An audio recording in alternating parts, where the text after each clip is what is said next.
Here's how to attract everything you want to you without forcing anything. Buddhism. What if the reason you have not received what you desire is not that life has forgotten you, but that your hands have become too tightly closed to receive it? There is an ancient kind of wisdom hidden in the way a river moves. The river does not struggle with the mountain. It does not shout at the stones or become angry when the path bends. It simply continues, softly, patiently, completely present with the direction that opens before it. And yet, without force, it reaches the ocean. Perhaps your life is asking you to learn the same secret. You may have spent years trying to make something happen. You may have chased love, recognition, success, security, healing, or peace. You may have worked harder, planned more carefully, and pushed yourself beyond exhaustion. Yet the more desperately you reached for what you wanted, the farther away it seemed to move. This can be one of the most painful experiences in life, to desire something deeply and feel as though the entire universe remains silent. But Buddhism offers a surprising understanding of this struggle. It teaches that suffering does not arise simply because we have desires.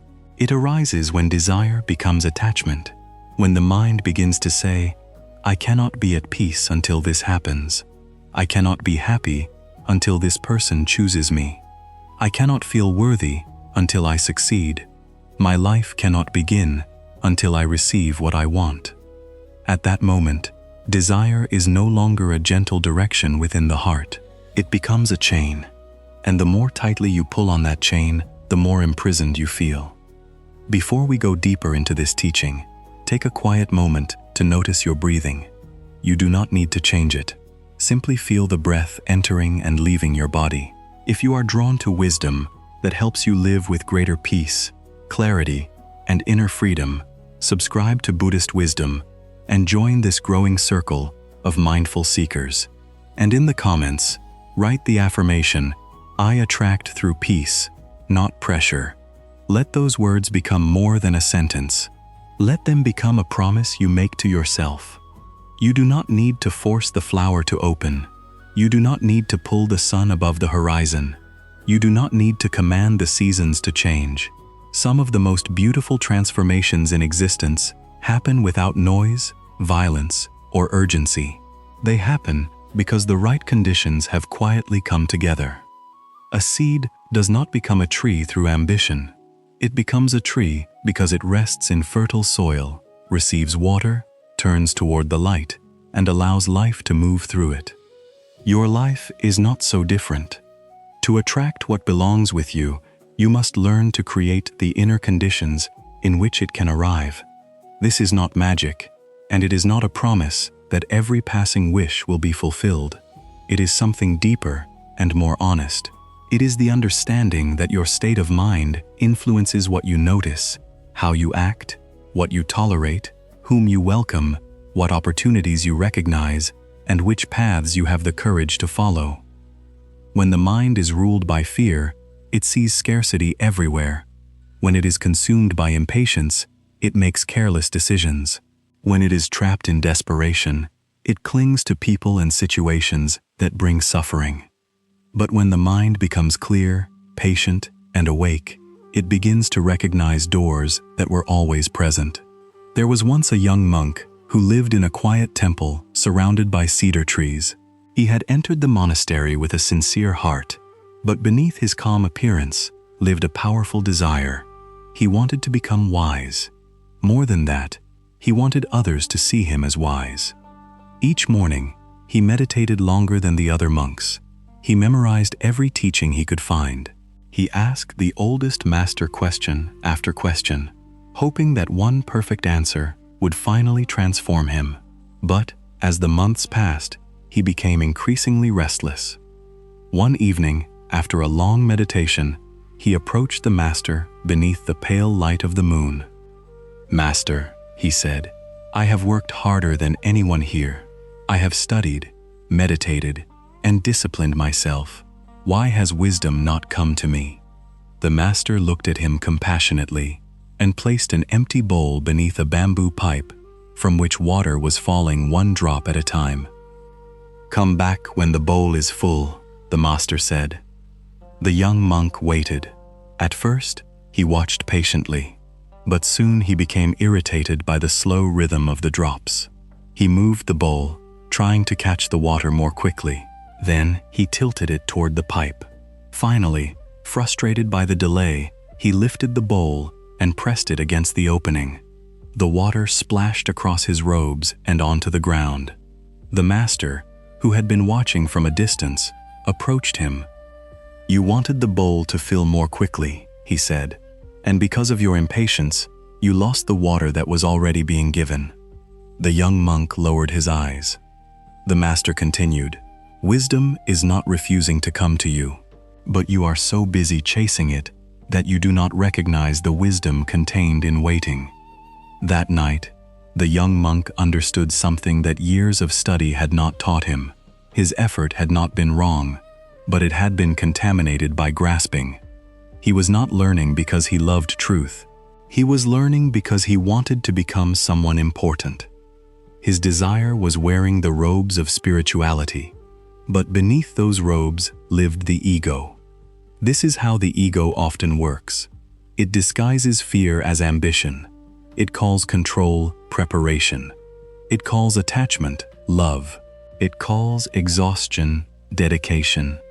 And it tells you that if you stop pushing for even one moment, everything you want will disappear.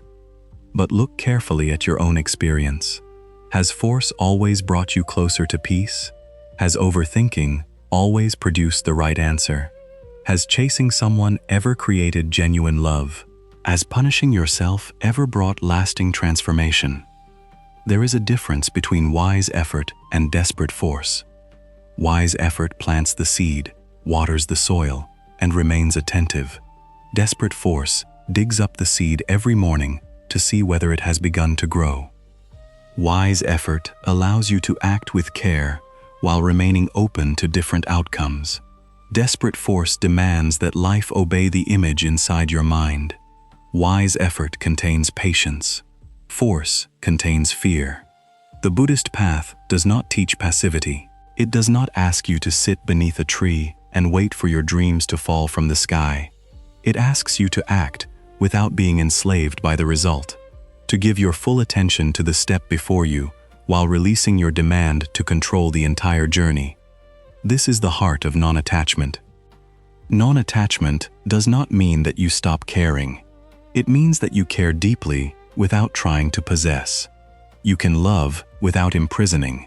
You can work without destroying yourself. You can hope without turning hope into suffering.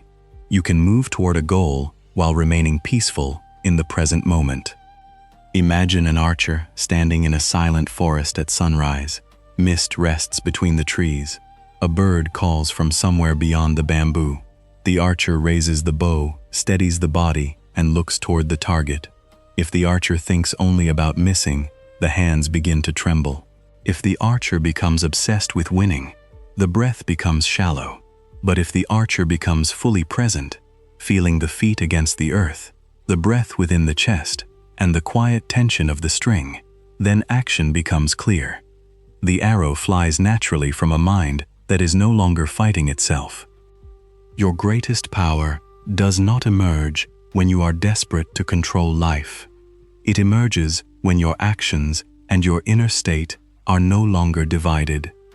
When you say you want peace, but live in constant urgency, you are divided. When you say you want love, but treat yourself with cruelty, you are divided. When you say you want abundance, but think only about what is missing, you are divided. When you say you want freedom, but cling to one particular outcome, you are divided. Life feels heavy when the heart wants to flow, but the fearful mind keeps building walls. The beginning of attraction, in the Buddhist sense, is therefore not about pulling external things toward you. It is about removing the inner confusion that prevents you from meeting life clearly. You begin by becoming still enough to see what you truly want, not what your ego wants to display, not what society taught you to chase, not what would make others jealous, not what might finally prove your worth. What does your quietest heart desire? Perhaps beneath your desire for wealth is a longing for safety. Beneath your desire for admiration is a longing to feel worthy. Beneath your desire for a relationship is a longing to be seen. Beneath your desire for control is a frightened part of you asking to be protected. When you recognize the deeper need, you stop chasing its surface disguise. And in that moment, a new path begins to appear. But this path does not first lead outward. It leads inward, into the quiet places you may have avoided, because silence reveals what noise can conceal. When you sit peacefully with yourself, you begin to notice how many of your desires were born from wounds. You see how often you wanted success because you feared being insignificant, how often you wanted someone's attention because you had forgotten how to give attention to your own heart, and how often you wanted more possessions because the emptiness within you felt too uncomfortable to face. There is no shame in discovering this. Self-awareness is not an accusation, it is a lamp. When a lamp is carried into a dark temple, it does not criticize the darkness. It simply reveals what has always been there. In the same way, mindfulness allows you to observe your desires without condemning them. You do not have to push them away. You do not have to obey them either. You simply watch them arise, remain for a while, and eventually change. This is the wisdom of impermanence. Every thought changes. Every emotion moves. Every craving rises and falls like a wave upon the shore. Even the desires that once seemed powerful enough to define your life may one day become distant memories. When you understand this, you stop treating every longing as an emergency. You learn to pause before you chase. You ask yourself, will receiving this bring genuine peace, or will it only silence my fear for a little while? This question can save you from many years of unnecessary suffering. There was once a merchant who traveled through a mountain village on his way to a distant city. He carried fine fabrics, silver ornaments, and precious stones. Though he possessed more wealth than most people he knew, his mind was never satisfied. Whenever he acquired something valuable, he immediately began searching for something rarer. One afternoon, a storm covered the mountains. Rain fell heavily, and the narrow road became too dangerous to cross. The merchant sought refuge in a small monastery hidden among pine trees. An elderly monk welcomed him, offered him warm tea, and gave him a simple room in which to sleep. During the night, the merchant noticed that the monk owned almost nothing. There was a wooden bowl, a worn robe, a sleeping mat, and a small clay lamp. Yet the monk seemed completely at ease. The merchant could not understand this. The following morning, as mist moved slowly across the mountains, he asked, "How can you live with so little and still appear so content?" The monk smiled and asked the merchant to walk with him. They followed a forest path until they reached a clear stream. The monk picked up a stone from the water and placed it in the merchant's hand. "Hold it tightly," he said. The merchant closed his fingers around the stone. They continued walking. After some time, his hand began to ache. "May I release it?" he asked. "You may release it whenever you choose," the monk replied. The merchant opened his hand and let the stone fall beside the path. Immediately, the pain disappeared. The monk looked at him and said, "The stone did not cause your suffering because it existed. It caused your suffering because you believed you had to keep holding it." The merchant became silent. The monk continued, "Possessions are not always the burden. The fear of losing them is the burden. Desire is not always the burden. The belief that fulfillment depends upon satisfying every desire is the burden." The merchant looked at his hand. The marks left by the stone were still visible upon his skin. For the first time, he understood that his wealth had not made him feel secure because he had never learned how to feel complete without it. Everything he acquired became another stone he was afraid to release. Many people live this way without realizing it. They carry old relationships, forgotten arguments, impossible expectations, and images of how life should have unfolded. Their hands are so full of yesterday that they cannot receive what today is offering. Perhaps there is something you are still holding. A person who chose a different path, an opportunity that passed, a mistake you continue to punish yourself for, a dream that belonged to an earlier version of you, a need to prove yourself to someone who may never understand your journey. You may believe that letting go means losing, but sometimes letting go is how you make room. A forest does not grieve every leaf that falls in autumn. The tree releases what has completed its season, not because the leaf was worthless, but because life is preparing to move in another form. You, too, must honor the seasons of your life. Some things arrive to remain, others arrive to teach. Some doors open because you are meant to enter. Others close because the path beyond them would have taken you farther from yourself. When you force a closed door, you may not notice the open window beside you. This is why acceptance is so powerful.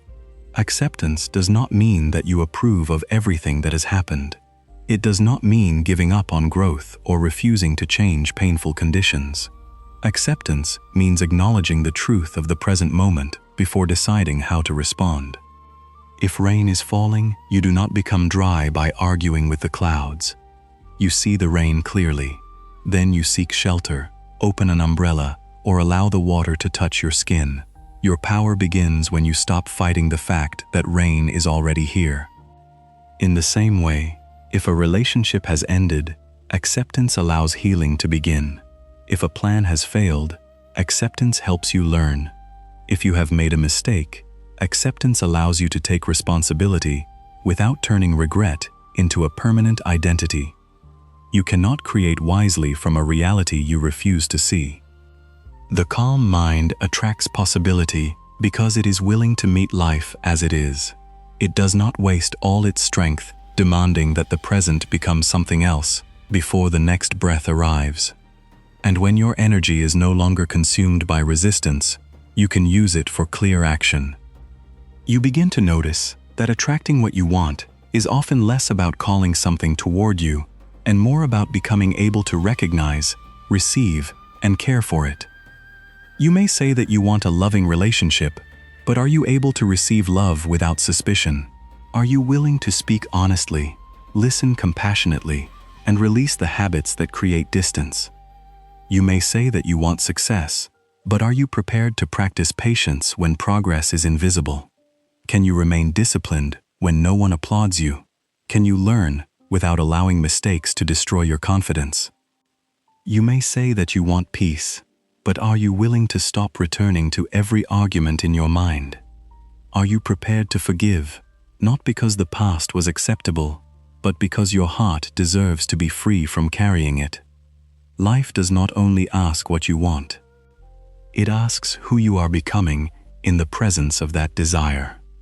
A lotus flower cannot be separated from the muddy water in which it grows. The mud is not an obstacle to the lotus. It is part of the condition that allows the flower to rise. Your disappointments may be such mud. Your loneliness may be teaching you how to become your own companion. Your delays may be deepening your patience.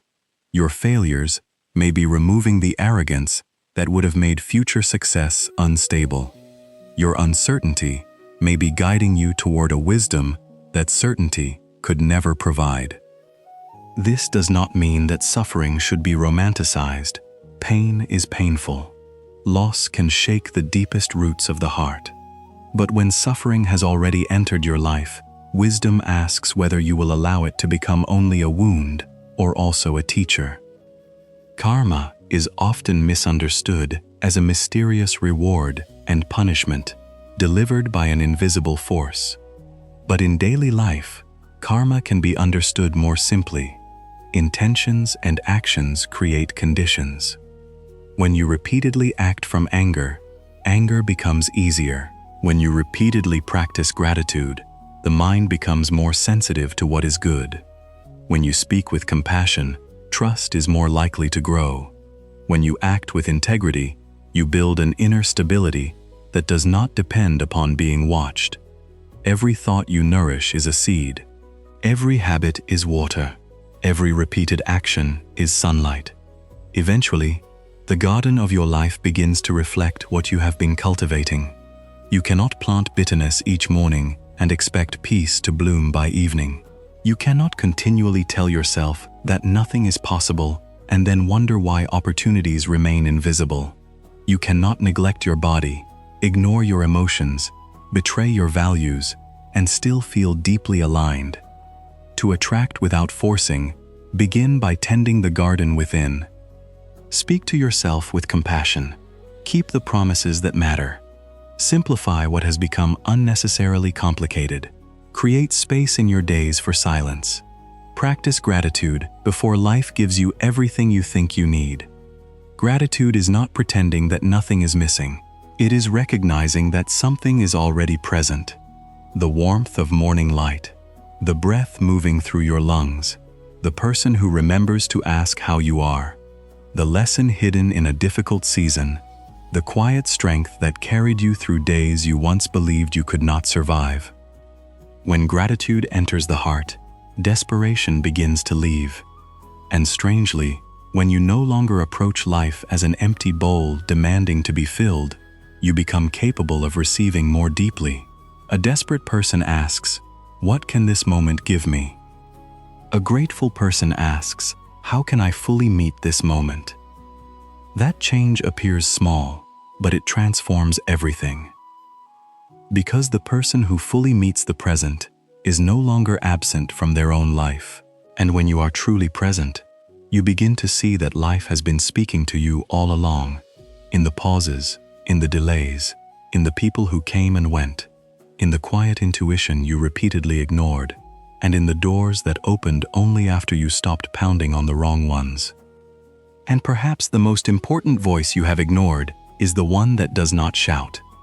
Intuition rarely arrives like thunder. More often, it appears like the first light before sunrise, gentle, almost invisible, yet quietly revealing the shape of the path ahead.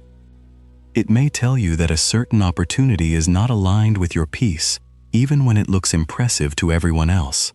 It may whisper that it is time to leave a familiar place, begin again, apologize, rest, or take one courageous step toward the life you have been postponing.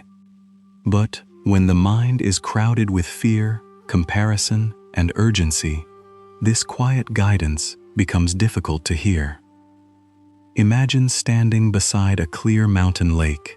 When the surface is still, it reflects the moon perfectly. But when the water is disturbed, the moon appears broken into 1,000 trembling pieces. The moon has not changed. Only the water has become restless. Your inner wisdom is like that moon. It does not disappear when you are confused. Its reflection simply becomes distorted by the movement of the mind. This is why silence is not emptiness. Silence is where scattered things return to their natural place. There was once a monk named Tenzin who was responsible for caring for the garden of a small monastery. Beyond the temple walls, the land stretched toward distant mountains, and every spring the garden filled with plum blossoms, medicinal herbs, and rows of vegetables that fed the entire community. Tenzin loved the garden, but one year the rains did not come. Day after day, the sky remained pale and empty. The earth became hard, the leaves began to curl. Tenzin grew afraid that the garden would die and that the other monks would blame him for failing in his duty. So he carried water from a distant well from before sunrise until after darkness covered the valley. He refused help because he believed the garden's survival depended entirely upon him. He skipped meals. He shortened his meditation. He slept only a few hours each night. Still, some plants withered. The harder he worked, the more frightened he became. The more frightened he became, the more carelessly he worked. He poured too much water upon some roots and forgot others completely. His exhaustion, disguised as devotion, began to harm the very thing he wanted to protect. One morning, the old temple master found him collapsed beneath a plum tree, his hands still wrapped around an empty wooden bucket. The master sat beside him and said, "The garden is thirsty. But now the gardener is dying of thirst as well. Tenzin opened his eyes and whispered, "If I stop, everything will be lost."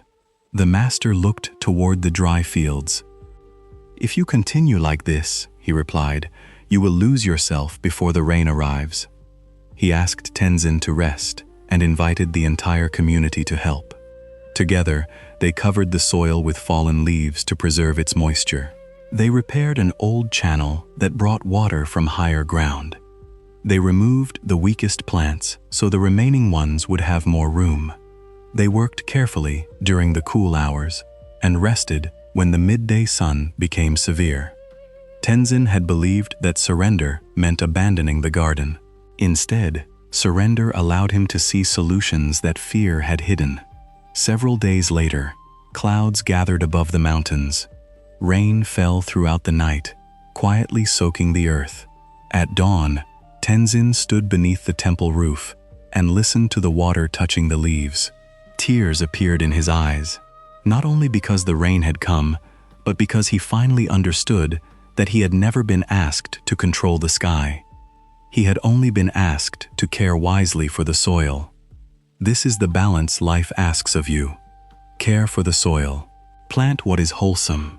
Remove what prevents growth.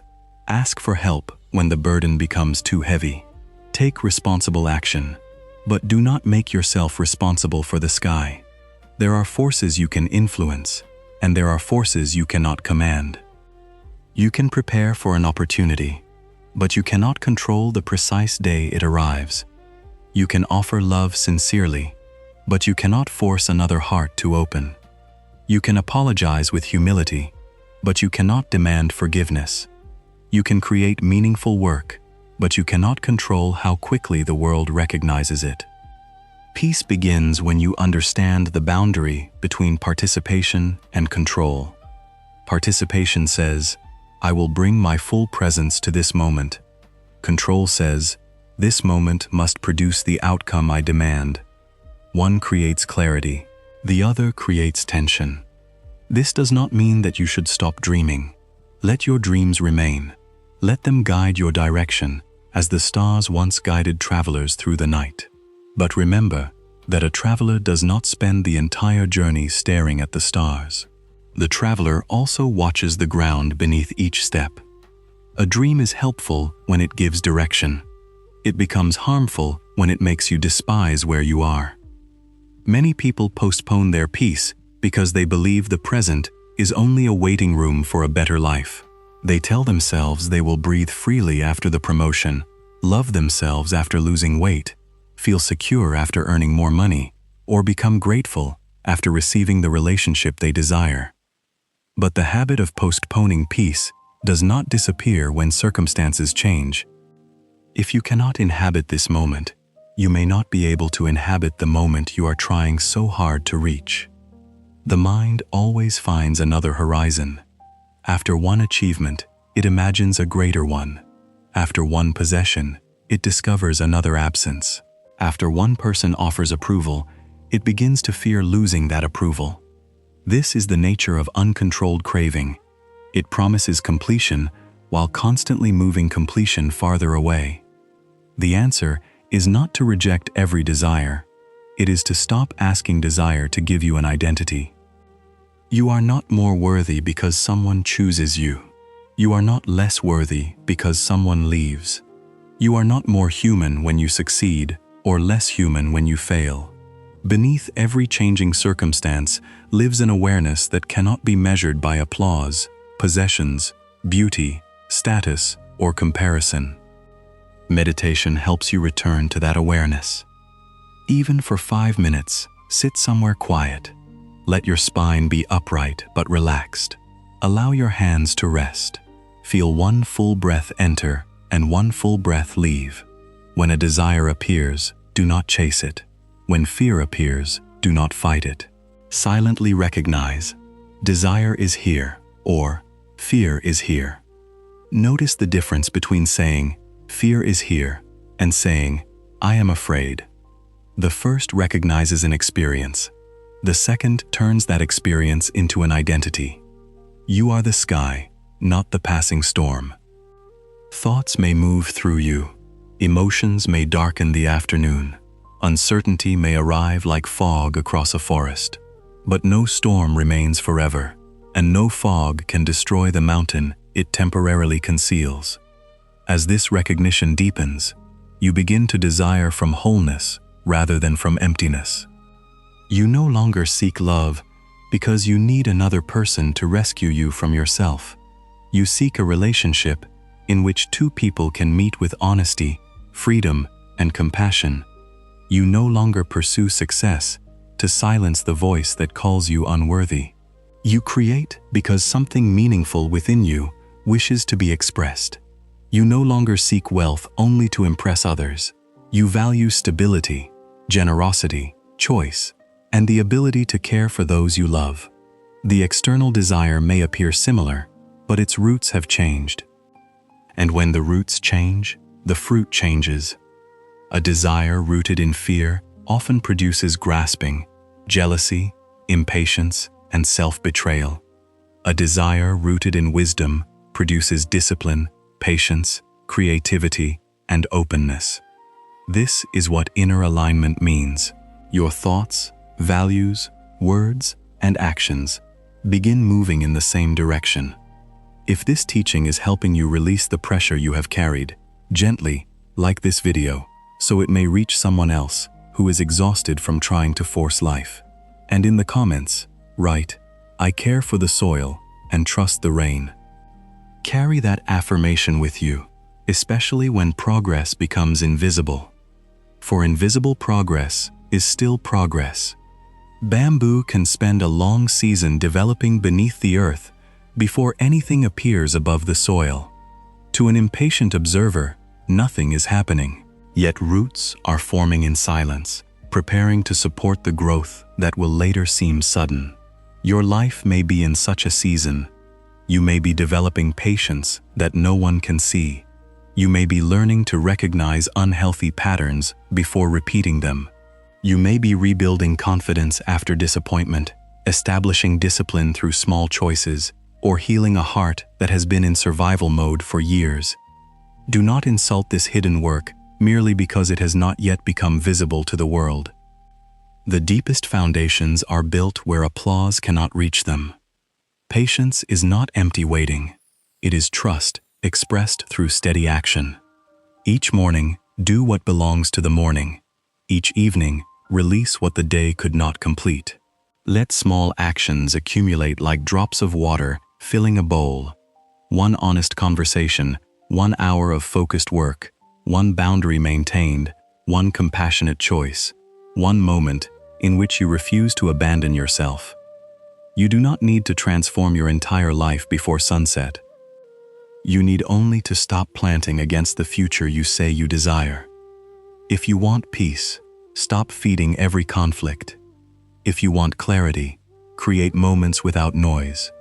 If you want love, practice becoming a safe and truthful presence.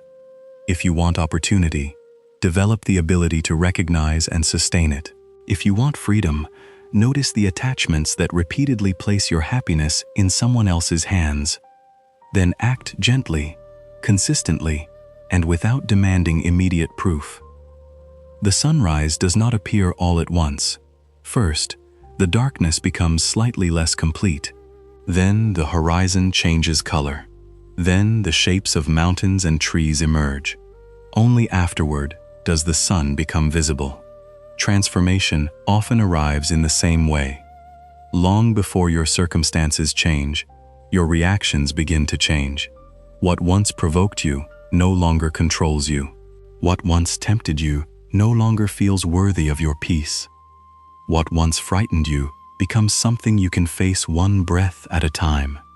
And then, perhaps without realizing it, you discover that what you were trying to attract was also trying to awaken something within you. Perhaps what you call delay is not life withholding something from you.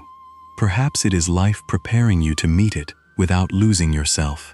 For there are gifts that become burdens when they arrive before the heart is ready. Recognition can imprison a person who still depends upon approval. Wealth can deepen fear in someone who has never understood enough. Love can become attachment when two wounded people expect each other to provide the peace they have not learned to cultivate within themselves. This is why the path sometimes appears slower than you hoped. The mountain does not refuse the traveler because the climb is long. The climb strengthens the legs, steadies the breath, and teaches the traveler what cannot be learned in the valley. By the time you reach a higher place, you are no longer the same person who began the journey. And perhaps that transformation is part of what you were seeking all along. There was once a young woman who visited a monastery at the edge of an ancient forest. She had spent many years longing for a peaceful life. She imagined that peace would arrive when she found the right partner, moved to a different city, earned more money, and escaped the family conflicts that had followed her since childhood. Whenever one condition improved, another difficulty appeared. She began to believe that happiness was always moving away from her. At the monastery, she met a quiet nun who spent each afternoon sweeping fallen leaves from the stone courtyard. The young woman watched her work and asked, "How long must I wait before life finally gives me peace?" The nun continued sweeping. After a moment, she said, "Come help me." The young woman picked up another broom. Together, they swept the courtyard until the stones were clean. But as soon as they finished, a wind moved through the trees, and more leaves fell around them. The young woman looked upward in frustration. "We have to begin again," she said. The nun smiled. "Did you believe the trees would stop releasing their leaves because we had finished sweeping?" "No," the woman replied. "But then what is the point of cleaning the courtyard? The point is not to create a courtyard where no leaf will ever fall. The point is to learn how to sweep without hating the wind." The young woman became still. The nun rested both hands upon the broom and continued, "You are waiting for a life in which nothing difficult happens. You call that peace. But peace is not the absence of falling leaves. Peace is the way you meet them." For years, the young woman had tried to attract a perfect life. That afternoon, she began learning how to bring a peaceful presence to an imperfect one. This is a distinction that can change the direction of your entire journey. If you believe peace depends upon controlling every circumstance, you will always feel threatened. People will change, plans will fail, bodies will age, seasons will end. What is praised today may be forgotten tomorrow. Impermanence is not a flaw in life, it is the rhythm of life. The moon grows full and then becomes a thin curve of light. Rivers rise and recede. Flowers bloom and return to the earth. Even mountains, which appear eternal to human eyes, are slowly shaped by wind and rain. When you stop demanding permanence from what is naturally changing, you begin to love more wisely. You appreciate people without believing they belong to you. You enjoy success without building your entire identity upon it.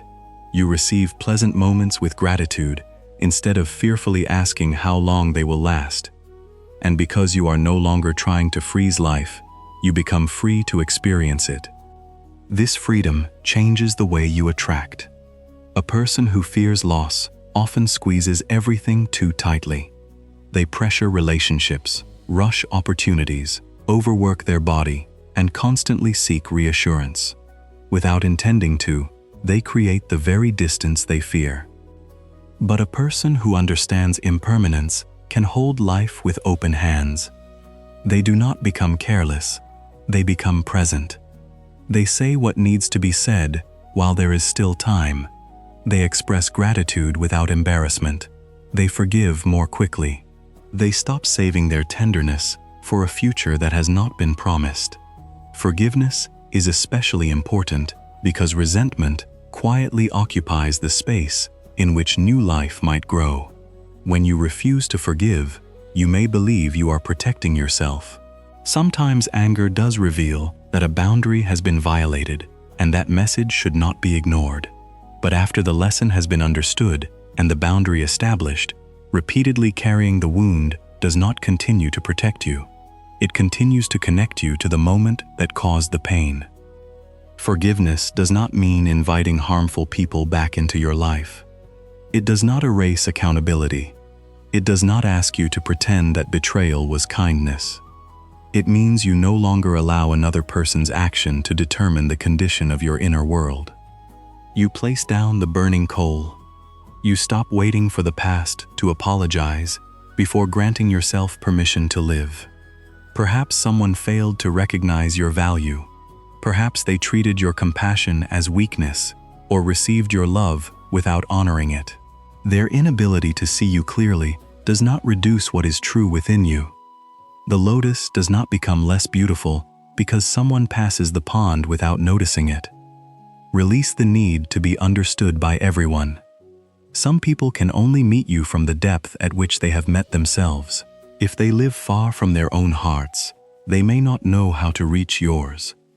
Compassion allows you to understand this without excusing harm. It allows you to say, "I see that you are suffering, but I will not allow your suffering to become my prison." This is compassionate non-attachment. It is neither coldness nor surrender. It is the wisdom to love life without abandoning yourself. When you practice this kind of compassion, you stop trying to attract people through performance. You no longer reshape your personality to earn acceptance. You no longer hide your needs so others will remain comfortable. You no longer chase those who repeatedly show you that they cannot offer mutual care. Instead, you become honest. Honesty has a quiet, magnetic power because it creates clarity. It reveals what belongs in your life and what was only remaining because you were afraid to stand alone. At first, this clarity may feel like loss. Certain relationships may become distant. Old habits may no longer satisfy you.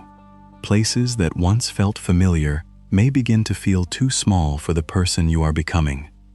Do not immediately mistake this emptiness for failure. When an old temple bell stops ringing, the silence afterward can feel enormous. But within that silence, subtler sounds become audible. The wind through bamboo, the wings of birds, your own breathing, the truth you could not hear beneath the noise. Every meaningful transformation contains such a silence. The old has loosened, but the new has not yet fully arrived. This is where many people become afraid and return to what they had already outgrown. They contact the person who repeatedly wounded them. They revive the habit that numbed them. They accept less than they need because uncertainty feels more frightening than familiar suffering. But if you can remain peacefully within the empty space, something important happens. You learn that emptiness is not always absence. Sometimes it is availability. An empty room can welcome a guest. An empty bowl can receive nourishment. An open field can become a garden. A quiet mind can recognize a wise direction. Simplicity helps create this openness. Look gently at your life. How much of what exhausts you is truly necessary? How many commitments were accepted because you feared disappointing others? How many possessions require your time without enriching your days? How much information enters your mind each morning before you have heard your own thoughts? A crowded life can make abundance feel like suffocation. Sometimes attracting more requires choosing less. Fewer false relationships, fewer promises made from guilt, fewer hours lost to comparison, fewer attempts to explain yourself to people committed to misunderstanding you. Simplicity is not poverty. It is the removal of what prevents you from recognizing what is precious. A monk drinking tea beneath a cedar tree may possess little, yet experience the afternoon completely. Another person may own a house filled with beautiful objects and still remain mentally absent from every room. What matters is not merely what surrounds you, but whether you are present enough to receive it. This very moment contains something you once asked for. Perhaps you once wished to survive a painful season that has now passed. Perhaps you once hoped for the freedom you currently overlook. Perhaps the strength you treat as ordinary was built through battles you thought would break you. Pause long enough to recognize this. Your life may not yet contain everything you desire, but it is not empty. When you honor what has already arrived, you stop sending your attention only toward absence. Your mind becomes aware of support, beauty, possibility, and progress. This awareness does not magically control the world. It changes the quality of your participation in it. You speak differently when you are grateful. You make wiser decisions when you are calm. You notice opportunities when you are present. You treat others with greater warmth when you no longer approach every interaction asking them to complete you. And people can feel the difference.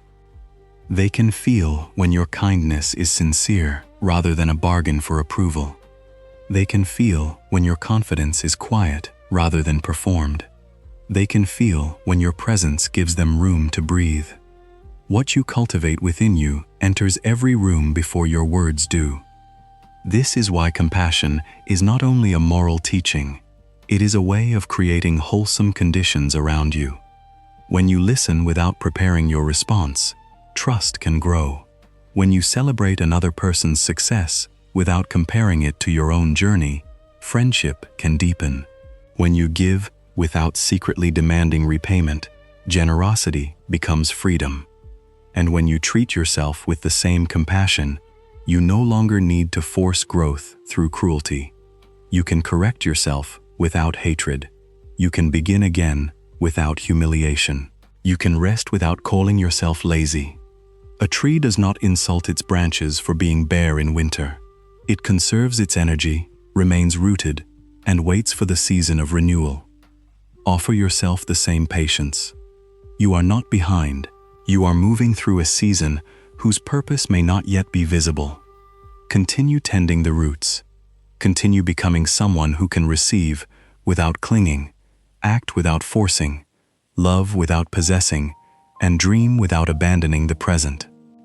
For when your inner life becomes peaceful, you no longer chase everything that shines. You begin to recognize what truly carries light. And true light does not always arrive wrapped in excitement. Sometimes it appears as a quiet decision that no one else understands. Sometimes it is the courage to decline an opportunity that would cost you your integrity. Sometimes it is the wisdom to walk away from a connection that awakens your anxiety more often than your peace. Sometimes it is the patience to remain where you are for a little longer, preparing carefully instead of escaping impulsively. Not everything that attracts your attention deserves your energy. A flame can illuminate a room, but it can also burn the hand that reaches toward it without awareness. In the same way, some desires appear beautiful from a distance because you have not yet seen the price they require. This is why discernment matters. Without discernment, attraction becomes another form of unconscious chasing. You may draw opportunities into your life, yet choose those that strengthen your ego rather than nourish your spirit. You may receive attention, yet confuse attention with love. You may achieve what others admire, yet discover that you have climbed a mountain whose summit brings no peace. A clear mind does not ask only, "Can I have this?" It also asks, "Will this help me live with greater wisdom, compassion, and freedom?" There was once a monk who lived beside a river that passed through several villages before disappearing into a distant forest. Every morning, he crossed the river to collect medicinal plants for the monastery. One day, while walking along the bank, he found a beautifully carved wooden box caught between the roots of a fallen tree. The box was decorated with silver and sealed with a small bronze lock. The monk carried it back to the monastery. The younger monks gathered around him, wondering what treasure might be hidden inside. Some imagined gold, others imagined jewels or an ancient teaching written upon silk. But the oldest master did not ask what the box contained. He asked, "What happened inside your mind when you found it?" The monk reflected for a moment. "At first, I felt excited," he said.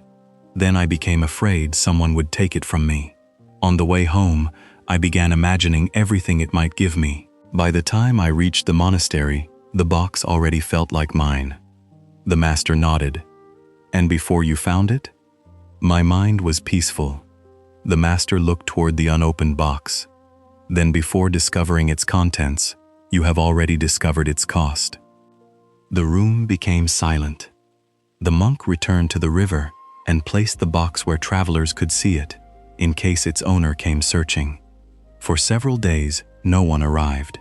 Finally, an elderly carpenter from a nearby village appeared. The box contained the tools his father had given him many years before. They held little value to anyone else, but to him, they were precious. The carpenter wept with gratitude. When the monk returned to the monastery, his hands were empty, but his heart was lighter than it had been when he believed he had discovered treasure. This story does not teach that beautiful things must be rejected. It teaches that before possessing something, you should notice whether the desire to possess it has already begun possessing you. What enters your life should not require you to abandon your inner freedom. The right opportunity may ask for courage, discipline, sacrifice, and effort, but it will not demand that you betray what you know to be true. The right relationship may challenge you to become more honest and compassionate, but it will not require you to disappear.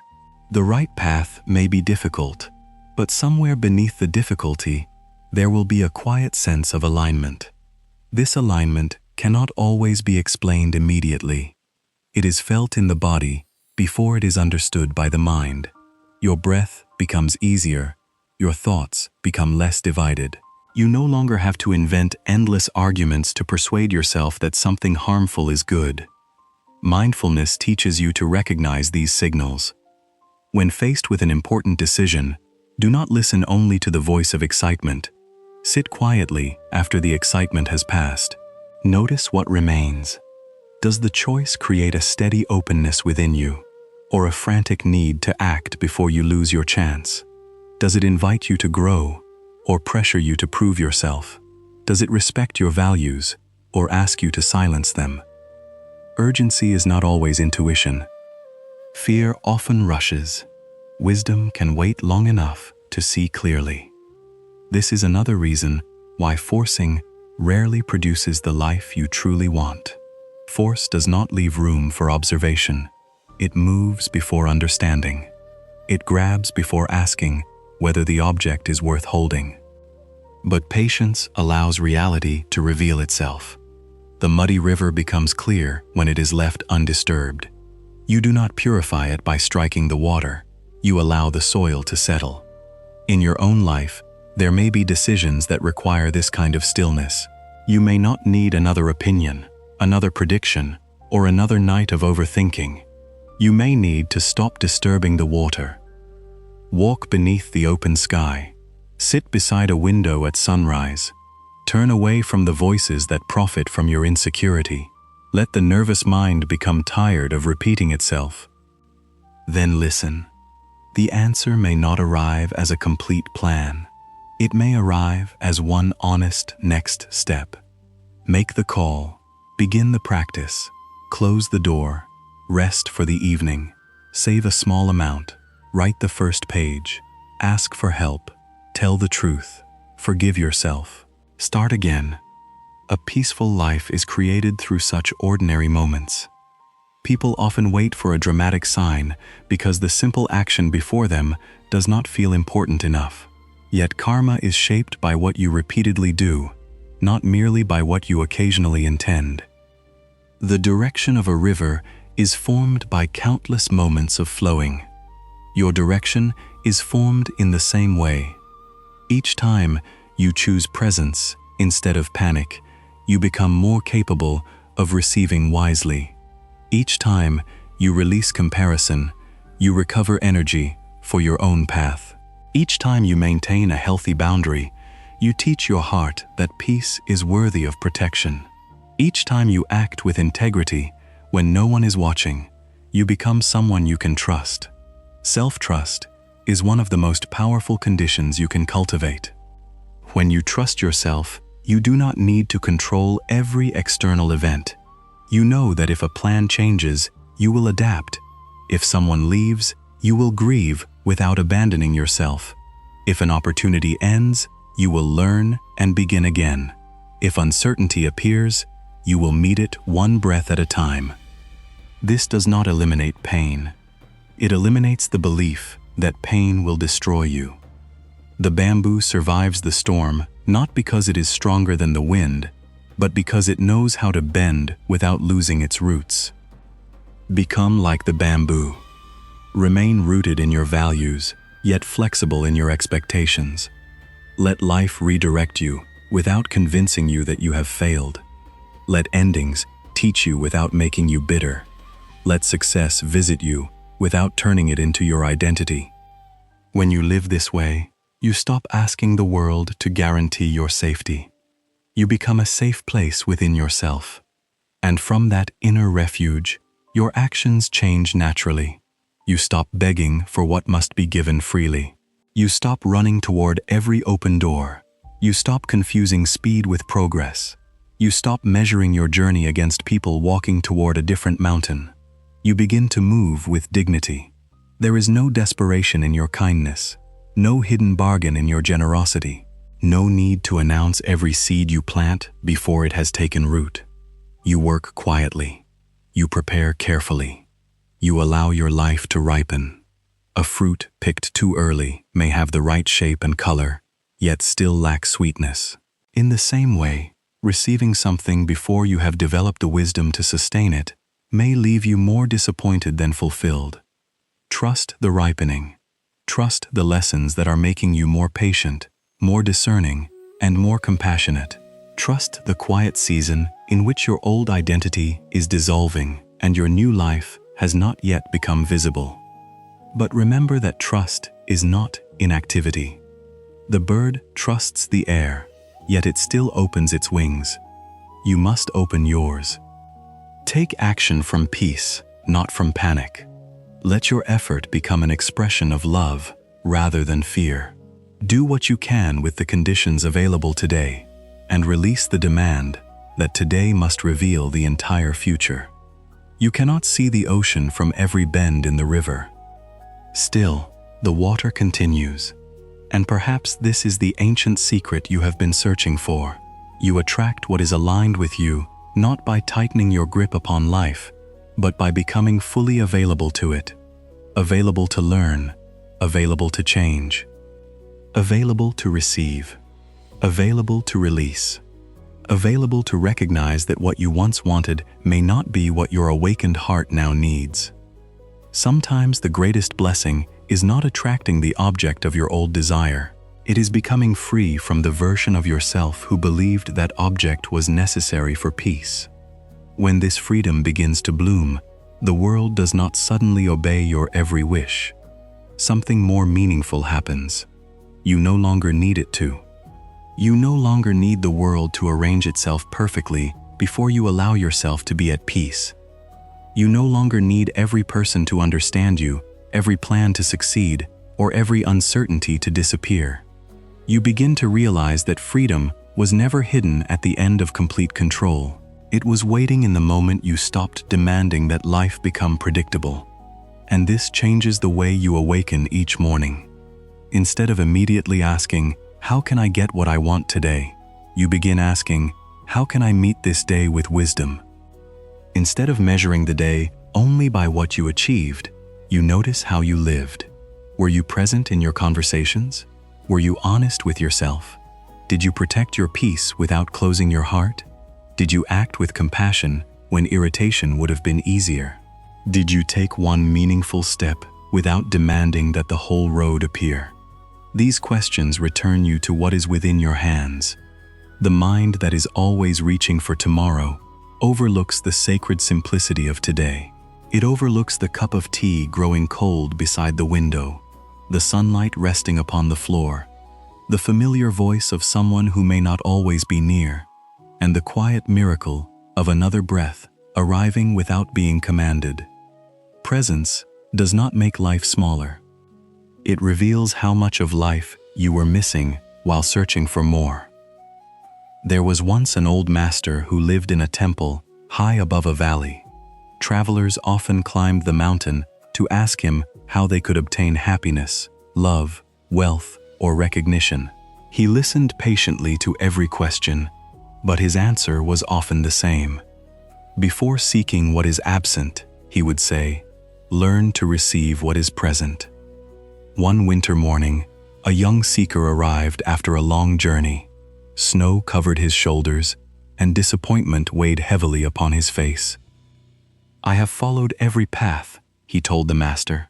"I have worked, prayed to life, remained hopeful, and tried to become worthy. Still, the future I imagined has not arrived. Tell me what more I must do." The master invited him inside and placed a bowl of warm soup before him. But the seeker continued speaking. He described every failure, every rejection, and every person who had received what he believed should have been his. He spoke until the soup stopped steaming. Finally, the master asked, "How does it taste?" The seeker looked down. "I have not tasted it." The master nodded. "This is how you have lived. Nourishment has been placed before you, but you have been too occupied with what is missing to receive it."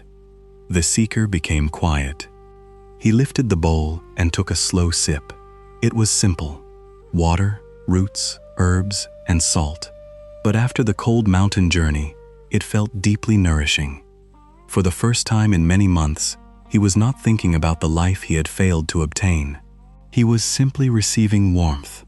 The master said, "The future may still bring many beautiful things, but if you do not learn how to receive this bowl, you will not know how to receive them either." That evening, the seeker watched snow fall beyond the temple window. Nothing about his circumstances had changed. His unanswered questions remained. His desired future had not suddenly appeared. Yet something within him had softened. He understood that he had been treating the present as an obstacle between himself and happiness. Every day had become valuable only if it moved him closer to another day. And in doing so, he had abandoned the only place where life could actually touch him. Your transformation may begin in the same quiet way. Not with a dramatic revelation, but with one breath you fully feel, one meal you eat without distraction, one conversation in which you listen with your entire presence, one evening when you choose rest instead of punishing yourself for not having done enough. These moments may appear ordinary, yet they are where inner freedom takes root. You do not attract a meaningful life by endlessly waiting for extraordinary circumstances. You create the conditions for meaning by entering ordinary circumstances with an awakened heart. From that heart, you can still pursue your dreams. You can build, create, study, prepare, love, and hope. You can work diligently toward what matters, but your effort no longer carries the message, "I am incomplete until I succeed." It carries a different message. "I am already whole, and from this wholeness, I will participate fully in life." This is a profound shift. When you feel incomplete, every desire becomes a demand. Every delay feels like rejection. Every person who succeeds appears to have taken something from you. But when you recognize your wholeness, desire becomes direction rather than desperation. Another person's light no longer threatens yours. A delay becomes a time for preparation. An ending becomes an invitation to listen more carefully. You stop asking whether life is giving you exactly what you requested. You begin noticing what life is teaching you to become. Perhaps it is teaching you patience, because haste repeatedly led you away from yourself. Perhaps it is teaching you boundaries, because kindness without wisdom became self-abandonment. Perhaps it is teaching you simplicity, because excess made it difficult to hear your own heart. Perhaps it is teaching you to release the image of who you thought you had to be. The ego often creates a rigid portrait of the future. It says you must arrive at a particular place by a particular age. You must be admired in a particular way. Love must come through a particular person. Success must wear a particular face. Then life moves differently, as life often does, and you believe something has gone wrong. But a river does not fail because it reaches the ocean by a path it did not predict. Allow your path to bend. Allow your understanding of happiness to deepen. Allow yourself to outgrow desires that were born when you knew less about your own heart. You are not betraying your past self by choosing a new direction. You are honoring everything that past self endured to bring you into greater awareness. Some dreams are meant to be fulfilled. Others are meant to lead you toward the wisdom that allows you to release them. Both can be gifts. The bird does not carry the broken shell after learning to fly. It does not hate the shell. It simply understands that what once protected it can no longer accompany it into the sky. There may be a shell you are ready to leave behind. The belief that you must earn love through suffering. The fear that slowing down will make you irrelevant. The habit of chasing people who give you confusion instead of care. The need to prove that those who underestimated you were wrong. The idea that peace will begin only when nothing remains uncertain. Place these beliefs gently upon the earth. You do not need to throw them away with anger. They may have once helped you survive. Thank them for what they tried to do, and recognize that you no longer need their protection. Then breathe. Feel how much lighter the heart becomes when it is no longer carrying an argument with reality. This lightness is not indifference, it is readiness. You become ready to love without clinging, to work without self-destruction, to receive without fear, and to release without believing that every ending is a punishment. You become ready to meet what belongs with you, and if it has not yet arrived, you continue living. You do not place your heart in a locked room until the future knocks. You walk beneath the sky. You care for your body. You deepen your practice. You serve where you can. You notice beauty. You forgive yourself for being human. You build a life that is already worthy of inhabiting. Then, if love arrives, it joins your life rather than rescuing it. If success arrives, it becomes a tool rather than an identity. If abundance arrives, it flows through grateful hands rather than disappearing into endless hunger. And if something leaves, you grieve, but you do not disappear with it. This is inner freedom. It is not the power to keep everything. It is the wisdom to remain present through receiving and releasing. Take one final moment now and think of the desire that has occupied your mind. See it gently, without shame. You do not need to deny it. You do not need to pretend that it means nothing. Simply loosen your grip around it. Say quietly within yourself, I will act with wisdom, but I release the need to force. I will care for the soil, but I will not command the rain. I will open my hands to what is aligned and trust myself to release what is not. Notice your breath as you say these words. Perhaps nothing outside you has changed, but the person meeting the outside world has changed. And that is where every true transformation begins. If this journey has helped you breathe more freely, subscribe to Buddhist wisdom and share this teaching with someone who has been exhausting themselves by trying to control the timing of life. And in the comments, leave this final affirmation: I release control and welcome life with an open heart. Let it mark the beginning of a gentler way of living. From this day forward, plant your intentions carefully. Water them with consistent action. Give them the sunlight of patience. Protect them from the storms of comparison and fear. Then allow them to grow in their own season. Some seeds will become exactly what you imagined. Others will become something you could not have imagined, but deeply needed. And some will not grow at all, leaving space for a different garden. Trust that your peace does not depend upon knowing which is which today. Walk forward like the river, responsive, patient, and free. Stand like the mountain, steady within change. Bend like the bamboo, flexible without losing your roots. Bloom like the lotus, not because the water was always clear, but because you learned how to rise through it. What is meant for your growth will not require you to destroy your peace in order to receive it.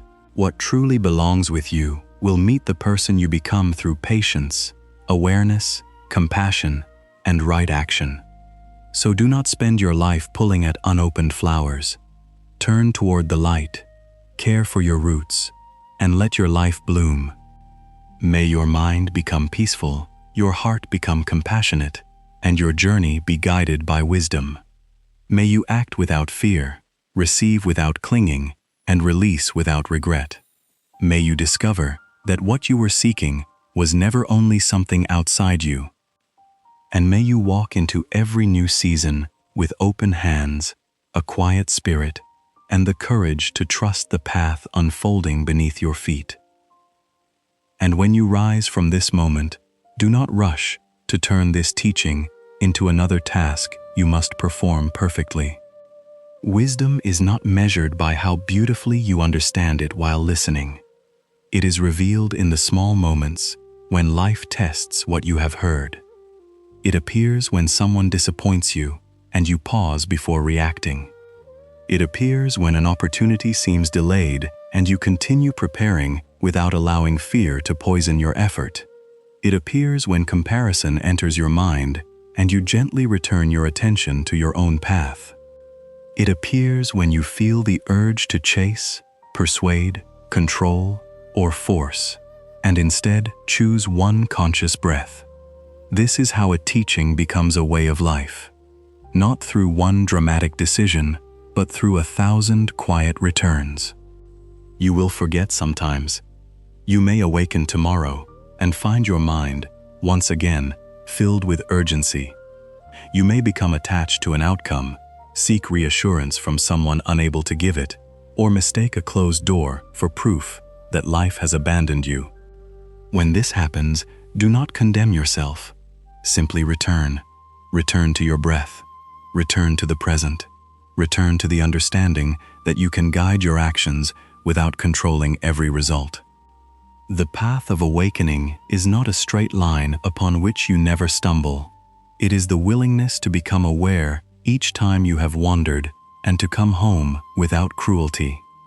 A monk once asked his master, "How many times must I return my attention to the breath?" The master replied, "As many times as you leave it." The monk then asked, "And how many times must I return to wisdom?" The master smiled, "As many times as fear makes you forget. There is no failure in returning." The return itself is the practice. Every time you release what you cannot command, you strengthen peace. Every time you choose patience over panic, you weaken the habit of fear. Every time you remain faithful to your values during uncertainty, you deepen your trust in yourself. Eventually, what once required great effort begins to feel natural. You no longer have to remind yourself not to chase those who repeatedly withdraw their care. You no longer interpret every delay as rejection. You no longer destroy today by demanding answers that only time can reveal. You begin to understand that peace is not passivity. Peace is clear power. It allows you to see where your effort belongs and where it is being wasted.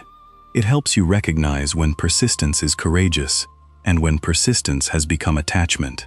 It teaches you when to continue watering a seed and when to accept that the soil is asking for something different.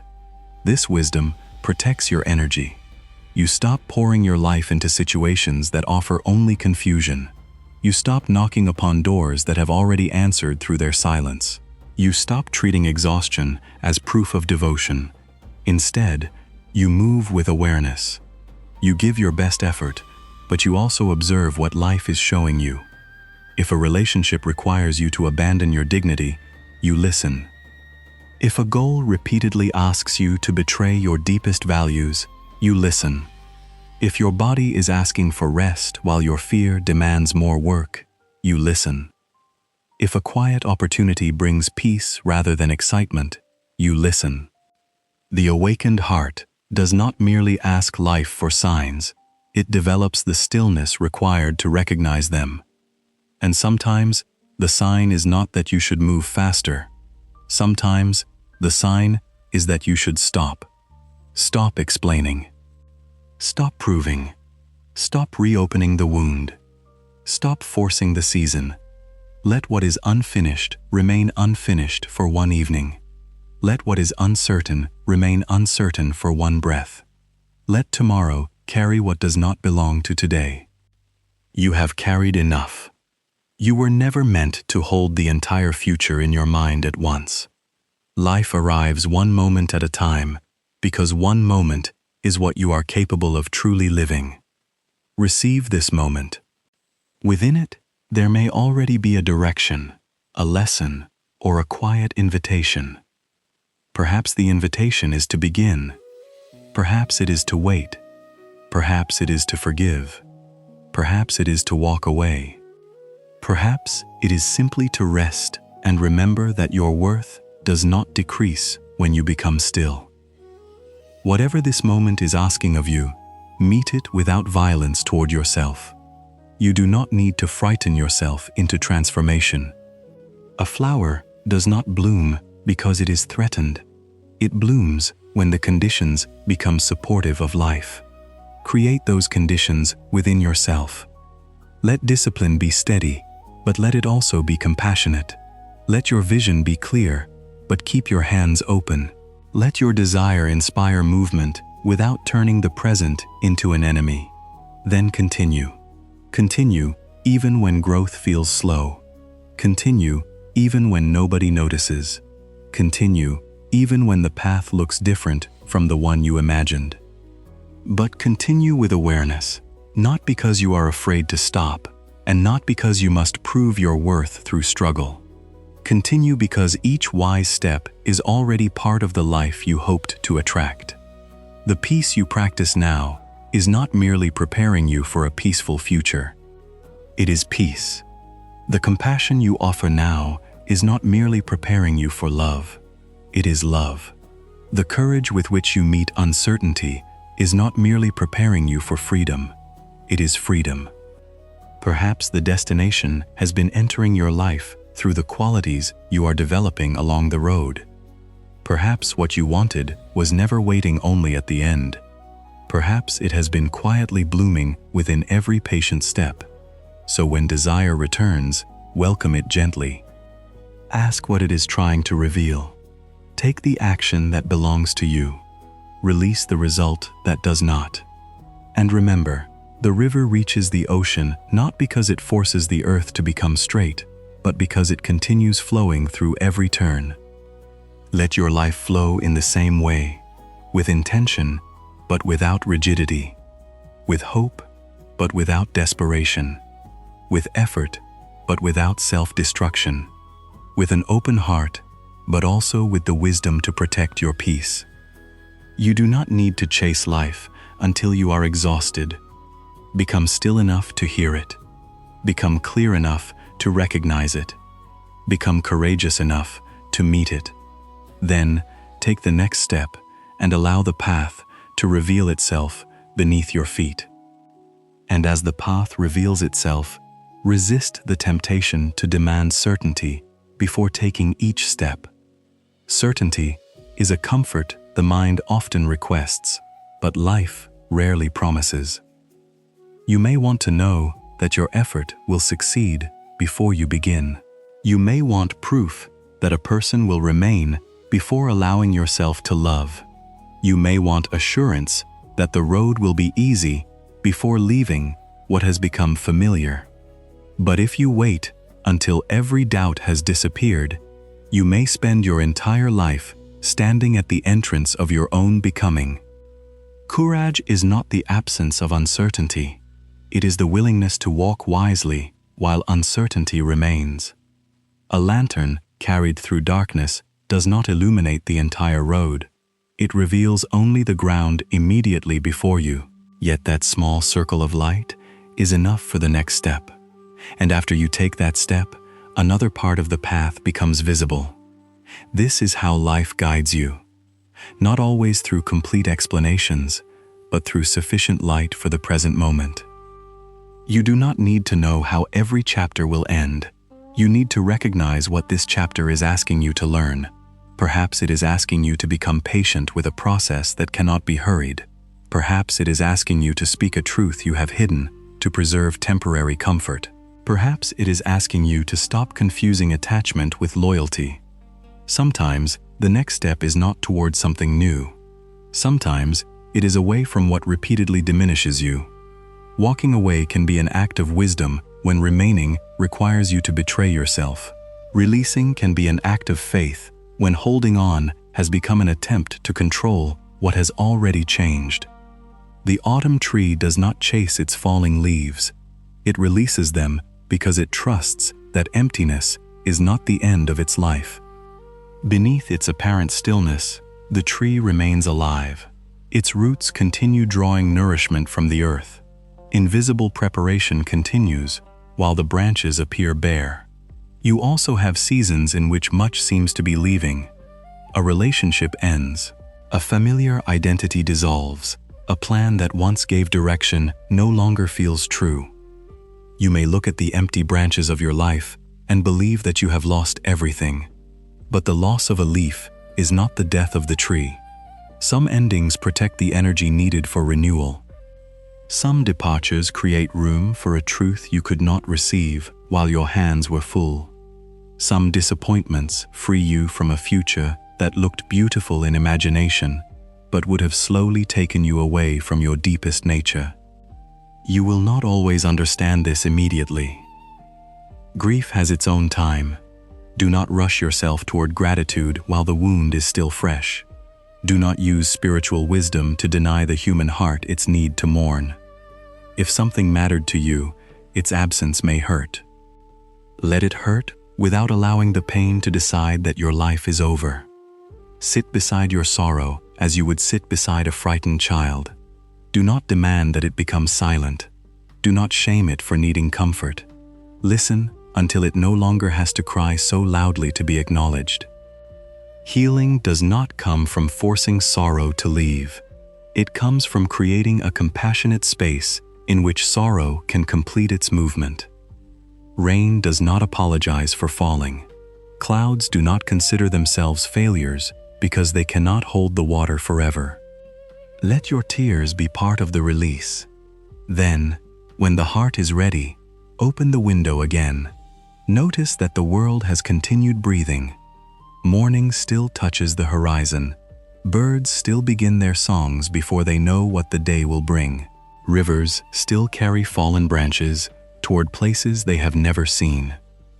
Life continues inviting you, not to forget what happened, but to discover that you are larger than what happened.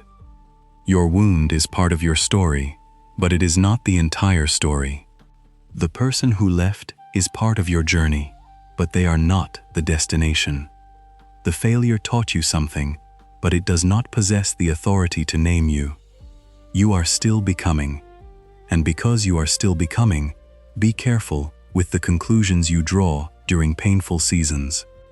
Do not say, "Nothing good will ever come," simply because something good has ended.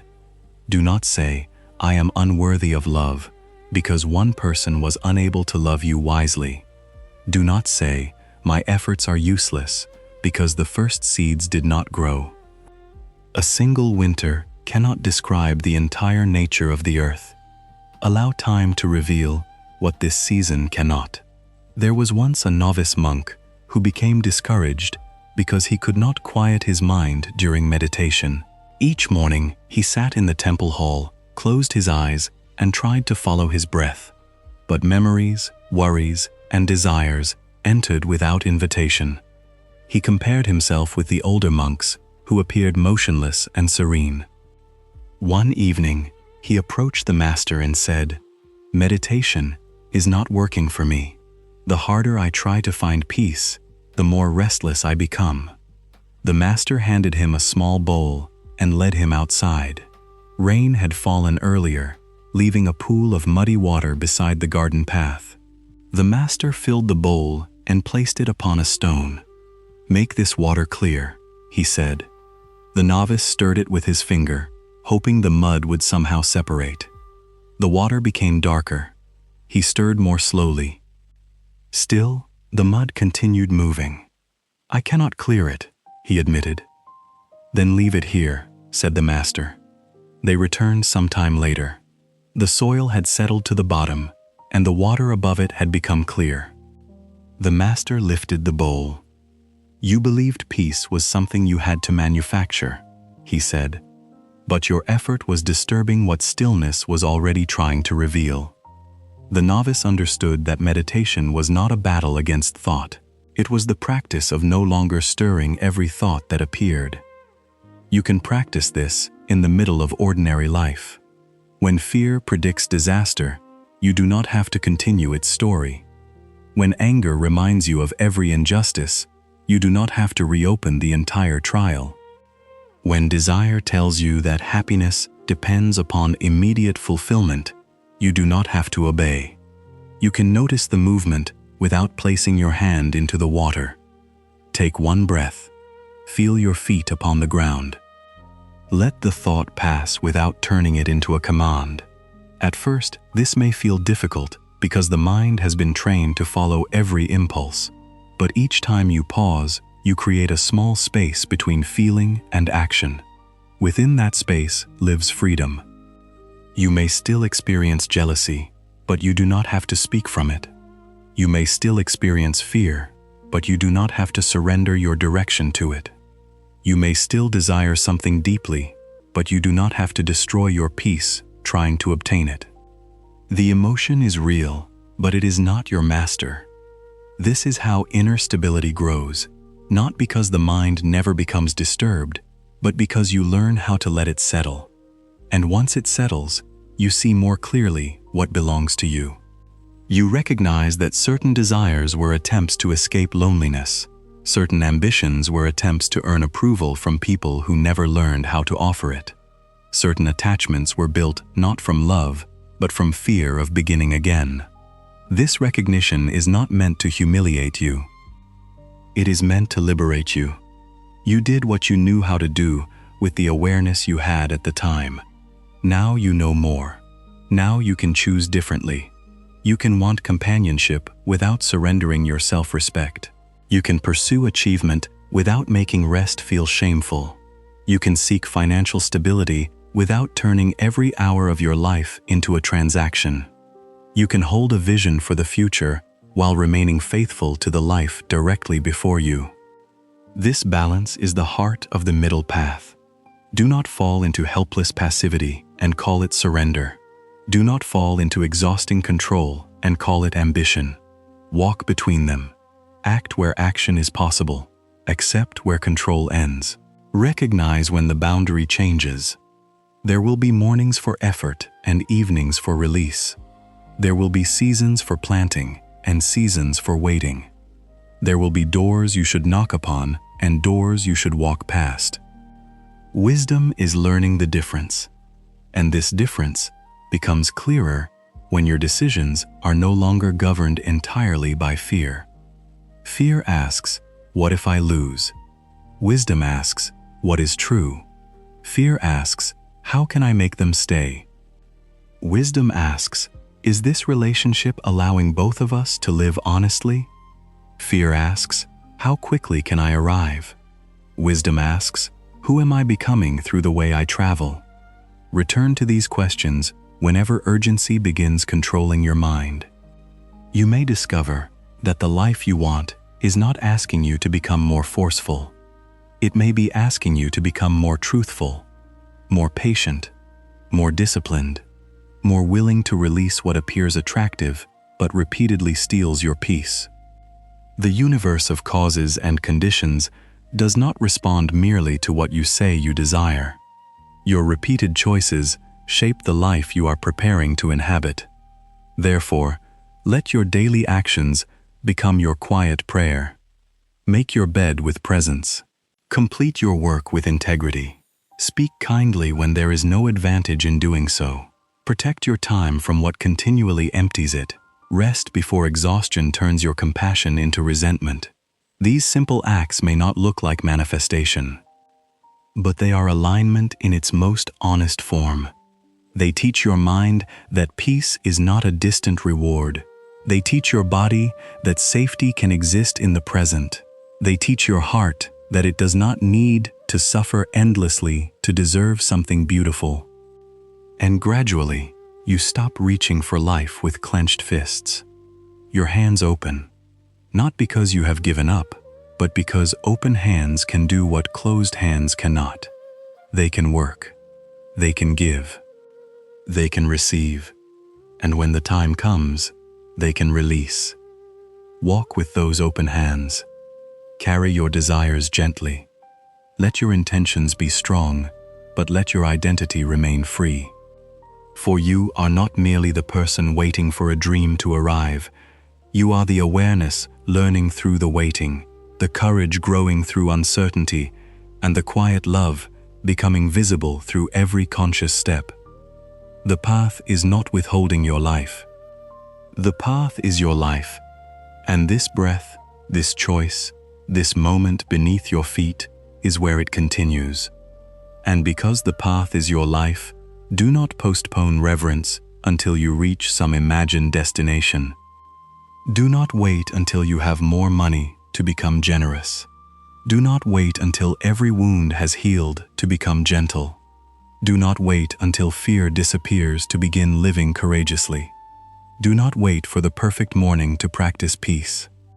The sacred is not hidden only in distant temples, ancient scriptures, or extraordinary moments of awakening. It is present in the way you close a door without anger, the way you drink water with awareness, the way you speak to yourself after making a mistake. Every ordinary action reveals the quality of mind from which you are living. Two people may perform the same task while inhabiting completely different inner worlds. One washes a bowl with irritation, wishing to be somewhere else. The other feels the warm water upon the hands, watches the sunlight reflect from the surface, and gives full attention to the simple movement. The task is the same, but one person is imprisoned by resistance, while the other is practicing freedom. This is why Buddhism does not ask you to escape your life in order to awaken. It invites you to awaken within the life you already have. Your responsibilities can become practice. Your relationships can become mirrors. Your disappointments can become teachers. Your waiting can become meditation. Even desire, when observed with compassion, can become a doorway into deeper understanding. The next time you notice yourself desperately wanting something, do not immediately judge or obey the desire. Sit beside it. Ask gently, "What do you believe this will give me?" Perhaps the desire answers, "Security." Then ask, "How can I begin cultivating a sense of security through the choices available to me today?" Perhaps it answers, "Love." Then ask, "How can I become more loving without using another person to escape myself?" Perhaps it answers, "Recognition." Then ask, "What part of me is still waiting for permission to believe that my life has value?" These questions do not destroy desire. They reveal the deeper need hidden beneath its surface. Often, what you chase outside yourself is a symbol of an inner state you have not yet learned to nurture. You seek a particular person because you long to feel chosen. You seek public success because you long to feel significant. You seek constant activity because stillness brings you face to face with an emptiness you have avoided. There is no shame in this. To be human is to seek relief from suffering, but wisdom teaches you to examine whether the path you are following truly leads to relief or merely offers temporary distraction. Salt water may appear to answer thirst, but the more you drink, the thirstier you become. Some forms of attention are like salt water. Some relationships are like salt water. Some ambitions, habits, and possessions are like salt water. They provide a brief feeling of satisfaction, followed by a deeper hunger. You return again and again, believing that a larger amount will finally bring peace. But peace cannot be created by repeatedly consuming what intensifies your emptiness. At some point, you must stop drinking and listen to your thirst. You must discover what the heart is truly asking for. Perhaps it is not asking for more admiration. Perhaps it is not asking for more admiration. Perhaps it is not asking for more admiration. Perhaps it is asking for meaning. Perhaps it is not asking for everyone to remain. Perhaps it is asking you to stop abandoning yourself whenever someone leaves. This realization may feel uncomfortable at first because it returns responsibility to you. As long as you believe another person, possession, or achievement controls your peace, you can continue waiting for the world to rescue you. But when you recognize that your relationship with your own mind shapes every experience, the path becomes more demanding and more liberating. You cannot control everything that enters your life, but you can learn how to welcome, examine, and respond to what enters. Imagine that your mind is a monastery with an open gate. Thoughts arrive like travelers. Some bring useful messages. Some are confused. Some are frightened. Some repeat rumors they heard long ago. Some arrive loudly, claiming they must be obeyed immediately. Mindfulness does not require you to lock the gate. It teaches you not to give every traveler authority over the monastery. A thought may say, "You are falling behind." You can offer it a seat without offering it the throne. A fear may say, "If this does not happen, your life will be ruined." You can listen to its trembling voice without allowing it to choose your direction. A memory may say, "You were hurt before, so you must never open your heart again." You can honor the pain it carries while reminding it that the present is not always a repetition of the past. This is gentle mastery. It is not the violent domination of the mind. It is the patient cultivation of a wise relationship with it. A frightened mind does not become peaceful because you shout at it. It becomes peaceful when it learns, through repeated experience, that you will no longer abandon it to every passing storm. You become its steady companion. When anxiety rises, you breathe. When shame appears, you respond with truth. When anger burns, you listen for the boundary or wound beneath it before choosing an action. When desire becomes desperate, you open your hands and remember that your worth is not determined by the outcome. Over time, your inner world begins to trust you. Your emotions no longer need to scream so loudly because they know they will be heard. Your body begins to release the tension of constantly preparing for disaster. Your decisions become less reactive and more deliberate. You begin to experience a form of strength that does not need to appear hard. Water is soft, yet over time, it shapes stone. Compassion is gentle, yet it can dissolve patterns that punishment never changed. Patience appears quiet, yet it can carry you across distances that excitement alone cannot survive. Do not underestimate the power of what is steady. The modern world often celebrates intensity. It teaches you to move quickly, display every ambition, transform overnight, and treat exhaustion as evidence that you are serious. But a flame that burns too fiercely may consume all its fuel before dawn. The Buddhist path invites another rhythm. Begin modestly. Continue sincerely. Return patiently. Let your transformation be deep enough that it does not require constant performance. You do not need everyone to witness your healing. You do not need to announce every boundary, explain every silence, or prove that you have changed. The moon does not argue with those who do not notice its light. Continue your practice. Let your peace become visible through the way you live. Let it appear in the conversations you no longer need to win. Let it appear in the invitations you can decline without inventing excuses. Let it appear in the distance you maintain from those who repeatedly bring chaos into your heart. Let it appear in the tenderness with which you begin again. Beginning again is one of life's greatest spiritual practices. Each sunrise begins again without shame about yesterday's darkness. Each breath arrives fresh, even if the breath before it was troubled. Each step offers another opportunity to change direction. You are allowed to begin again. You are allowed to recognize that a choice no longer serves you. You are allowed to leave a path that was chosen by a frightened version of yourself. You are allowed to change your mind when wisdom reveals what fear once concealed. This does not make you weak or inconsistent. It means you are awake enough to respond to what you now understand. There was once a traveler who became lost while crossing a vast mountain forest. He had been walking for many hours when he noticed that the moss upon the trees and the direction of the sun did not match the map he carried. But he had already traveled so far that turning back felt humiliating. If I continue, he thought, perhaps this path will eventually lead where I intended. So he continued. The forest became darker.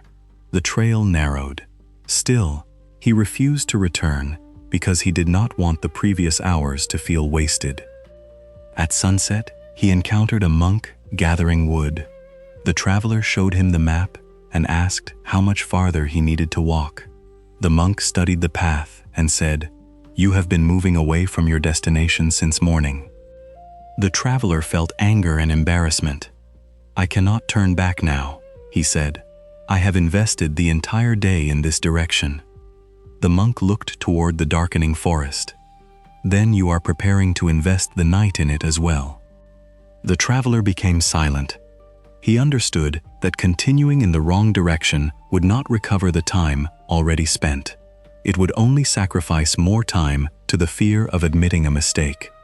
Together, they returned toward the safer trail. Sometimes wisdom will ask you to turn around. It may ask you to leave a relationship into which you have poured years of hope. It may ask you to reconsider an ambition that has cost your health and joy. It may ask you to stop defending an identity that no longer reflects the truth of who you are. The time you invested was not necessarily wasted. You learned, you loved, you discovered your limits. You became capable of recognizing a direction that you could not recognize before. But the lesson does not require you to remain inside the classroom forever. Receive what the experience taught you and continue. The past is a teacher, not a residence. You may visit it to understand, but do not rebuild your home there. The person you were deserves compassion. That person made choices while carrying needs, fears, and wounds that may not have been visible even to them. Do not look backward with cruelty. Cruelty cannot heal the past. It only carries its pain into the present. Look backward with understanding, then look forward with responsibility. Say, "I forgive myself for what I did before I understood. Now that I understand, I will choose with greater awareness." This is how karma changes. Not through self-condemnation, but through conscious action. The seed already planted may still produce consequences. You cannot return to yesterday and remove it from the soil. But today, you can stop planting the same seed. You can plant patience where you once planted anger. You can plant truth where you once planted avoidance. You can plant boundaries where you once planted resentment. You can plant steady effort where you once planted desperate urgency. Then allow time to do its quiet work. A garden does not transform the moment a new seed enters the ground.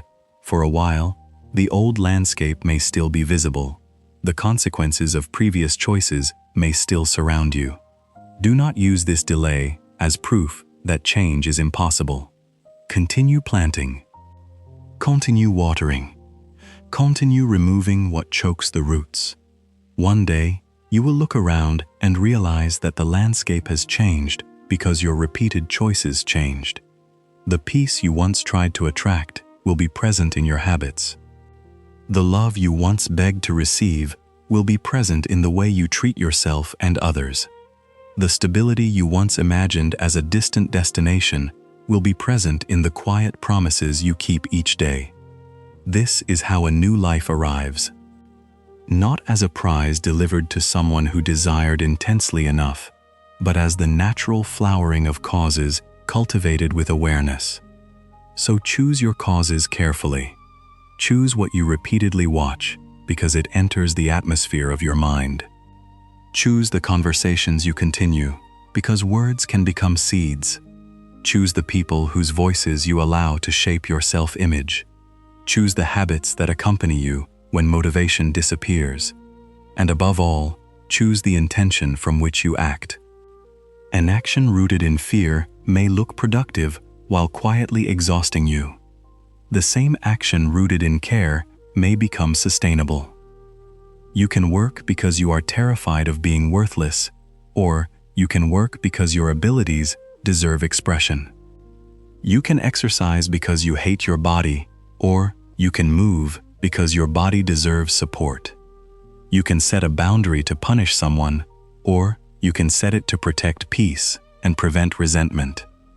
The outward behavior may appear similar, but the inner seed is different. And the seed matters. Before acting, pause and ask, what am I planting through this choice? Then listen honestly. If the answer is fear, do not condemn yourself. Bring compassion to the fear, and wait until your action can arise from greater clarity. If the answer is love, wisdom, dignity, or truth, take the next step, even if your hands tremble. A trembling step can still be a courageous one. You do not need to feel perfectly prepared. You need only to become present enough to stop letting unconscious fear choose everything for you. This is the freedom available now. Not freedom from every difficulty. Freedom within your response. Not freedom from all uncertainty. Freedom from the demand that uncertainty disappear before you begin. Not freedom from desire. Freedom from becoming enslaved by desire. Carry this freedom quietly into the hours ahead. When life offers something beautiful, receive it with gratitude. When life removes something familiar, release it with tenderness. When life becomes unclear, return to your breath. When the road opens, walk. When the road closes, listen. And when you become lost, do not be ashamed to turn around. The purpose of the path is not to prove that you never wandered.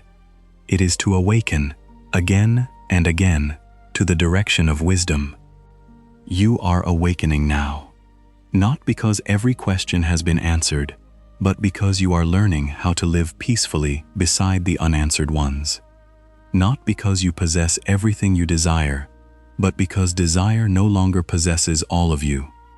Not because the future is guaranteed, but because this breath has become enough ground upon which to stand. Stand here. Feel the life already moving through you. Then, without force and without fear, take the next conscious step. And let that step be small enough to honor, yet meaningful enough to change your direction. The mind often dismisses small beginnings because they do not satisfy its hunger for immediate transformation. It wants the entire mountain crossed before sunset. It wants one meditation to dissolve years of fear, one boundary to heal every relationship, one courageous decision to remove all uncertainty. But life rarely changes through a single magnificent moment. It changes through what you choose repeatedly when no one is watching. A single conscious breath may seem insignificant, yet that breath can interrupt an angry reaction. The interrupted reaction can prevent a painful argument. The avoided argument can protect a relationship, and the protected relationship can alter the atmosphere of an entire home. Never underestimate the path hidden inside one mindful choice. A seed is small, but it does not apologize for its size. It carries a forest without needing to display it. You also carry possibilities that are not yet visible. Do not disturb them through constant doubt. Do not dig into the soil every morning to see whether your healing has developed roots. Do not measure your progress only by whether you still experience difficult emotions. Growth does not mean sadness never visits you again. It means sadness no longer convinces you that you have lost the path. Growth does not mean you never feel afraid. It means fear is no longer the only voice permitted to make decisions. Growth does not mean you become incapable of attachment. It means you recognize attachment sooner and return to freedom more gently. Some days, you will feel deeply connected to this wisdom. Your mind will be quiet, your choices will feel clear, and letting go will seem natural. On other days, the old habits will return. You may reach again for what you promised yourself you would release. You may check for a message that has not arrived. You may compare your life with someone whose journey you do not truly know. You may feel impatience rising because the changes you desire remain invisible.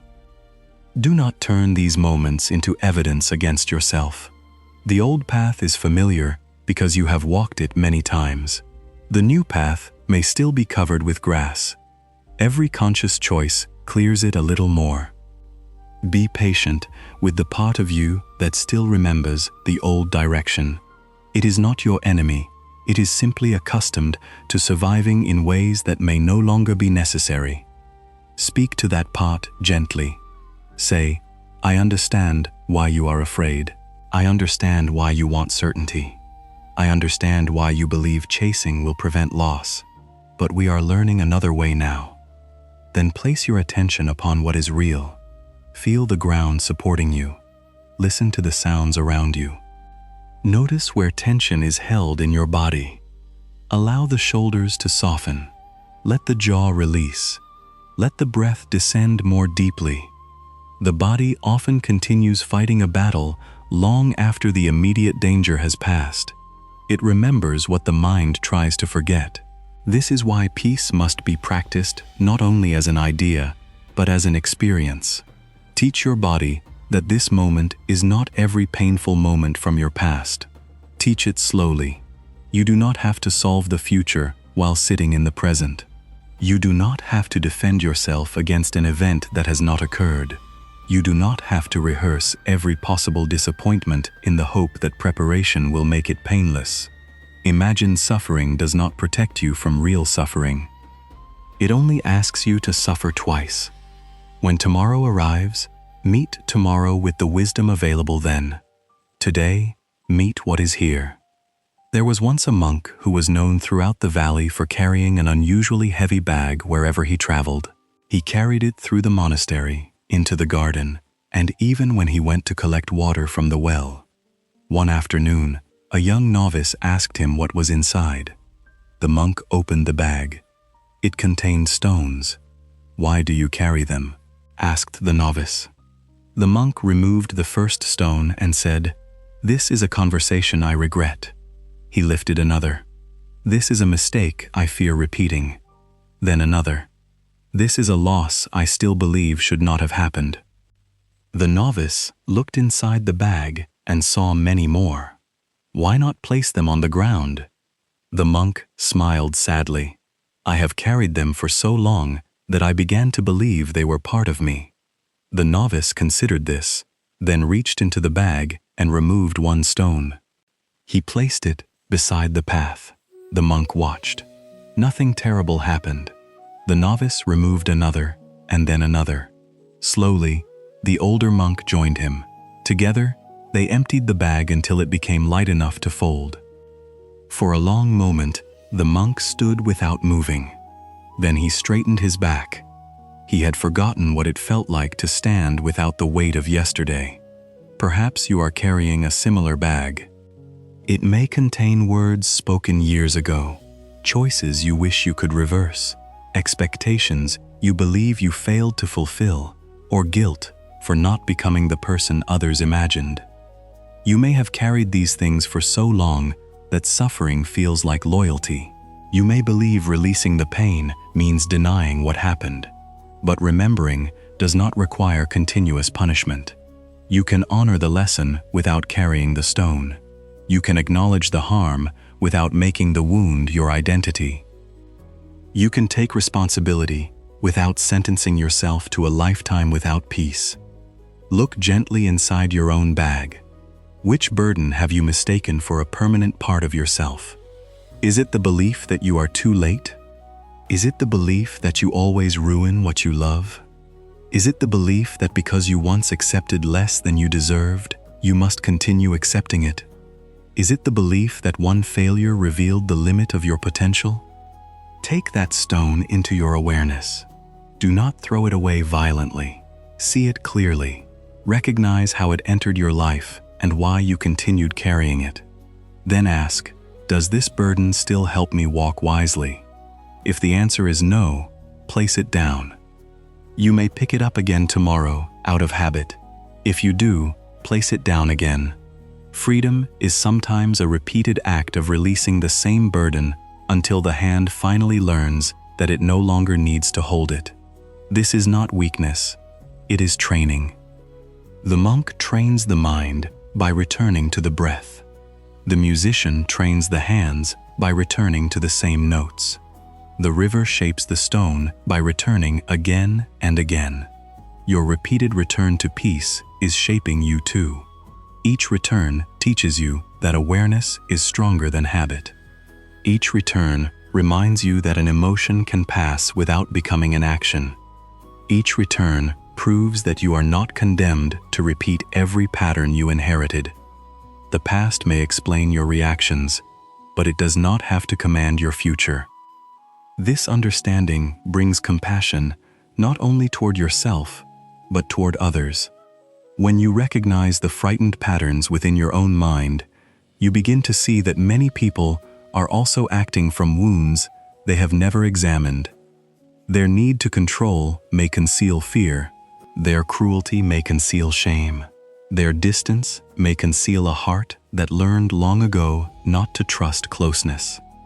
Understanding this can soften hatred, but understanding does not require you to remain where harm continues. Compassion and boundaries can exist together. You can recognize someone's pain without volunteering to become the place where they repeatedly express it. You can forgive without reopening the door. You can wish someone peace while choosing a path that no longer includes them. The Buddha's compassion was never blindness. True compassion sees suffering clearly, including the suffering created when harmful behavior is continually permitted. Sometimes the most compassionate response is a gentle presence. Sometimes it is an honest conversation. Sometimes it is silence. Sometimes it is distance. Wisdom determines the form that compassion must take. Before responding to someone who disturbs your peace, pause long enough to ask, will my next action reduce suffering or merely continue its movement? Anger often wants to pass its fire into another person. Fear wants to pass its uncertainty. Shame wants to find someone else to diminish. When you act unconsciously, suffering travels through you. But when you become aware, you can become the place where its journey ends. Someone speaks harshly, and you refuse to carry that harshness into your next conversation. Someone rejects you, and you refuse to transform that rejection into self-hatred. Someone betrays your trust, and although you protect yourself, you refuse to betray your own capacity for goodness. This is spiritual strength. You do not become what wounded you. You allow wisdom to interrupt the inheritance of pain. Imagine how different your life might become if every painful experience ended with greater awareness instead of another unconscious reaction. The betrayal teaches discernment. The failure teaches humility. The delay teaches preparation.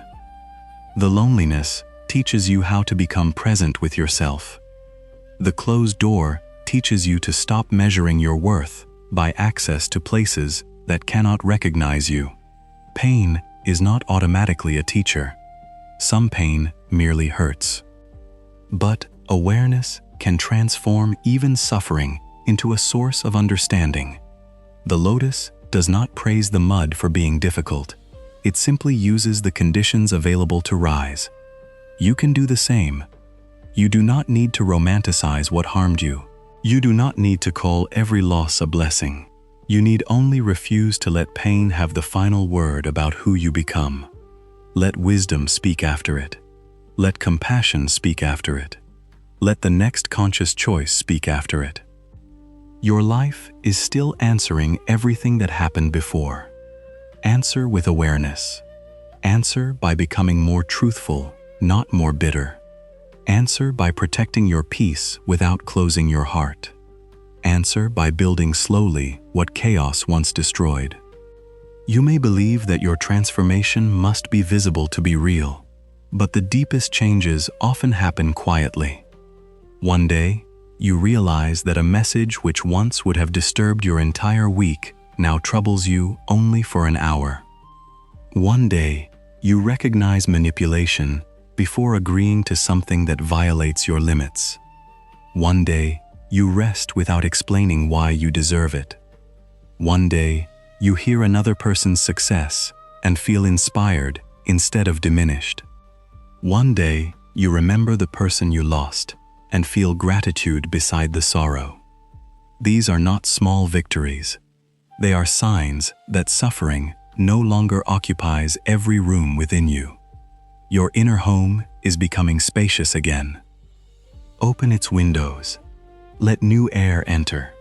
Allow joy to return without asking whether it intends to remain forever.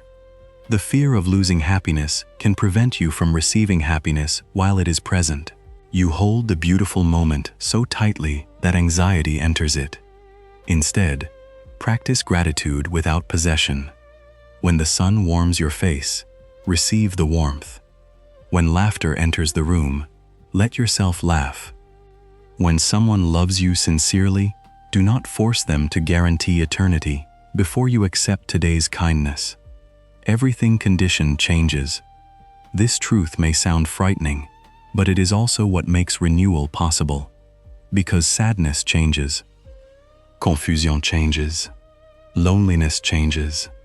The version of you who believed there was no way forward changes. Impermanence does not only take beautiful things away, it also ensures that painful seasons cannot remain exactly as they are forever. Therefore, when joy comes, appreciate it. When sorrow comes, remember that it moves. When uncertainty comes, allow it to remain unanswered for a little while. You do not have to build a permanent identity from a temporary condition. Do not say, "I am lost." Say, "I am experiencing a moment in which the path is unclear." Do not say, "I am broken." Say, "There are places within me asking for care." Do not say, "Nothing is changing." Say, "Much of what is changing may still be beneath the surface." Language shapes the way the mind holds experience. Speak truthfully, but do not speak as though pain were eternal. Leave room in every sentence for transformation. Leave room in every difficult season for an unexpected opening. Leave room within yourself for a future identity you cannot yet imagine. Perhaps the person you are becoming will no longer need the things you are currently afraid to lose.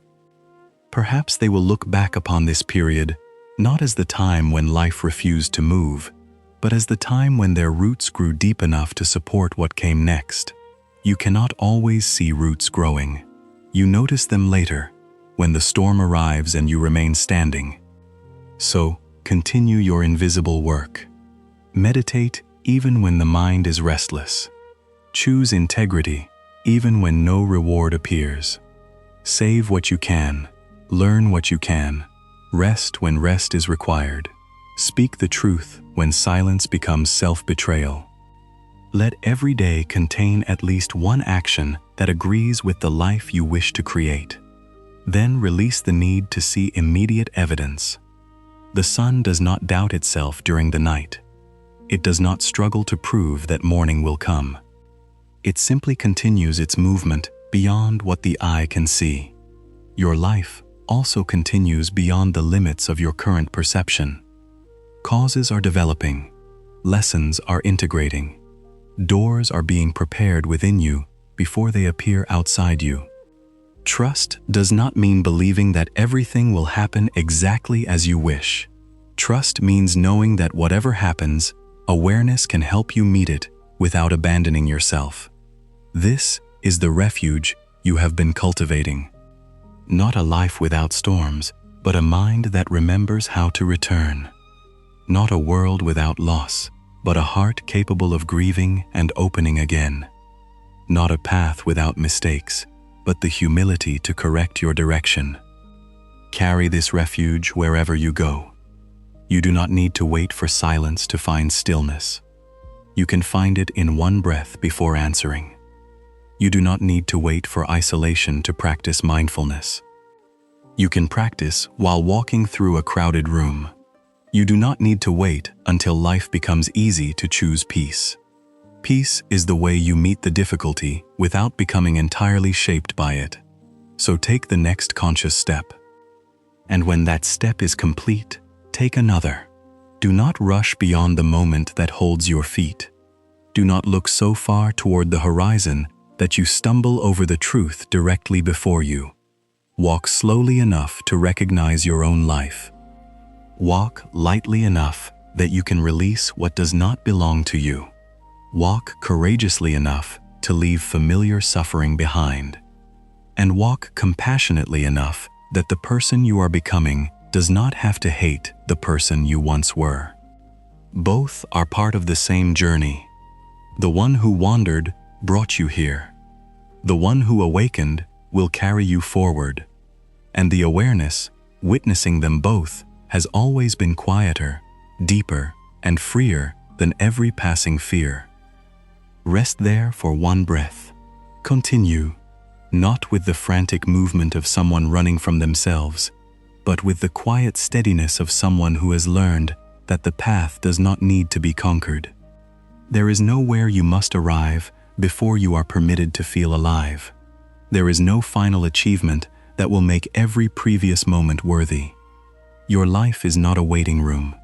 This day is not merely preparation for a better day. This breath is not an obstacle between you and the future.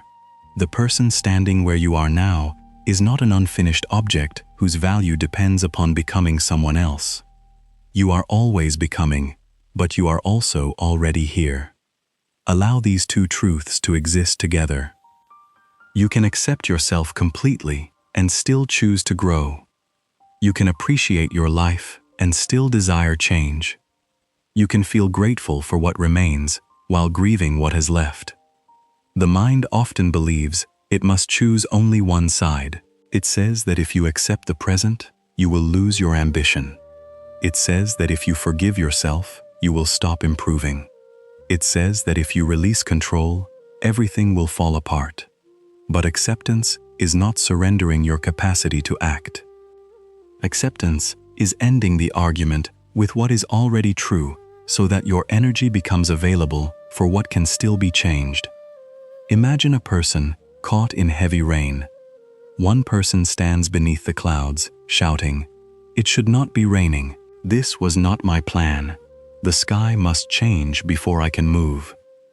Another person acknowledges the rain, finds shelter, protects what must remain dry, and adjusts the journey. Both are standing beneath the same storm, but only one is free to respond. Resistance consumes the strength that wisdom could use. How much of your energy has been spent arguing with what has already happened? Perhaps someone chose to leave. Perhaps an opportunity passed. Perhaps time changed your body, your relationships, or the direction of your dreams. Perhaps you made a decision with consequences you cannot erase.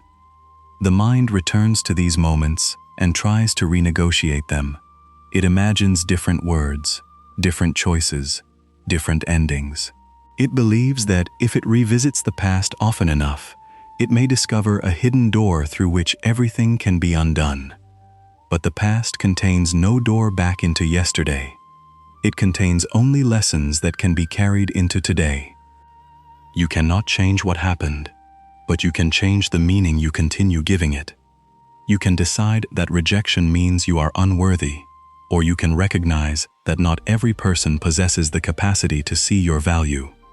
You can decide that failure means the path is closed, or you can allow failure to refine the way you walk. You can decide that an ending proves love was meaningless, or you can honor what was real without demanding that it last forever. The event and the interpretation are not the same. Often, the second wound is created by the story placed around the first. The first wound says, "Something painful happened." The second says, "It happened because I am not enough, and therefore nothing beautiful can happen again." Mindfulness helps you separate these voices. It allows you to feel pain without building a prison from it. When suffering arises, ask yourself, what is happening now, and what story am I adding? Perhaps what is happening now is simple. You are alone in a quiet room. Your heart is beating. Your breath is moving. A memory has appeared. Then the story begins. No one will ever understand me. I will always be alone. My best days are behind me. Notice the difference. The present moment may contain loneliness, but the story attempts to turn loneliness into a permanent destiny. Return to what is true now. Say, loneliness is present, not, I am destined to be lonely. Say, fear is present, not, everything will go wrong. Say, I do not yet know, not, there is no way forward. This way of speaking creates space, and within that space, life can move again. There was once a monk who lived in a monastery near a river. Every morning, he walked to the water, carrying 2 clay vessels suspended from a wooden pole. One vessel was perfect, the other had a thin crack along its side. By the time the monk returned to the monastery, the perfect vessel remained full, while the cracked one had lost half its water. For many months, the damaged vessel felt ashamed. One morning, it said to the monk, "You should replace me. Because of my flaw, half your effort is wasted." The monk did not answer immediately. Instead, he asked the vessel to observe the path beside the river. Along one side, the earth was dry and empty. Along the other, where the cracked vessel always hung, wild flowers covered the ground. "I knew about your crack," the monk said, "so I planted seeds along your side of the path. Each morning, without knowing it, you watered them. These flowers now decorate the temple and feed the bees. What you considered only a weakness became part of something beautiful." This story does not mean that every wound must be celebrated. It does not mean you should refuse healing because pain might have a purpose. It means that what you consider broken may still participate in life. Your sensitivity may have caused you pain, but it may also allow you to recognize suffering that others overlook. Your difficult past may have left scars, but it may also give your compassion depth. The years you believe were lost may have cultivated discernment that no book could have given you. Do not reduce yourself to the places where you cracked. Look also at the flowers growing along the path you traveled. Perhaps someone felt less alone because you understood their silence. Perhaps your children, friends, or loved ones received a gentleness you had to teach yourself. Perhaps you became more careful with hearts because you remember what carelessness felt like. Perhaps your suffering awakened a question that eventually led you toward wisdom. You are not required to call the pain good, but you can allow something good to grow through the way you meet it. This is one of the quiet miracles of awareness. It does not change the past.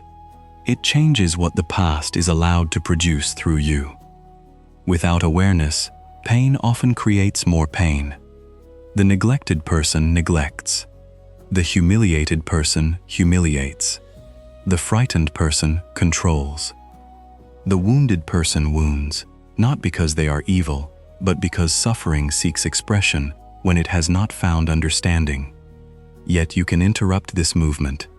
You can say, "What happened to me will not become what I unconsciously give to others." You can learn to offer the patience you needed. You can learn to speak the truth that was hidden from you. You can create the safety you were denied. You can become the place where an old pattern ends. This work may never receive applause. No one may know how many reactions you swallowed before choosing a wiser response. No one may understand how difficult it was to set a boundary without hatred, forgive yourself after years of guilt, or remain gentle without returning to the conditions that harmed you. But unseen transformation is still transformation. A tree does not need an audience while strengthening its roots. Your healing does not become less real because it happens quietly. Continue strengthening what cannot yet be seen. Let your private choices become the foundation of your public life. When no one is watching, speak to yourself with respect. When no reward is promised, act with integrity. When anger would be easier, practice restraint. When you make a mistake, take responsibility without turning responsibility into self-hatred. You do not need shame to become accountable. Shame says, "I am bad." Awareness says, "This action caused suffering. I can understand it, repair what is possible, and choose differently." One closes the heart, the other opens a path. If you have hurt someone, Buddhist wisdom does not ask you to hide behind beautiful ideas. It asks you to see clearly. Acknowledge what occurred. Apologize sincerely when doing so is appropriate. Repair what can be repaired. Then live in a way that makes the apology visible through changed behavior. Words begin the process. Repeated action gives those words meaning. And if forgiveness does not come immediately, accept that you cannot control another person's healing. You can offer truth, responsibility, and patience. You cannot force their heart to open according to your preferred timing. Even repentance must release attachment to the result. Do what is right because it is right, not only because it guarantees reunion. Sometimes your growth will restore a relationship. Sometimes it will reveal why the relationship cannot continue. Both outcomes can be part of wisdom. The desire to keep everyone may tempt you to return to old versions of yourself. You may become smaller, so another person does not feel threatened. You may silence a truth so the surface remains peaceful. You may abandon a boundary because someone calls it selfish. But peace built upon self-betrayal is not peace. It is delayed suffering. True harmony does not require you to disappear. You can be compassionate and clear. You can listen without agreeing. You can love without surrendering your dignity. You can say no without turning the other person into an enemy. At first, this may feel unfamiliar. If you learned that love meant constant sacrifice, a healthy boundary may feel like cruelty. If you learned that safety depended upon pleasing everyone, honesty may feel dangerous. If you were rewarded for ignoring your own needs, self-respect may initially produce guilt. Do not assume that guilt always means you are doing something wrong. Sometimes guilt is simply the discomfort of leaving an old pattern. Observe it. Ask whether your action is truly harmful or merely unfamiliar. If the boundary protects your well-being without intentionally punishing another person, remain steady. Let discomfort pass through you without allowing it to reverse every wise decision. People who benefited from your lack of boundaries may not celebrate your growth. Do not use their disappointment as proof that your healing is mistaken. A gate is not an act of hatred toward the road. It simply protects what is growing within the garden. Protect what is growing within you. Protect the morning practice that returns you to yourself. Protect the time your body needs for restoration. Protect your mind from endless noise. Protect your heart from conversations that repeatedly reduce human beings to objects of judgment. What you consume becomes part of your inner environment. If you fill every silence with outrage, comparison, fear, and distraction, do not be surprised when peace struggles to take root. The mind requires nourishment just as the body does. Choose some moments in which nothing is demanding your reaction. Sit near a window. Walk slowly without reaching for your phone. Listen to the wind move through leaves. Drink your tea without consuming another person's life through a screen. Let boredom appear. Do not immediately escape it. Behind boredom, you may discover fatigue. Behind fatigue, grief. Behind grief, a need you have not allowed yourself to name. Constant stimulation prevents deeper truths from reaching the surface. Stillness gives them permission to speak. At first, silence may not feel peaceful. It may reveal everything the noise helped you avoid. Be patient. When muddy water begins to settle, the movement may appear more visible before clarity comes. Remain present without trying to solve everything at once. If sorrow appears, breathe with sorrow. If restlessness appears, breathe with restlessness. If nothing remarkable happens, breathe with the ordinary moment. Meditation is not valuable only when it produces serenity. It is valuable whenever it teaches you to remain present without immediately fleeing yourself. You are learning that you can stay. You can stay with one breath. You can stay with an emotion long enough to understand it. You can stay with uncertainty without rushing into a decision designed only to make discomfort disappear. This capacity will transform the way you choose. Many unwise decisions are not made because people lack intelligence. They are made because people cannot tolerate the temporary discomfort of not acting. They send the message.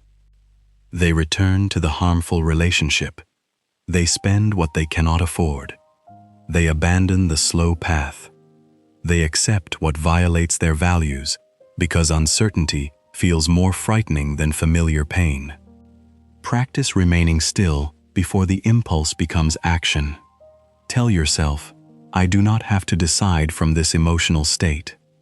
Allow the wave to rise and fall. Then ask what remains true after the intensity passes. What is true when fear becomes quieter? What is true when loneliness no longer speaks as an emergency? What is true when anger has delivered its message but no longer controls your hands? That quieter truth may not offer instant relief, but it often offers lasting direction. Follow it. Not because it guarantees comfort, but because it allows you to remain aligned with the person you are becoming. And if you cannot hear it yet, wait. There is wisdom in refusing to move merely because anxiety demands movement. A pause is also a choice. Rest is also part of the path. Silence can also be an answer. You do not need to fill every empty space immediately. Some emptiness is not absence. It is room. Room for understanding. Room for recovery. Room for a new form of life that cannot enter, while every corner remains occupied by what you are afraid to release. Let there be room. Let one unanswered question remain open. Let one old identity loosen. Let one expectation fall from your shoulders. You may feel exposed without the familiar weight. Stand there gently. Your lightness may initially feel like loss because you have forgotten how freedom feels. Give yourself time to recognize it. Soon, you may notice that your breath reaches deeper. Your decisions become clearer. Your relationships become more honest. You begin to sense that life was never asking you to hold everything together. It was asking you to meet each moment with awareness and release it when its time had passed. That is all you must do now. Meet this moment. Receive what it carries. Offer the wisest response available to you. Then allow it to pass. Another breath will come. Another step will appear. Another opportunity to return will quietly open, and you will continue, not as the person who began this journey, but as someone becoming lighter each time awareness replaces fear, compassion replaces judgment, and trust replaces the need to control every unfolding thing. And as you become lighter, you may begin to notice something that the burdened mind could never see. Life was not always resisting you. Sometimes it was redirecting you. The closed door was not necessarily a punishment. The delay was not necessarily abandonment.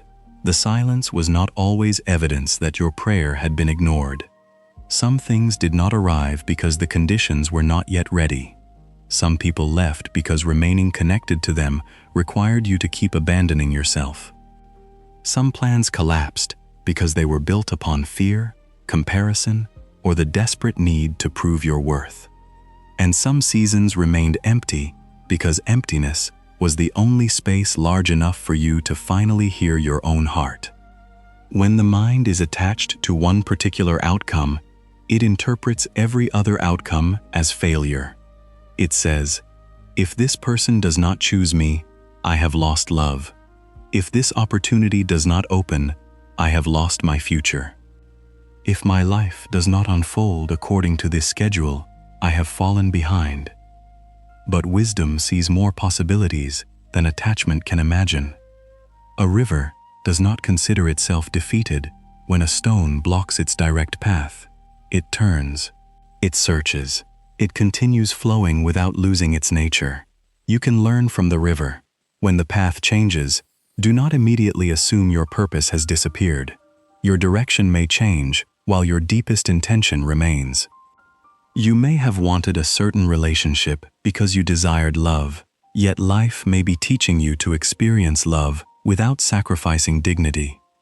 You may have wanted a certain position because you desired significance, yet life may be guiding you toward work that carries greater meaning.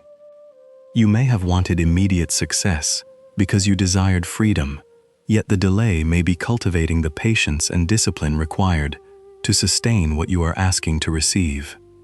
This does not mean that every disappointment hides a perfect reward. It means that disappointment does not possess enough knowledge to define the entire journey. You are seeing one moment. Life is unfolding through countless causes and conditions beyond the limits of your present understanding. Leave room for what you cannot yet see. There was once a farmer who lived beside a mountain with his son and a single horse. One morning, the horse escaped. The neighbors came and said, "What terrible misfortune." The farmer replied, "Perhaps." Several days later, the horse returned with a group of wild horses. The neighbors celebrated. "What wonderful fortune!"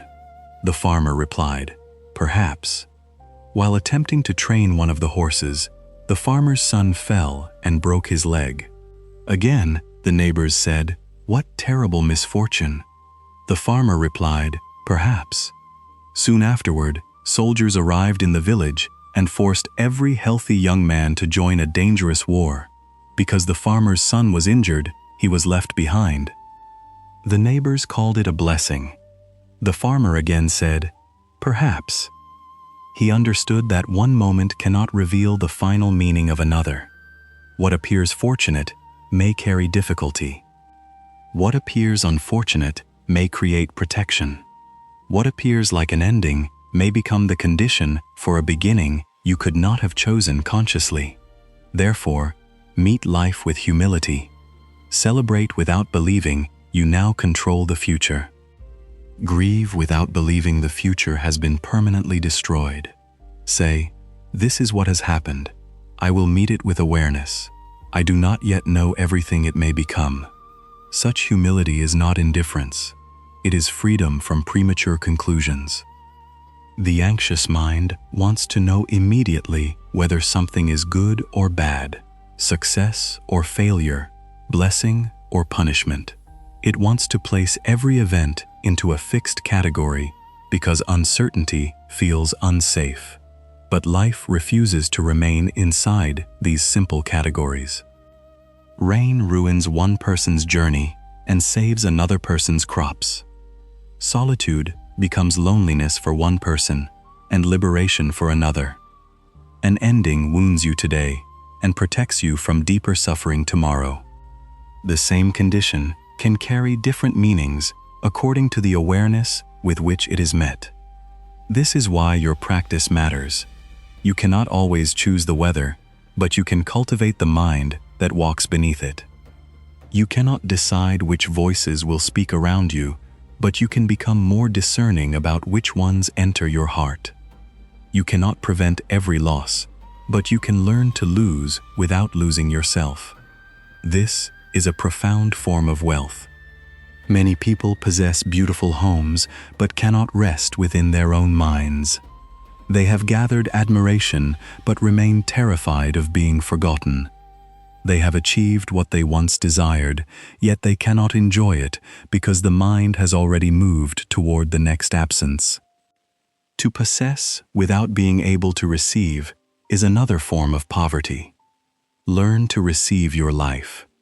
Not merely the life you plan to have one day. This life. The meal before you. The body breathing now. The person offering you sincere kindness. The few quiet minutes before the demands of the day begin. The opportunity to correct one mistake. The chance to speak one honest sentence. The simple privilege of beginning again before another evening arrives. Receiving does not mean pretending everything is perfect. It means refusing to let what is missing erase what is present. A mind trained only to notice absence will remain hungry even inside abundance. It will stand in a garden and count the flowers that have not yet opened. It will be loved by many and obsess over the one person who remained distant. It will accomplish 9 meaningful things and punish itself for the 10th that failed. This mind does not need more. It needs a different way of seeing. Begin by noticing what supports you without demanding recognition. The earth carries your weight. The breath enters without requiring you to earn it. Your heart continues its work even while you sleep. Somewhere, perhaps quietly, someone remembers your kindness. Some lesson from your past is protecting you from a choice you might once have made. Some strength within you has already carried you through days you believed you could not survive. Pause long enough to recognize these things. Gratitude is not the denial of suffering. It is the refusal to let suffering become the only truth you can see. You may be grieving and grateful.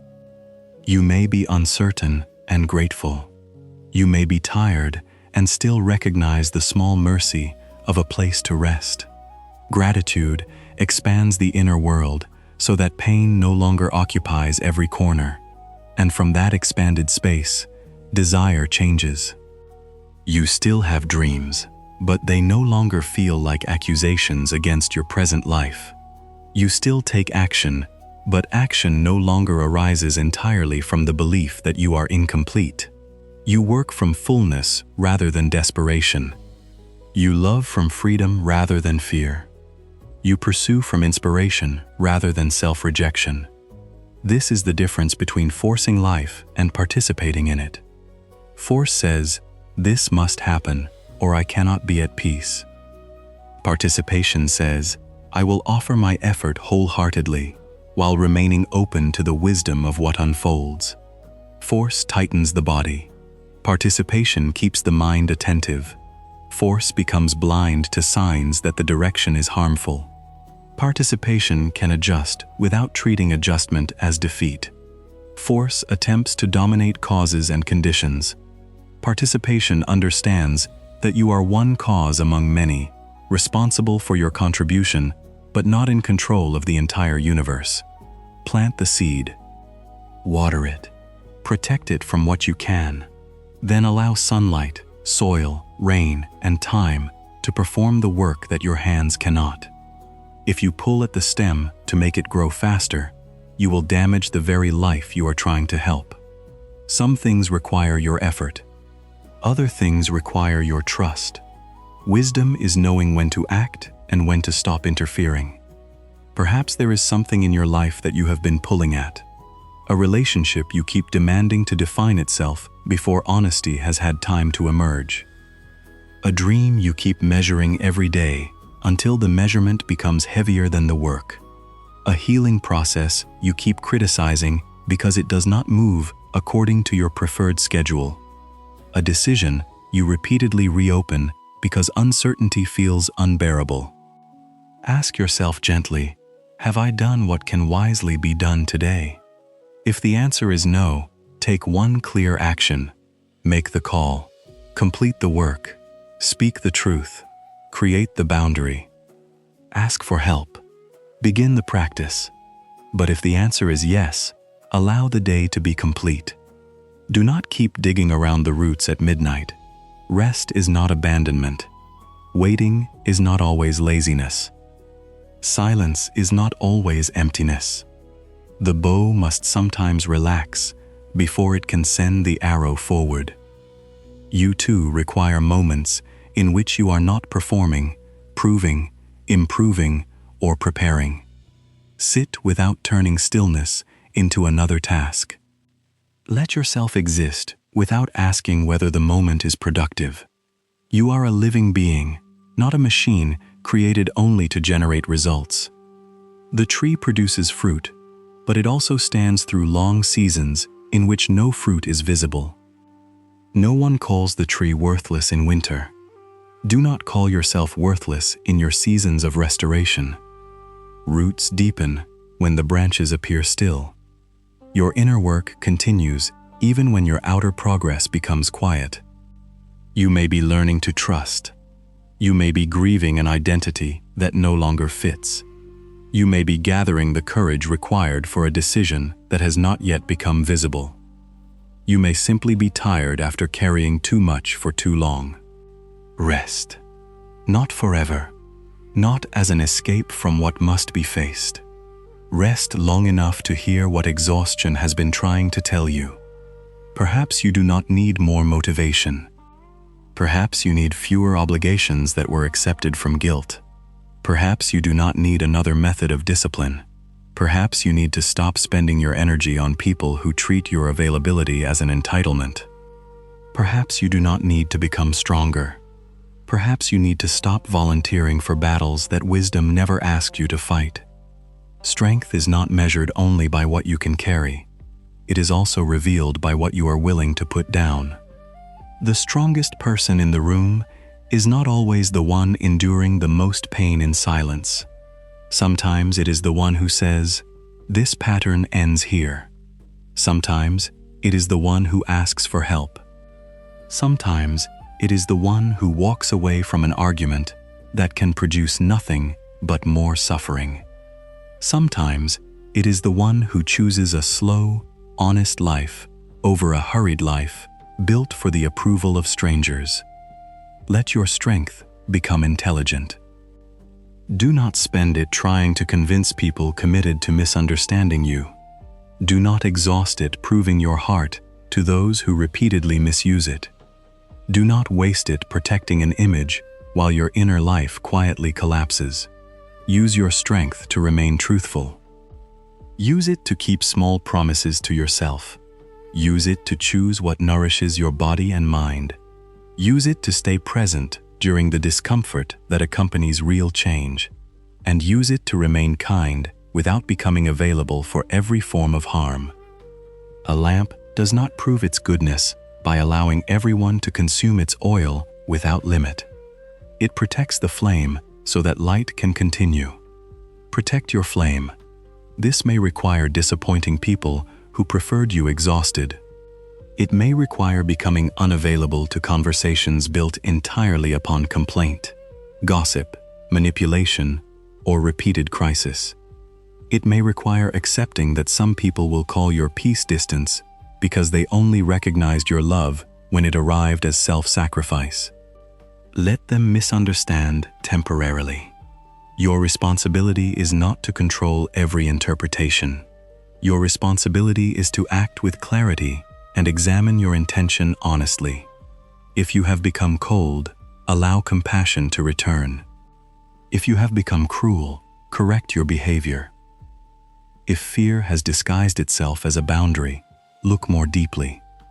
But if your decision arises from self-respect, wisdom, and the sincere desire to reduce suffering, remain steady. A boundary that changes every time someone becomes displeased is not yet a boundary. It is a request for permission.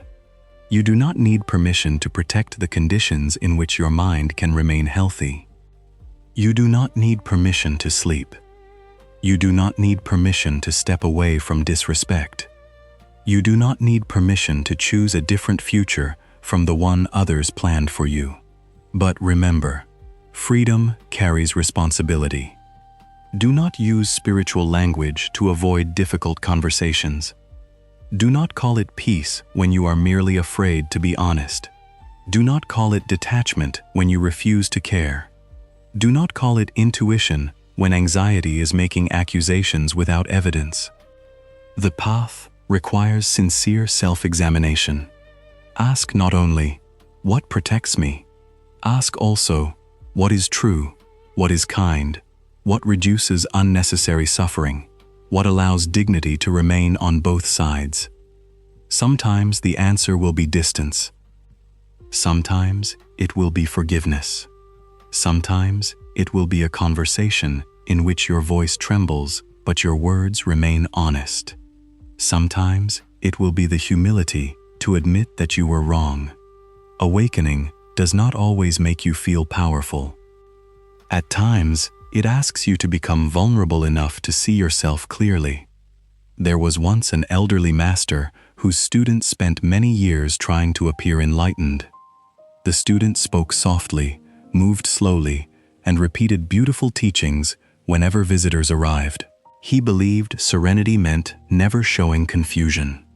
One day, the master asked him to carry a lantern through the temple courtyard after sunset. The student lifted the lantern and walked with elegant care. Halfway across the courtyard, the flame went out. The student continued walking, pretending he could still see. He stumbled over a stone and dropped the lantern. The master approached and asked, "Why did you not stop?"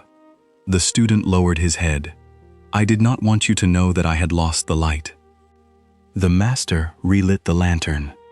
Then your wish to appear illuminated kept you walking in darkness. Do not make the same mistake. When you do not know, say, "I do not know." When you need guidance, ask. When your practice feels empty, return without pretending. When you lose your direction, stop long enough for the light to be restored. There is no shame in needing light. The shame you fear is often only the collapse of an image you were never meant to carry. You do not need to appear peaceful. You need to practice returning to peace. You do not need to appear wise. You need to remain teachable. You do not need to convince others that you have healed. You need to treat your wounds with enough honesty that they no longer make your choices in secret. The desire to appear complete can prevent real growth. Let yourself be a beginner. A beginner is permitted to ask questions. A beginner notices what familiarity overlooks. A beginner can change direction without protecting a reputation. Each morning, become a beginner again. Do not assume that because you understood patience yesterday, you will not need to practice it today. Do not assume that because you released one attachment, the mind will never create another. Do not assume that one peaceful season has made you immune to suffering. Awareness must remain alive. It is not a trophy placed upon a shelf. It is a lamp that must be tended. Tend it through ordinary acts. Return to the breath before the day becomes loud. Notice the intention behind your words. Allow silence before answering from anger. End the evening by releasing what cannot be completed tonight. If this teaching is helping you recognize the burdens you are ready to put down, pause for a moment and write in the comments, "I release control and trust the path." Let those words become more than a sentence. Let them become a promise to stop turning every uncertainty into a battle. And if you know someone who has been exhausted by trying to force life, share this message with them gently. It may reach them at the exact moment they need permission to breathe. Then return to yourself. Return without drama. Return without punishment. You will leave the present moment many times. The mind will enter yesterday. It will run toward tomorrow. It will build arguments, rehearse disasters, and imagine lives that do not exist. When you notice, come back. The moment you notice that you have wandered is not a failure of mindfulness. It is mindfulness awakening. Come back to the sensation of breathing. Come back to the weight of your body. Come back to the task before your hands. Come back to the person who is actually speaking rather than the response you are preparing. Come back to the life that exists rather than the life fear predicts. Each return is a homecoming.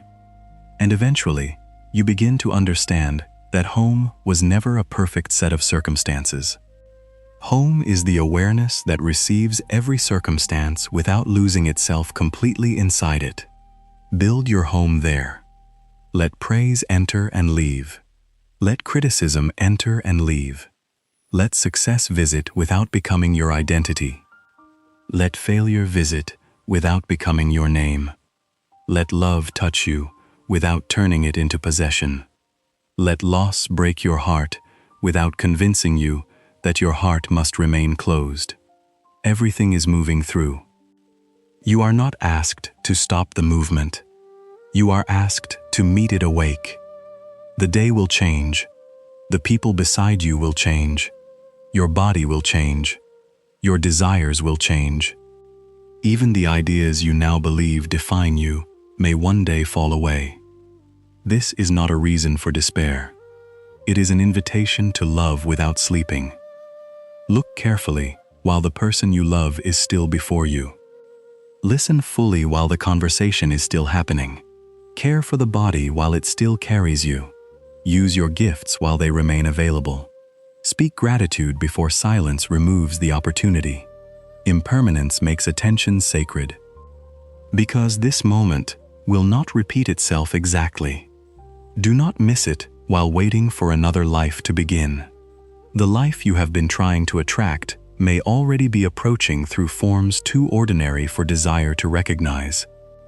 It may be approaching as discipline, as an uncomfortable truth, as a necessary ending, as a quiet opportunity requiring consistent effort, as an invitation to rest, as a person who brings peace instead of intensity, as the courage to become someone you have never been before. Remain awake enough to recognize it. Not everything valuable arrives with excitement. Some of the deepest blessings arrive as stability, clarity, and the absence of chaos. At first, peace may feel unfamiliar if you have spent years confusing anxiety with passion. You may wonder why the new relationship feels less intense, why the wiser path feels quieter, why healing feels less dramatic than suffering. Do not mistake calm for emptiness. Your nervous system may simply be learning that love does not always have to hurt in order to feel real. Give peace time to become familiar. Give consistency time to reveal its beauty. Give the quiet life time to show you how much energy chaos once consumed. You do not need another storm to prove that you are alive. You are alive in the breath. You are alive in the stillness. You are alive in the gentle morning that asks nothing from you except your presence. Let this be enough for now. Not enough forever. Enough for this breath. Enough for this step. Enough for this day. Then tomorrow, receive what tomorrow brings. You do not need to carry it in advance. Your path will reveal itself at the speed of walking. And when you cannot see beyond the next step, remember that the next step is all the path has ever asked you to take. And yet, the mind will still ask for the entire map. It will ask where the path leads, how long the journey will take, what obstacles remain, and whether the destination will justify the effort. It wants certainty before movement. But certainty is rarely offered at the beginning. The seed does not receive a vision of the forest before it opens beneath the soil. The bird does not demand proof of every current before leaving the branch. The river does not know each bend it will encounter before beginning its descent from the mountain. Life reveals itself through participation. You understand the path by walking it. You discover your strength by meeting what requires strength. You learn what must be released when carrying it becomes heavier than the fear of letting it go. You recognize what truly belongs to you because it remains meaningful even after applause, comparison, and urgency have fallen silent. This is why the next step matters more than the entire imagined journey. The whole future exists only as thought. The next step exists as possibility within your hands. Perhaps your next step is not dramatic. Perhaps it is going to sleep at a reasonable hour. Perhaps it is drinking water, answering one important message, completing one neglected responsibility, or spending 10 minutes in silence before the world begins asking for your attention. Perhaps it is admitting that you need help. Perhaps it is no longer contacting someone whose presence repeatedly returns you to suffering.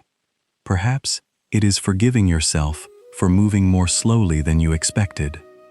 Do not reject the humble step because it does not resemble the great transformation you imagined. The door to a different life is often hidden inside an ordinary decision made consistently. A peaceful life is built through peaceful choices. A disciplined life is built through small acts, completed even when inspiration is absent.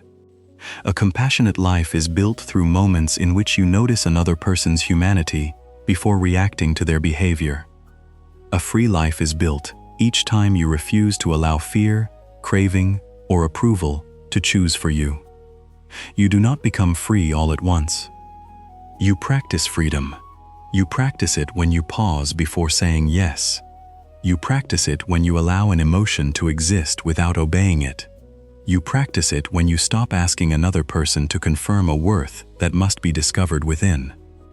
You practice it when you choose reality over the fantasy that keeps you attached. You practice it when you recognize that longing for someone is not always evidence that returning to them is wise. The heart can miss what the soul has outgrown. Remember this when nostalgia begins rewriting the past. The mind has a strange way of softening painful memories when loneliness arrives. It remembers the rare tenderness and forgets the repeated confusion. It remembers promises and ignores patterns. It remembers how strongly you felt while forgetting how often you lost yourself. Do not condemn the mind for doing this. It is searching for comfort, but offer it truth. Say, yes, there were beautiful moments, and yes, there were reasons I had to leave. Both can be true.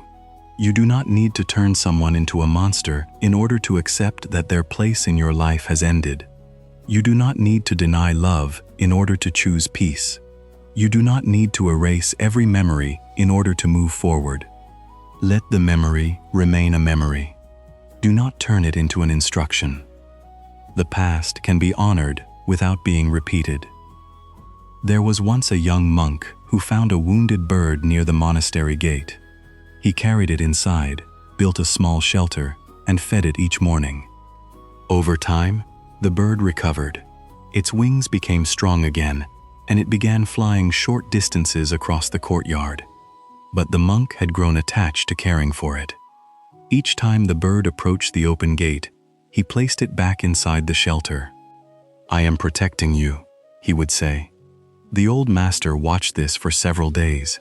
Finally, he asked the young monk, "Is the bird still wounded?"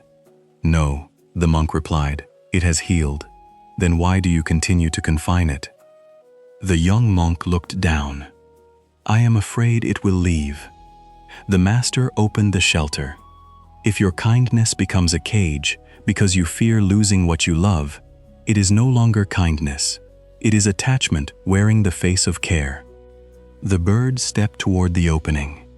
For a moment, it remained beside the monk. Then it spread its wings and flew beyond the monastery walls. The young monk felt both sorrow and wonder. The master placed a hand upon his shoulder. Love gave it strength. Now love must give it freedom. There will be moments when you must do the same. You will need to release what you sincerely cared for, not because it was meaningless, because its season has completed itself. A conversation may have reached its final honest sentence. A friendship may belong to a version of your life that no longer exists. A dream may have taught you everything it could teach, even though it did not become what you expected. An identity may once have protected you, but now prevents you from growing. Do not confuse completion with failure. The flower does not fail when its petals fall. The sunset does not fail because darkness follows. A season fulfills itself by ending when its conditions have passed. The suffering begins when the mind demands that every beautiful thing remain in the same form. But love is larger than form. Gratitude is larger than possession. Meaning is larger than duration. Some people change you forever without remaining forever. Some experiences bless you without becoming permanent. Some dreams lead you toward the person you needed to become, even when the dream itself is never realized. Receive the lesson. Release the form. Let what has completed itself return to the movement of life. Your empty hands may tremble at first. They have grown accustomed to holding, but empty hands are not useless hands. They can receive. They can create. They can pray. They can comfort. They can reach toward a new life without dragging the entire past behind them. What are your hands holding now? Whose approval? Which old argument? What imagined future? What version of yourself are you afraid to disappoint? Perhaps you are still trying to prove something to people who are no longer watching. Perhaps your success is secretly an answer to someone who once doubted you. Perhaps your exhaustion comes from living as though every day were a courtroom in which your worth must be defended. You may win the argument and still lose your peace. Release the trial. The people who misunderstood you may never revise their opinion. The person who failed to value you may never understand what they lost. The one who hurt you may never offer the apology your heart once believed was necessary for healing. Do not place the key to your freedom inside another person's awareness. They may never become conscious enough to return it. Your healing can begin without their confession. Your life can move without their permission. You can close the door without receiving every answer. Closure is not always a final conversation. Sometimes closure is recognizing that the pattern itself was the answer. If words continually promised what behavior continually denied, the behavior was speaking clearly. If every reunion returned you to the same pain, repetition was revealing the truth. If your peace disappeared whenever a certain person entered your life, your body may have understood what your attachment refused to accept. Listen without hatred. Leave without revenge. And bless the part of yourself that took time to understand. You were not foolish for hoping. Hope is beautiful, but hope must eventually become wise. Wise hope does not ignore reality. It does not remain in a burning house because one room was once warm. It does not call repeated harm a temporary misunderstanding forever. It does not confuse potential with presence. See people as they are, not only as they might become. See yourself as you are, not only through the eyes of those who benefited when you were easier to control. Reality may disappoint the fantasy, but it will free the heart. This freedom may feel lonely at first. When you stop participating in unhealthy patterns, the silence left behind can be unsettling. You may miss the constant messages, the emotional intensity, the cycle of breaking and repairing, the brief relief that followed every crisis. Chaos creates its own rhythm. The body can become accustomed to it. Peace arrives without the same noise, and because it is quiet, you may mistake it for emptiness. Do not rush to fill that emptiness. Let your inner world adjust. Let the nervous system discover that nothing terrible happens when the phone remains silent. Let the heart learn that calm does not mean abandonment. Let your days become simple enough that you can hear your own needs again. You may discover that, beneath your desire for a particular person, was a deeper desire to feel seen. Beneath your hunger for success was a desire to feel secure. Beneath your need to control everything was a frightened wish to never be surprised by pain again. Address the deeper need. Do not remain enslaved to the first form through which you tried to meet it. There are many ways to experience connection, many ways to create meaning, many ways to build safety, many roads by which love can enter your life. Attachment says, it must come through this one door. Wisdom opens the windows. You have not lost every possibility merely because one possibility ended. The future remains wider than your grief can presently imagine. But do not use the future to escape this moment. Grieve what must be grieved. If tears come, let them come without shame. Tears are not evidence that letting go was wrong. They are often evidence that what you are releasing mattered. You can miss something and still know it cannot return. You can feel sorrow and still continue. You can love someone and still refuse the life that loving them required you to endure. Maturity is not the absence of conflicting feelings. It is the ability to hold those feelings without allowing the most intense one to choose your direction. Sit beside your sadness. Do not give it the steering wheel. Say, you may travel with me for a while, but we are not going back. Then move slowly. Some days, progress will be measured in distance. Other days, it will be measured by the fact that you did not return to what harmed you. Honor both. The world celebrates visible achievement, but wisdom also celebrates the unseen disaster you prevented by remaining conscious. The argument you did not continue, the impulse you did not follow, the cruel sentence you did not send, the old door you did not reopen, the false promise you no longer believed. These quiet refusals are constructing a different destiny. Karma is not merely a mysterious punishment or reward waiting beyond this life. It can also be understood in the immediate way intention becomes action, action becomes habit, habit becomes character, and character shapes the world you repeatedly experience. Every choice leaves a tendency.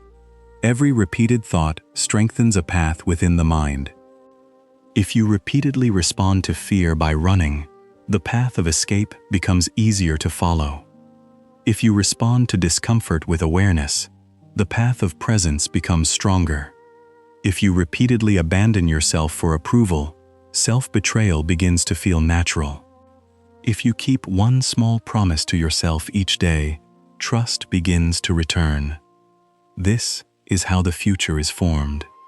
Not entirely by fate, not entirely by desire, but through countless causes and conditions, including the choices you make now. Therefore, do not wait for a perfect life before practicing wisdom. The imperfect moment is the training ground. Practice patience while the delay is happening. Practice detachment while desire is speaking.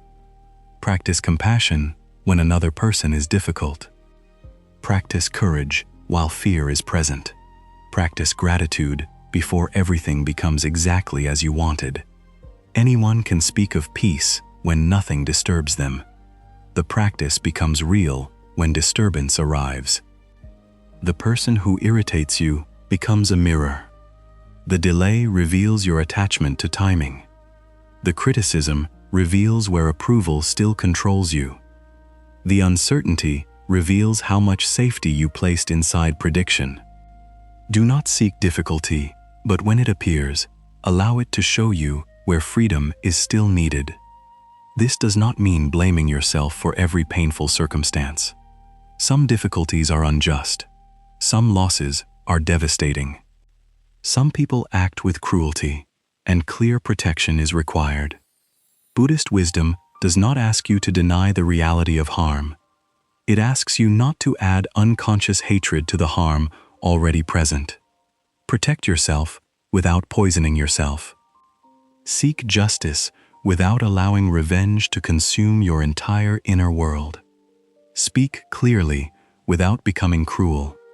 And when anger arises, listen for the value it is trying to defend.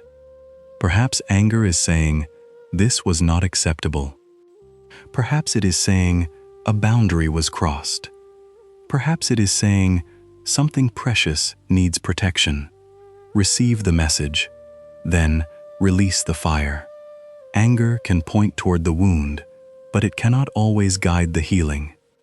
If carried too long, it begins burning the person who believes they are holding it for protection. You deserve a life not organized around what someone did to you. You deserve mornings in which their name is not the first thought. You deserve laughter that does not feel like betrayal of your pain.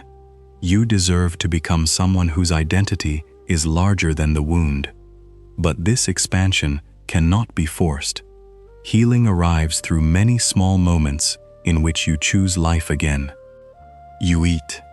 You rest. You speak with someone trustworthy. You return to work. You sit beneath the sky. You notice that for several minutes, you forgot to suffer. Then guilt may appear. How can I feel peace after what happened? Let the peace remain. Pain does not need your constant attention in order for the past to be honored. Joy is not disrespectful to what you lost. Your continued suffering cannot reverse the event. But your continued living can reveal that love, meaning, and awareness remain possible afterward. Allow life to touch you again. At first, gently, through music, through sunlight, through the taste of something warm, through a conversation that asks nothing from you, through the presence of a person who does not require you to perform. Do not demand that joy arrive as a grand revelation. Let it return through the smallest openings. A bird calling outside the window, a familiar scent, the relief of removing tight shoes after a long day, a deep breath that reaches a place inside you which has been guarded for months. This is life returning. Welcome it. The mind may say, "This is not enough." Answer, "It is enough for this moment." The practice of enough does not destroy ambition. It destroys the belief that peace must always be postponed. You may continue building, continue learning, continue dreaming, but do not sacrifice every present moment to an imagined future. Otherwise, when the future arrives, the habit of postponement will arrive with you. You will achieve one goal and immediately create another condition for permission to rest. After this amount of money, after this relationship, after this recognition, after this problem disappears, after the children grow, after the work is complete. But work is rarely complete. Life continually presents another task. If you do not learn to breathe within the unfinished, you may spend your entire existence waiting to begin living. Pause now, not because everything is finished, because you are here. Let the unfinished remain unfinished for one breath. The world will continue. Your responsibilities will wait for this small moment. Feel the air entering. Feel the air leaving. Nothing to chase inside this breath. Nothing to prove. Nothing to become before you are allowed to receive it. This simple breath contains the teaching. It arrives. It remains briefly. It leaves. You do not accuse the breath of betrayal because it departs. You trust another breath to come. Could you meet life in the same way? Receive what arrives. Care for it while it is present. Release it when its conditions change. Trust that emptiness is not the end of the story. The inhale cannot enter until the exhale creates space. Perhaps this season is your exhale. Something is leaving. A plan, a person, an illusion, a version of you. Do not panic at the emptiness. Space is being created. You may not yet know what will enter, and perhaps nothing new needs to enter immediately. Rest in the openness. Let it cleanse you of urgency. Let it teach you that existence continues even when you are not holding what once defined you. You are still here. Awareness is still here. The path is still beneath you. And the next step, however small, is quietly waiting for your willingness. Take it when you are ready, not when fear has disappeared. Not when every voice approves. Not when the entire future becomes visible. Take it when you recognize that remaining where you are has become another form of abandoning yourself. Take it gently. Take it truthfully. Take it without demanding that one movement solve your whole life. Then breathe. Look again, and allow the path to reveal the next step in its own time. And in its own time, the path will reveal more than direction. It will reveal you. Not the version of you constructed for approval. Not the version shaped by fear. Not the identity assembled from other people's expectations, past disappointments, or the roles you learned to perform in order to feel safe. The path will reveal what remains when you are no longer rushing to become acceptable. This discovery may surprise you. Perhaps you have spent so many years being useful to others that you no longer know what you enjoy when no one needs anything from you. Perhaps you have been the strong one for so long that receiving support feels more uncomfortable than exhaustion. Perhaps you have adapted yourself to every room until your own desires have become difficult to hear. You learned when to speak, when to remain silent, when to smile, when to hide the truth, when to make yourself smaller so another person would not feel challenged by your presence. These adaptations may once have protected you. Do not hate yourself for developing them. A tree growing beneath heavy wind bends in the direction that allows it to survive. But when the storm has passed, it must slowly learn to rise toward the light again. You too can rise, not with violence toward the person you became, with understanding. Say to that old version of yourself, "Thank you for carrying me through what I did not yet know how to face, but you do not have to lead every part of my life anymore." The part of you that learned to please everyone may rest. The part that constantly anticipates danger may rest. The part that believes love must be earned through suffering may rest. The part that keeps preparing for rejection, even in the presence of kindness, may rest. Rest does not mean these patterns will disappear immediately. They may return whenever uncertainty appears. A delayed message may awaken abandonment. A change in someone's tone may awaken fear. A mistake may awaken the old belief that your worth depends upon perfection. When this happens, do not say, "I have made no progress." Recognize the pattern. Place a compassionate hand upon the frightened place within you and say, "I know why you are afraid, but this moment is not every moment from the past." Look again. Is danger truly present? Or has memory dressed itself in the clothing of the present? Is this person rejecting you? Or are they simply tired, distracted, or carrying something you cannot see? Has one mistake destroyed your future? Or is the mind repeating an old language of catastrophe? Awareness creates a small distance between what is happening and what history predicts. Inside that distance, you gain the freedom to respond to this moment rather than to every wound that resembles it. This is one reason healing requires patience. You are not merely changing thoughts. You are teaching the entire being that a different way of living is possible.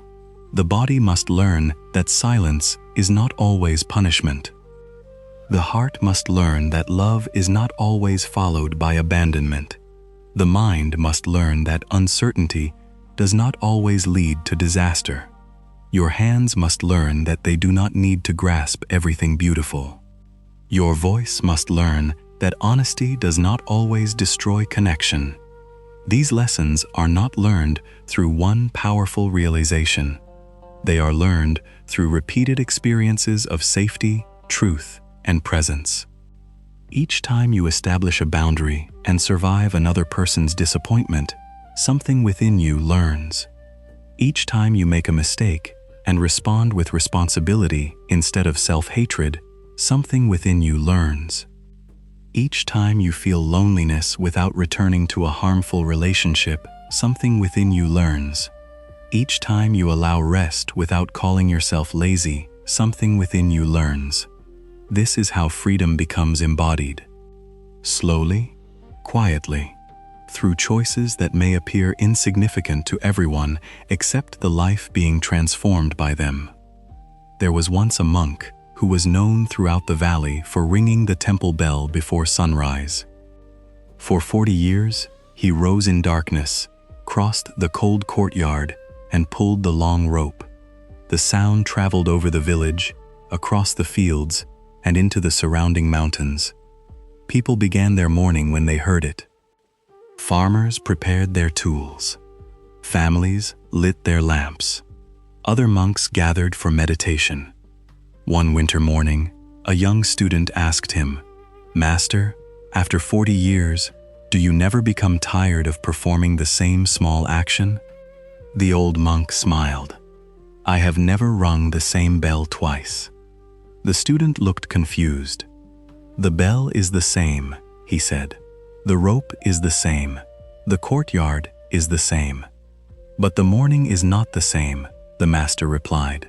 "The wind is different. The listener is different. I am different. Yesterday's sound cannot awaken today's village." Your practice is like this. You may return to the same breath thousands of times, but it is never the same breath. You may repeat the same act of forgiveness, patience, or restraint, but the consciousness performing it continues to deepen. Do not dismiss repetition. Repetition is how the teaching enters the bones. You do not build trust by making one promise. You build it by becoming someone whose actions repeatedly agree with their words. You do not create peace through one meditation. You create it by returning whenever the mind is carried away. You do not become compassionate because you once felt tenderness. You become compassionate by choosing not to harden when life gives you reasons to close. The path is made from these returns, again and again. Some days, you will return gracefully. Other days, you will return exhausted, ashamed, or angry. Return anyway. The temple does not close its doors because the traveler arrives covered in dust. Your awareness does not demand that you become perfect before entering. Come as you are. Sit with the confusion. Sit with the craving. Sit with the resentment you wish you did not feel. Bring the entire human experience into the light of attention. What remains hidden controls you more easily. What is seen clearly can begin to change. If jealousy appears, do not immediately cover it with spiritual language. Look at it. What does it believe another person possesses that you lack? Security, beauty, recognition, love, freedom. Jealousy may be painful, but beneath it is often an unexamined longing. Listen to the longing without obeying the comparison. Someone else's success is not proof of your failure. Someone else's beauty does not diminish your own existence. Someone else's timing does not establish a law for your journey. The sun does not resent the moon for shining in a different hour. The bamboo does not accuse the lotus of growing in water. Each life unfolds according to its causes, conditions, nature, and season. Comparison removes you from your own soil. It makes you stare so long at another person's garden that you forget to water what is trying to grow beneath your feet. Return to your soil. Ask, what is mine to cultivate? Perhaps it is patience, perhaps discipline, perhaps courage, perhaps the capacity to receive love without suspicion, perhaps the humility to begin again After years spent walking in a direction that no longer feels true, do not be ashamed of beginning again. A wrong road does not become right because you have traveled it for a long time. The years already invested are gone whether you continue or change. Do not sacrifice the years remaining merely to justify the years that have passed. Turn when truth becomes clear. Turn gently, but turn. There may be grief in this change. You may mourn the time, effort, and hope you gave to something that cannot accompany you further. Let yourself mourn, but do not confuse mourning with a command to remain. Sometimes, grief is the price of honesty. Sometimes disappointment is the doorway through which reality enters. Sometimes, the life that fits you can begin only after you admit that the life you have been defending no longer does. This admission may feel like failure, but what if it is wisdom? What if you are not giving up? What if you are finally refusing to give your remaining energy to what repeatedly proves incapable of becoming healthy? Persistence is beautiful when directed toward what can grow, but persistence without discernment becomes attachment. You cannot revive a seed that has never been planted by watering an empty pot. You cannot create mutual love through one person's effort. You cannot build trust with someone who continually chooses deception. You cannot find peace in a place where your dignity must be abandoned each day. Know when to continue. Know when to change your method. Know when to rest, and know when the most courageous form of faith is walking away. The Buddha taught a path between extremes, not indulgence, not self-punishment, not endless grasping, not the rejection of life, a middle way guided by awareness. You can apply this wisdom to your daily choices. Do not work until your body collapses, and do not abandon every responsibility because effort feels uncomfortable. Do not give every part of yourself away, and do not close your heart so completely that love cannot reach you. Do not believe every thought, and do not hate the mind for producing thoughts. Do not cling to pleasure, and do not feel guilty when joy appears. Walk between the extremes. This balance is not a fixed point.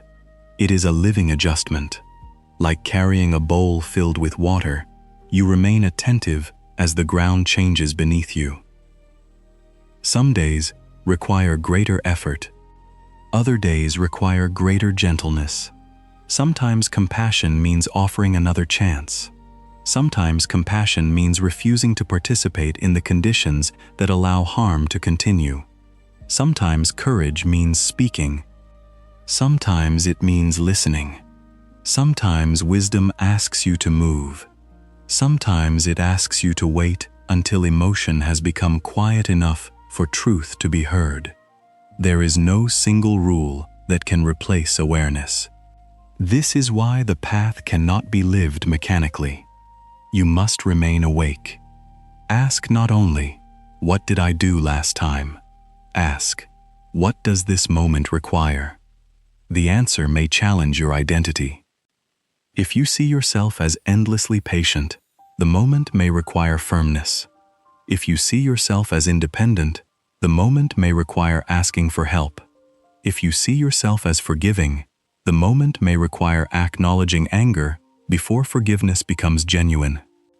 If you see yourself as strong, the moment may require tears.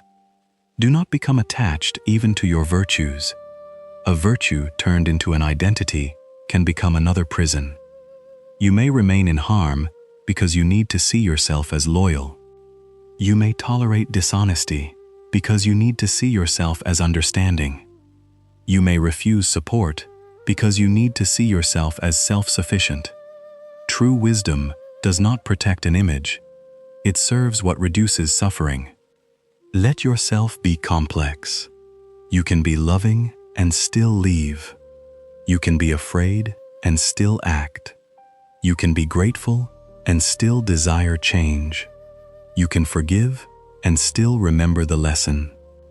You can have compassion for another person's wounds without making your life the place where those wounds are repeatedly expressed. Understanding explains behavior. It does not automatically make the behavior acceptable. Perhaps the person who harmed you was also harmed. Perhaps they learned control because they once felt powerless. Perhaps they learned cruelty because tenderness was never modeled for them. See this if it helps hatred loosen. But remember that compassion does not require continued access. You may wish someone healing from a distance. You may release resentment without reopening the door. You may understand the storm and still seek shelter from it. This is mature compassion. It does not need an enemy. It also does not abandon discernment. There was once a snake that lived near a village path. It frightened travelers and often bit those who came too close.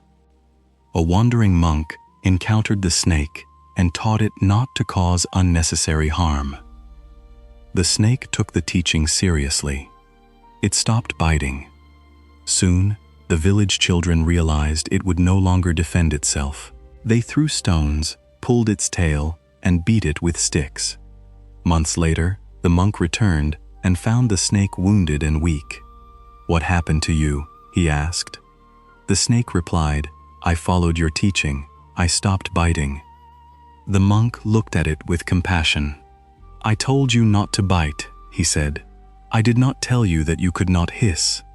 Peace does not mean becoming defenseless. You can show that a boundary exists before harm reaches your heart. You can speak early instead of remaining silent until resentment explodes. You can say, "This way of speaking to me is not acceptable." You can say, "I cannot continue this conversation while insults are present." You can say, "I care about you, but I will not support this pattern." You can say, "No." A clear no can prevent a crueler response later. When you repeatedly say yes while your entire being is saying no, resentment begins collecting beneath the surface. Eventually, it escapes through coldness, withdrawal, anger, or exhaustion. Honest limits protect both people from the consequences of false agreement. Let your yes be sincere. Let your no be clear. Let neither be an instrument of manipulation. And when someone says no to you, practice receiving it without turning their boundary into an attack. They too possess a life, a body, a mind, and responsibilities you may not understand. Not every refusal is rejection. Not every delay is disrespect. Not every difference is betrayal. The ego interprets another person's independence as a threat because it wants love to behave like ownership. But love that cannot tolerate freedom is still mixed with fear. Allow people to have inner worlds you cannot control. Allow them to disagree. Allow them to rest. Allow them to choose differently. Allow them to leave if remaining requires dishonesty. This freedom may frighten you, but it is the only space in which genuine connection can exist. If someone stays only because they fear your reaction, you do not possess love. You possess compliance. If you must erase your truth to keep someone beside you, they are not truly beside you. They are beside the role you perform. Let relationships become honest enough to breathe. Some will deepen. Some will change. Some will end. But what remains will be closer to reality. And reality, even when painful, is kinder than a beautiful illusion that slowly consumes your life. Do not fear every ending. Fear the unconscious repetition that prevents an ending from teaching you anything. If a pattern appears again, pause. Different face, different place, same feeling, the same pursuit of unavailable love, the same need to rescue, the same silence in the presence of disrespect, the same attempt to earn what should be mutual. Life may repeat a lesson, not because you are cursed, but because awareness has not yet entered the place where choice is being made. Bring awareness there. Before attachment becomes deep, Observe consistency. Before making promises, observe character. Before giving everything, notice whether the other person can carry anything with care. Do not allow loneliness to conduct the interview. Loneliness will accept almost anyone who temporarily makes it disappear. Let wisdom sit beside it. Ask, does this connection bring clarity or confusion? Does it allow me to become more truthful or require me to hide? Is care mutual? Are words supported by actions? Can difficulty be discussed without punishment? These questions are not unromantic. They protect love from fantasy. Real love does not fear clear sight. Only illusion requires you to close your eyes and remember to ask the same questions of yourself. Are your words supported by action? Do you listen without preparing punishment? Do you bring honesty into connection? Do you expect another person to heal wounds you refuse to examine? Do you call it love when you are actually asking them to protect you from every uncomfortable feeling? The path is not only about recognizing what others do, it is about seeing what you contribute. This seeing must be compassionate, because brutality distorts as much as denial does. You are not standing before an inner court. You are standing before a mirror. A mirror does not condemn the dirt upon your face. It simply reveals where washing is needed. See clearly, correct gently, continue faithfully. You will make mistakes. You will sometimes react from old pain. You will speak too quickly. You will misunderstand. You will cling after believing you had learned to release. Do not make perfection the price of continuing. If a musician abandoned the instrument after every wrong note, no music would ever mature. Return to the practice. Apologize. Learn. Adjust. Begin again. This willingness to begin again may become one of the greatest forms of strength you ever develop, because life will not unfold without mistakes. The question is whether each mistake becomes a teacher or a permanent identity. Let it teach you.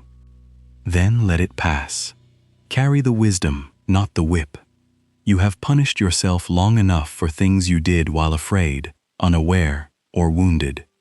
Take responsibility where responsibility is yours. Repair what can still be repaired. But understand that endless self-punishment does not heal those you hurt. It only creates another wounded person inside you. Become useful to the present. Let your regret mature into integrity. Let guilt become changed behavior. Let sorrow deepen compassion. Let failure remove arrogance. Let every difficult experience become material for awakening. This is how suffering is transformed. Not by pretending it never happened. Not by calling every wound a blessing, but by refusing to let pain have the final word about who you will become. And perhaps this is the quiet power you have been searching for. Not the power to control life. Not the power to avoid every loss. Not the power to make everyone understand you. The power to remain conscious. The power to choose your response. The power to put down what hatred asks you to carry. The power to begin again without needing the past to disappear. The power to meet uncertainty with an open hand. If this message has found you during a season of change, take one slow breath now and silently tell yourself, I do not need the entire path. I only need the courage to meet this moment. Let those words settle. There is nowhere else you must arrive before you are permitted to be present. There is no future version of you more deserving of peace than the one breathing now. Offer this version of yourself the kindness you keep promising to give yourself someday. And if your heart is tired, do not demand a heroic transformation tonight. Choose one gentle act. Release one thought you cannot resolve. Forgive one imperfect step.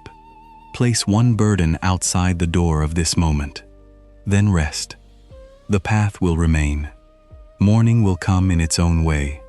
Light will touch what darkness temporarily concealed. And when you rise, you will not need to carry yesterday exactly as you carried it before. You may carry only the lesson, only the gratitude, only the awareness that you survived another night and have been given another opportunity to walk with greater wisdom. Take that opportunity, not urgently, not fearfully. Take it as the river receives the rain, as the earth receives the morning, as the open hand receives what arrives without demanding that it remain forever. And step forward with the quiet understanding that the life you are seeking is not waiting only at the end of the road. It is being formed within the quality of each step you take. And every step carries an intention, even when no one sees it. Even when the result appears small, even when the world offers no immediate reward, the intention within your action is shaping the person who performs it. Two people may offer the same gift, yet one gives from love while the other gives to create a debt. Two people may remain silent, yet one is practicing wisdom while the other is using silence as punishment. Two people may walk away, yet one leaves from hatred while the other leaves to prevent further harm. The outer action may look identical. The inner movement is not. This is why the Buddhist path asks you to examine not only what you do, but the mind from which the action arises. Before speaking, pause. Before promising, pause. Before reacting, pause. Ask yourself, what is moving me now? Is it fear? Is it pride? Is it the desire to be admired? Is it the need to punish? Is it genuine care? Is it clarity? You do not need to judge the answer. You only need to see it. What is seen clearly can no longer disguise itself so easily. Fear may call itself responsibility. Control may call itself love. Avoidance may call itself patience. Resentment may call itself justice. Attachment may call itself loyalty. But awareness removes the mask. And once the mask has been removed, you are free to choose differently. Perhaps you are about to send a message because silence has made you uncomfortable. Pause. Are you communicating because something honest needs to be said? Or are you reaching out because you cannot tolerate not knowing what another person feels? Perhaps you are about to agree to another responsibility. Pause. Does your yes arise from generosity, or from the fear that you will become less lovable if you disappoint someone? Perhaps you are about to defend yourself. Pause. Will your explanation create understanding? Or are you trying to control an opinion that may remain unchanged regardless of how carefully you speak? Not every impulse requires expression. Not every misunderstanding requires correction. Not every invitation requires acceptance. Not every thought deserves a place in your future. The awakened life is not a life without impulses. It is a life in which impulses are no longer automatically obeyed. You feel anger, but you do not immediately become its voice. You feel fear, but you do not immediately surrender your direction. You feel desire, but you do not immediately assume that obtaining its object will bring peace. You feel sadness, but you do not turn one painful moment into a prophecy about the rest of your life. Feelings are visitors. Powerful visitors, sometimes, but still visitors. Welcome them into awareness. Listen to what they carry. Then decide whether their advice is wise. There was once a monk who lived beside a river that frequently flooded during the rainy season. One evening, dark clouds gathered over the mountains, and the river began rising rapidly.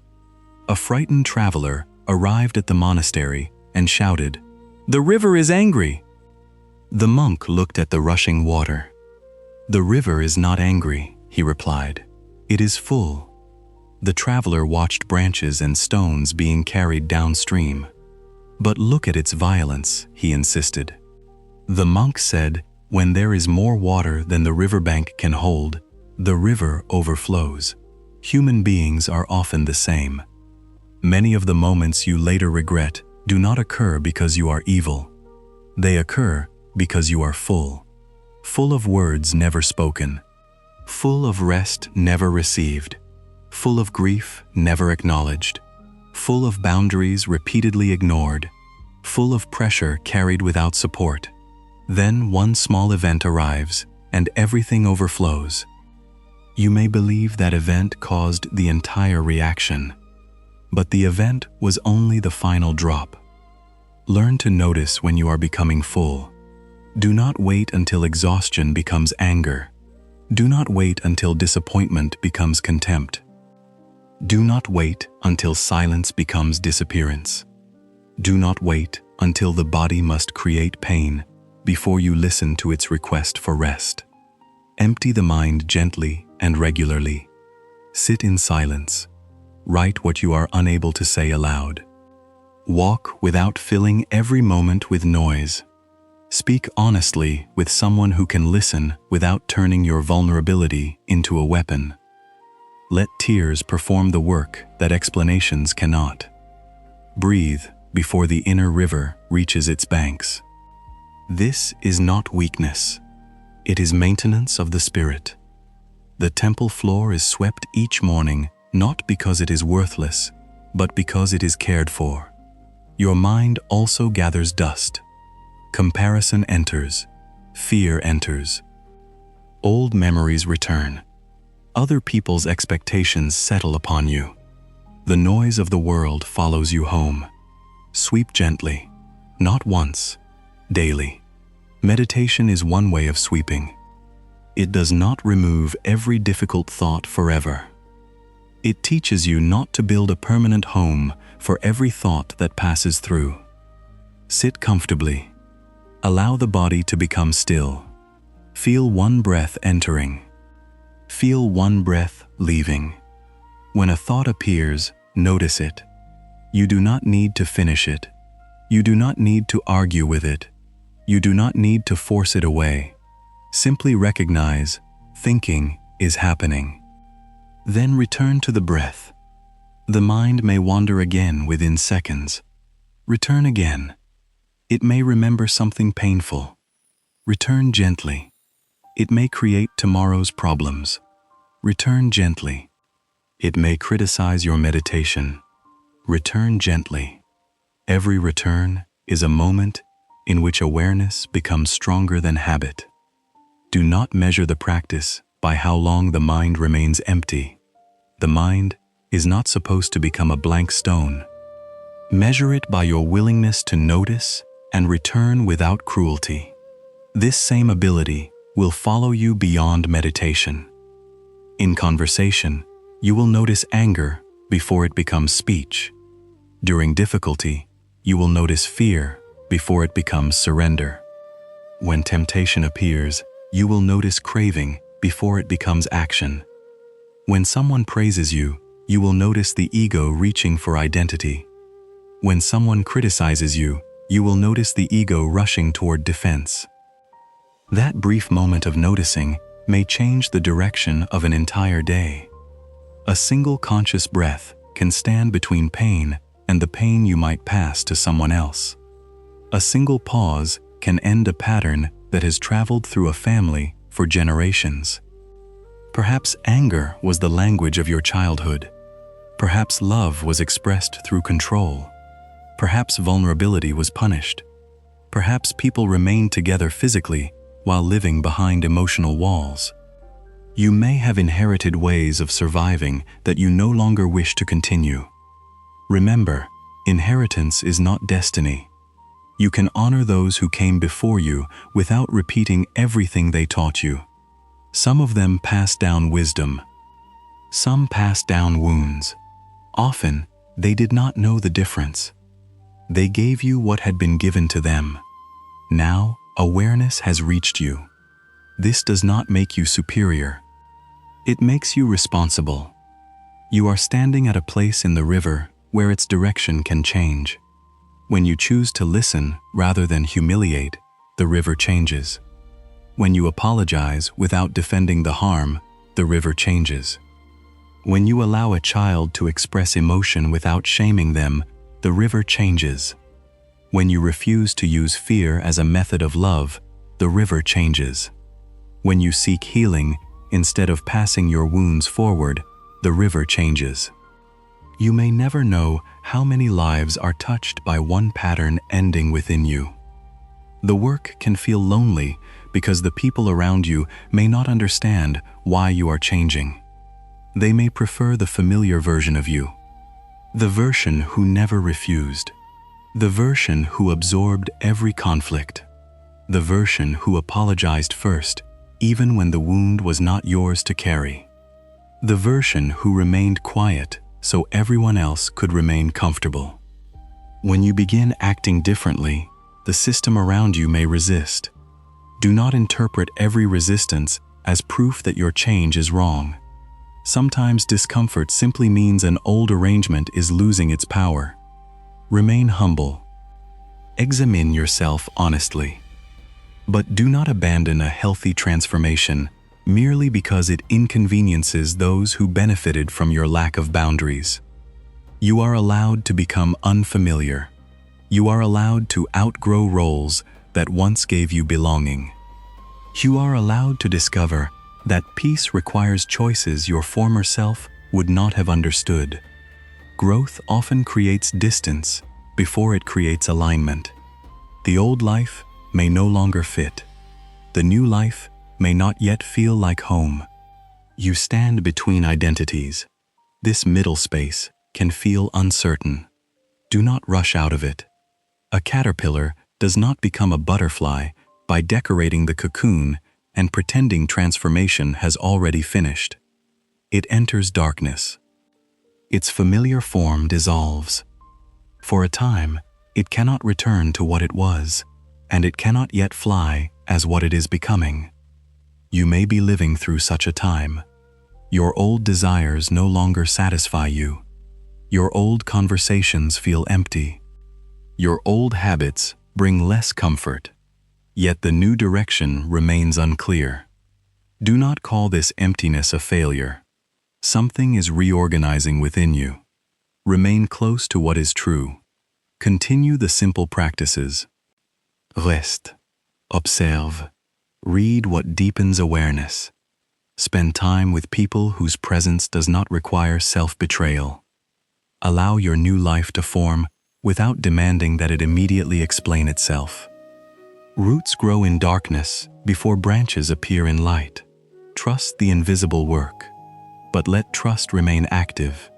A farmer trusts the season, yet still prepares the soil. You too must participate.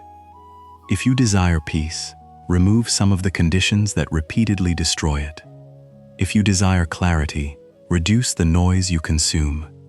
If you desire discipline, create an environment in which the wise choice becomes easier. If you desire healthy love, stop entertaining relationships that survive only through confusion. If you desire confidence, keep the promises you make to yourself. Do not ask the future to deliver what your daily habits continually reject. Your life listens more closely to what you repeat than to what you occasionally desire. You may say that you want rest while filling every empty moment with stimulation. You may say that you want freedom while repeatedly returning to what imprisons you. You may say that you want peace while feeding the arguments within your mind each night. You may say that you want change while protecting every habit that keeps the old life alive. This is not a reason for shame. It is an invitation to alignment. Let your actions become a prayer for the life you wish to create. Make the bed. Complete the small task. Turn off the noise. Leave the room when disrespect begins. Return to the breath. Choose the food that allows the body to feel cared for.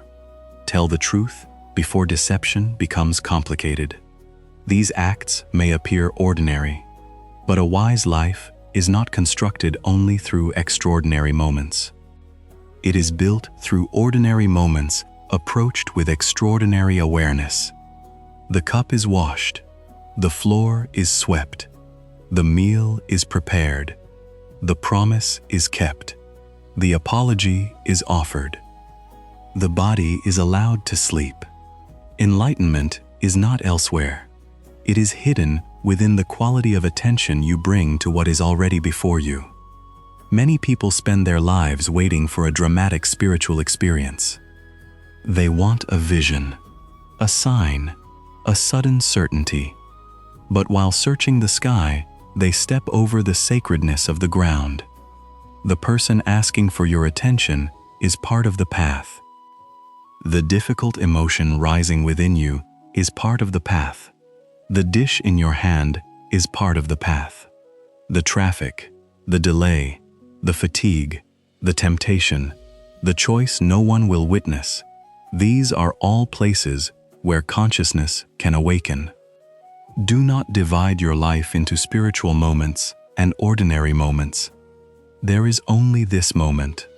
Either you meet it awake or you meet it through habit.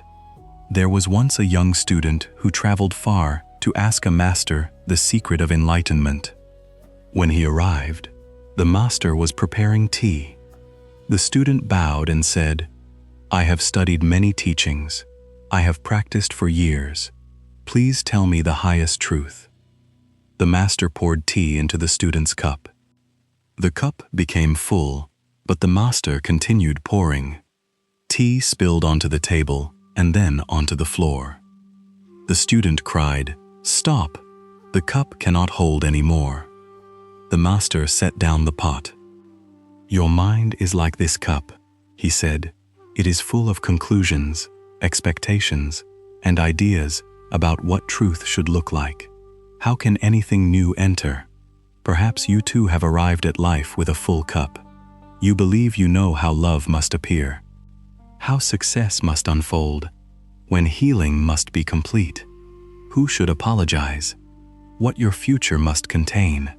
Then life offers something different, and you reject it before understanding what it carries. Empty the cup. This does not mean abandoning intelligence or discernment. It means loosening the belief that your present understanding is complete. Say, perhaps there is something I have not yet seen. Perhaps the delay is protecting you from entering before you are prepared. Perhaps the rejection is redirecting energy toward a place where it can be received.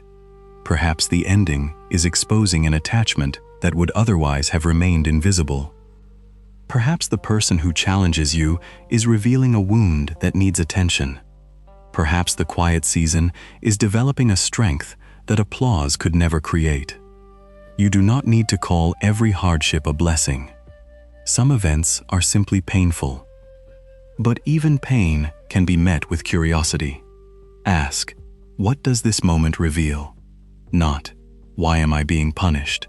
Not, why does life hate me? But, what is here now? What response reduces suffering?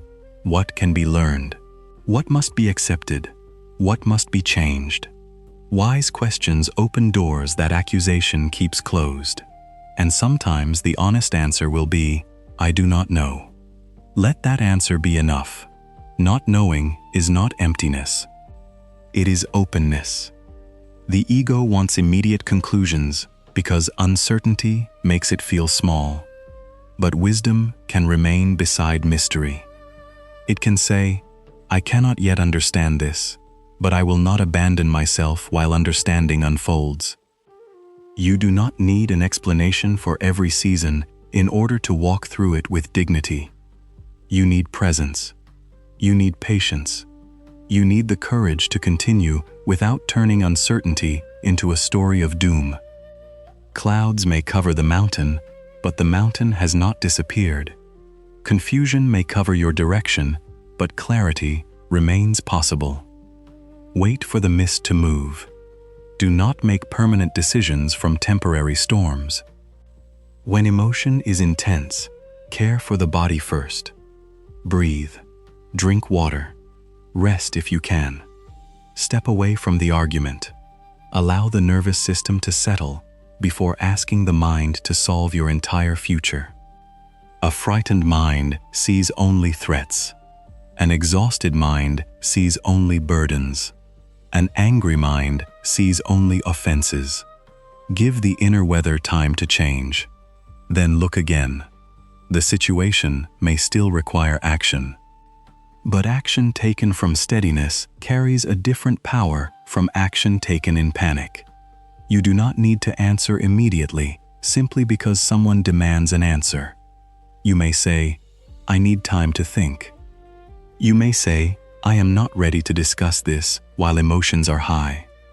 You may say, "Let me return when I can speak clearly." This pause is not avoidance when it is used to prepare for honest engagement.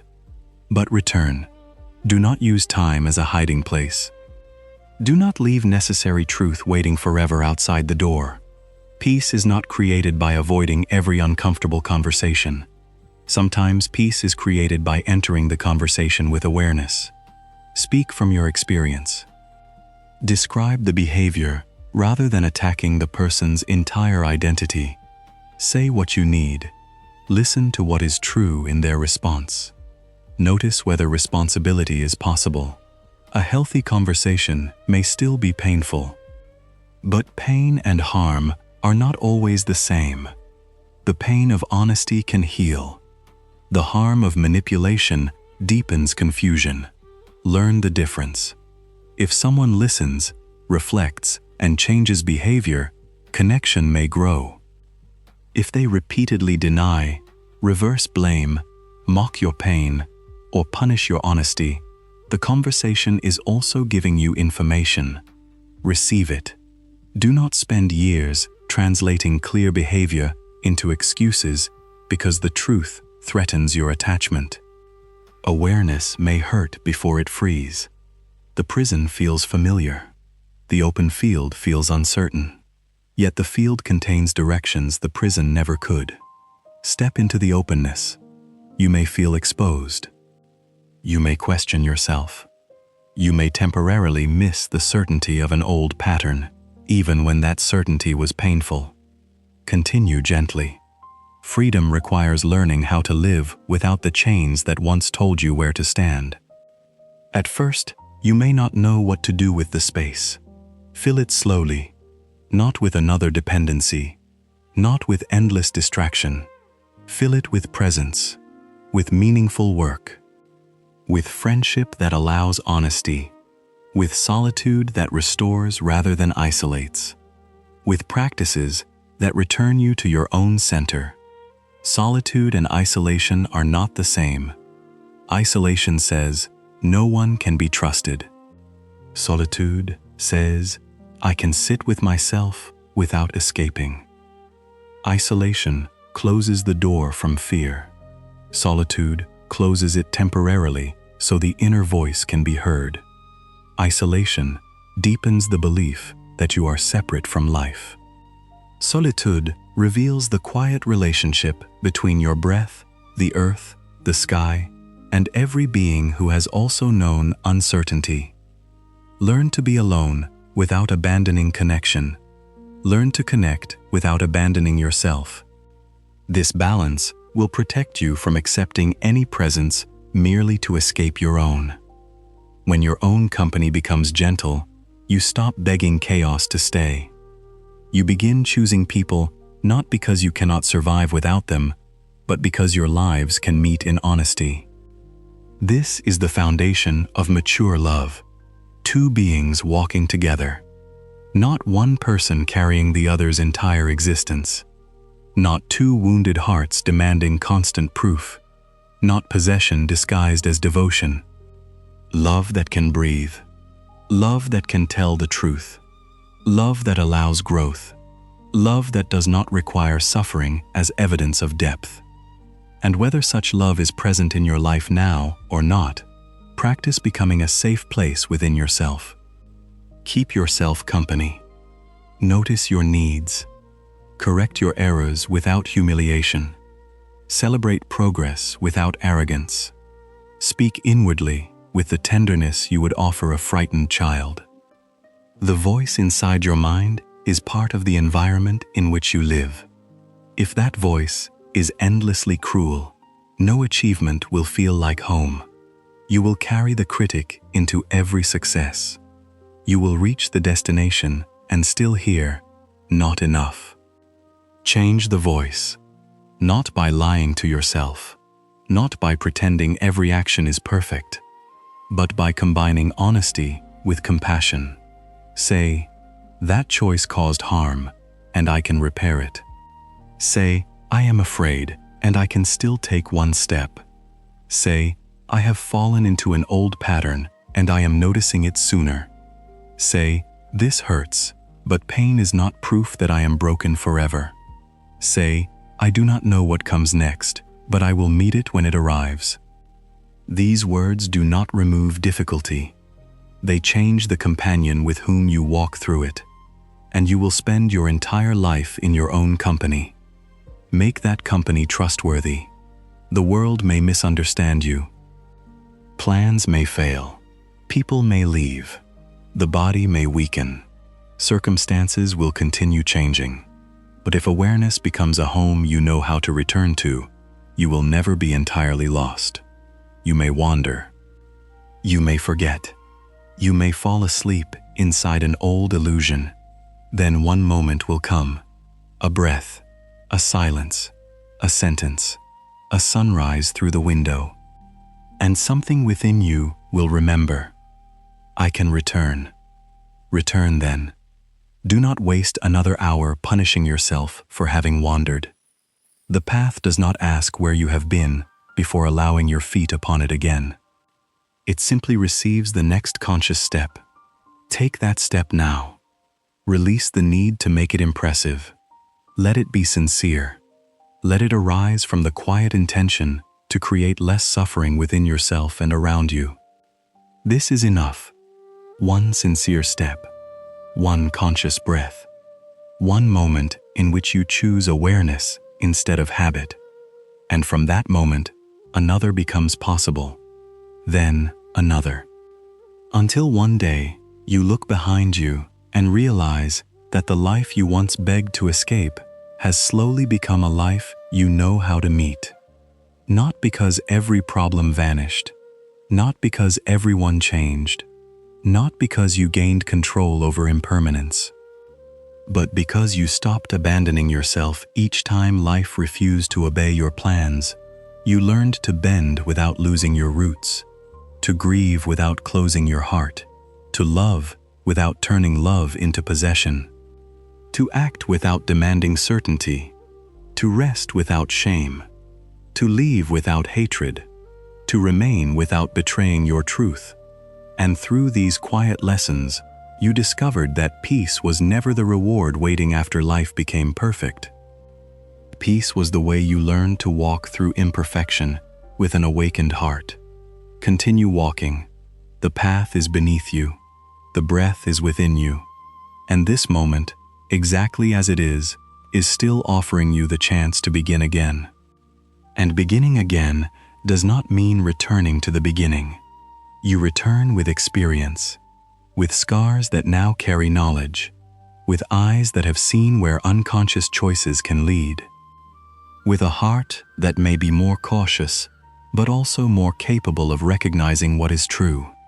The path beneath your feet may appear familiar, yet you are no longer the same traveler. Do not measure this new beginning by the innocence you once possessed. Measure it by the awareness you now carry. There was a time when you trusted without observing. Now you may trust gradually. There was a time when you gave without asking whether your giving was healthy. Now you may give without emptying yourself. There was a time when you confused intensity with love, urgency with importance, and suffering with loyalty. Now you can pause long enough to recognize the difference. This is not bitterness. It is discernment. Bitterness closes the heart and declares that nothing good can be trusted. Discernment keeps the heart open while allowing wisdom to stand at the door.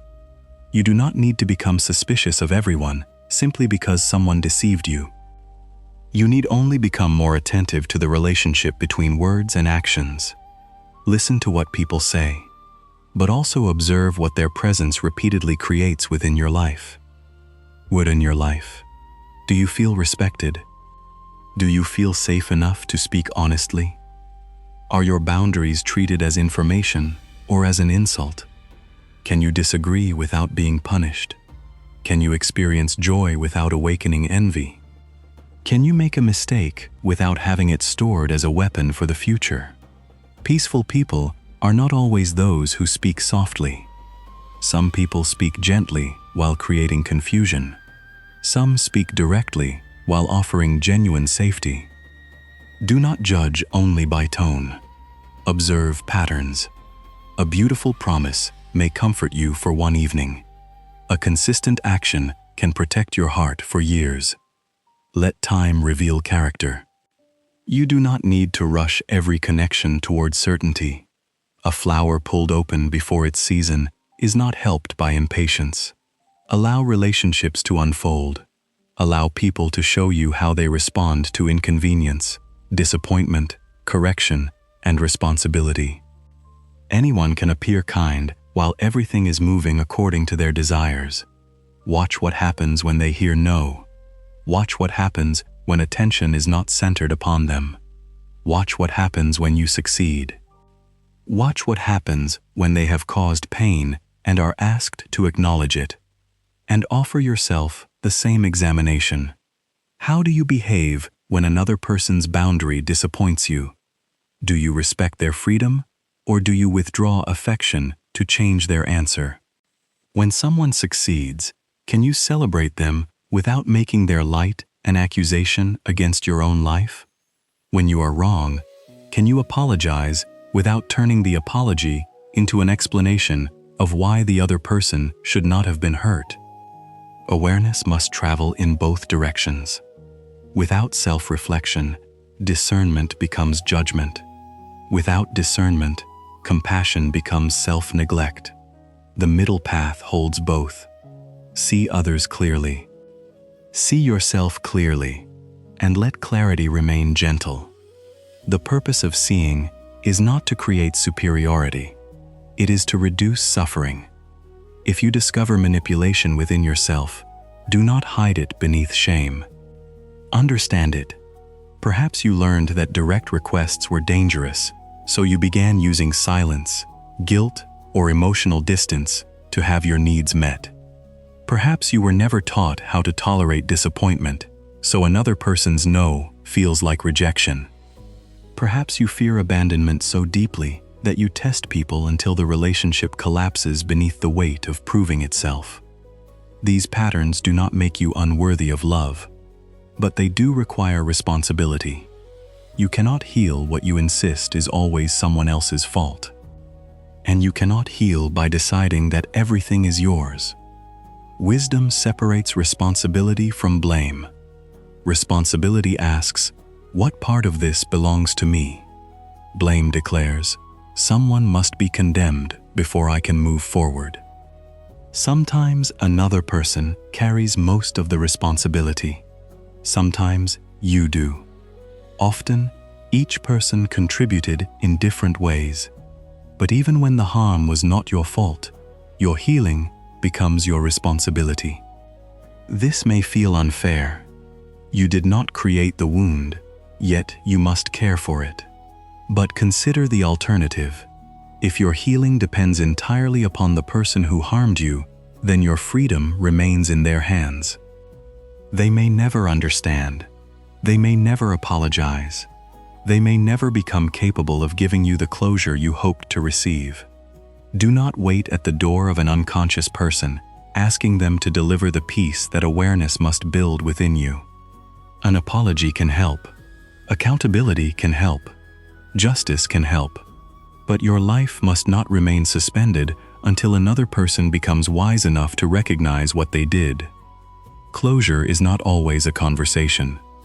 Sometimes closure is the moment you stop presenting your wound to someone committed to misunderstanding it. Sometimes closure is accepting that the explanation you desire does not exist. Sometimes people harm others because they are confused, selfish, frightened, or unwilling to examine themselves. There may be no hidden reason beautiful enough to make the pain feel meaningful. Release the search. The answer may simply be that they could not meet you with the care you deserved. Let this truth be painful without allowing it to become a verdict upon your worth. Their inability to love you well does not prove that you were difficult to love. The closed hand does not prove that the gift had no value. The covered window does not prove that the sun failed to shine. Stop measuring your light by the eyes of those determined not to see it. Yet remain humble. Do not use this teaching to avoid examining the places where you too were unable to love well. Perhaps someone offered you sincerity, and fear made you suspicious. Perhaps someone asked for honesty, and shame made you hide. Perhaps you expected another person to read needs you never expressed.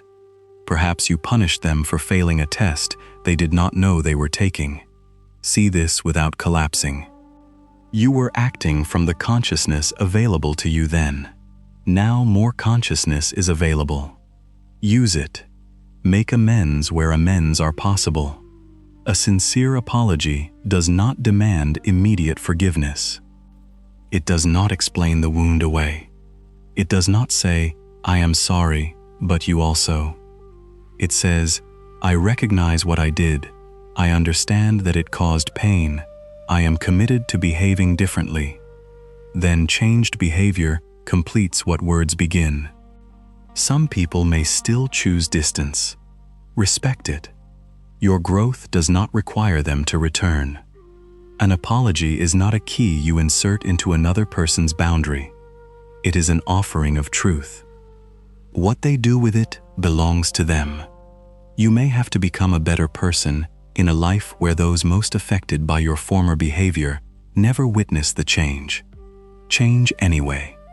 Integrity is not a performance for the people you hope to impress. It is a relationship between your values and your actions.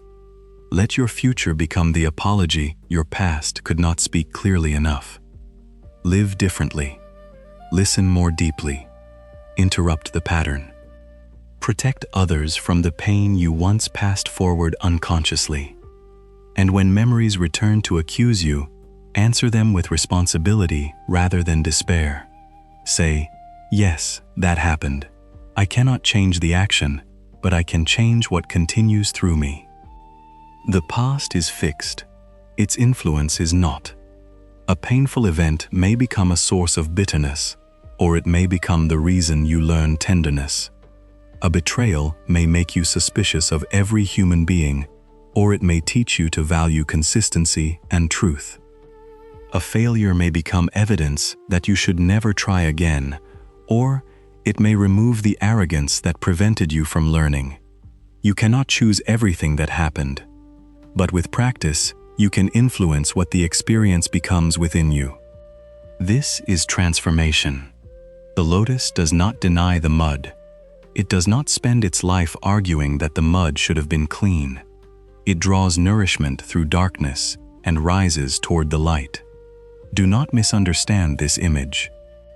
You do not need to feel grateful for abuse, injustice, illness, or loss. You do not need to decorate suffering with beautiful words. But you can refuse to let suffering determine the limits of your spirit. You can say, "This wounded me, but it will not teach me to wound everyone I meet." You can say, "This changed me, but I will participate in the direction of that change." You can say, "I lost something precious, but I will not also lose my capacity to recognize what remains." What remains? The breath remains. The possibility of awareness remains. The ability to choose one kind action remains. The chance to speak differently remains. The opportunity to stop one harmful pattern before nightfall remains. Do not underestimate what remains. The mind often becomes so focused upon what has been taken that it cannot see what is still waiting to be used. Perhaps your plan is gone, but your intelligence remains. Perhaps the relationship ended, but your capacity to love remains. Perhaps you lost status, but your character can still be rebuilt. Perhaps the body has changed, but moments of presence are still available within its limits.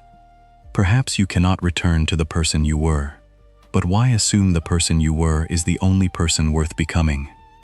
The unknown self ahead of you may carry a depth that your former life could never have developed. You do not yet know how patient you can become, how courageous, how clear, how capable of sitting beside another person's pain without trying to escape it. Some of your greatest qualities may still be hidden because the circumstances that will reveal them have not yet arrived. A seed does not look like the shade it will one day provide. Do not judge the whole future by the smallness of this moment. Continue caring for what is alive. Water the seed. Protect it from the voices that demand immediate proof. Growth often begins invisibly. For days, weeks, or months, nothing appears above the soil. The impatient mind says, "Nothing is happening." But beneath the surface, the seed is opening. Roots are reaching. A foundation is forming that the visible life will later depend upon. Your healing may be growing in the same way. Perhaps you still think about what happened, but the thought no longer controls the entire day. Perhaps you still feel fear, but now you recognize it before obeying it. Perhaps you still miss someone, but you no longer mistake missing them for a reason to return. Perhaps you still become angry, but you recover without destroying yourself or another person. Do not dismiss these changes because they are not complete. A dawn is not a failure because the sky is not yet fully bright. Honor the first light. You are learning. You are becoming.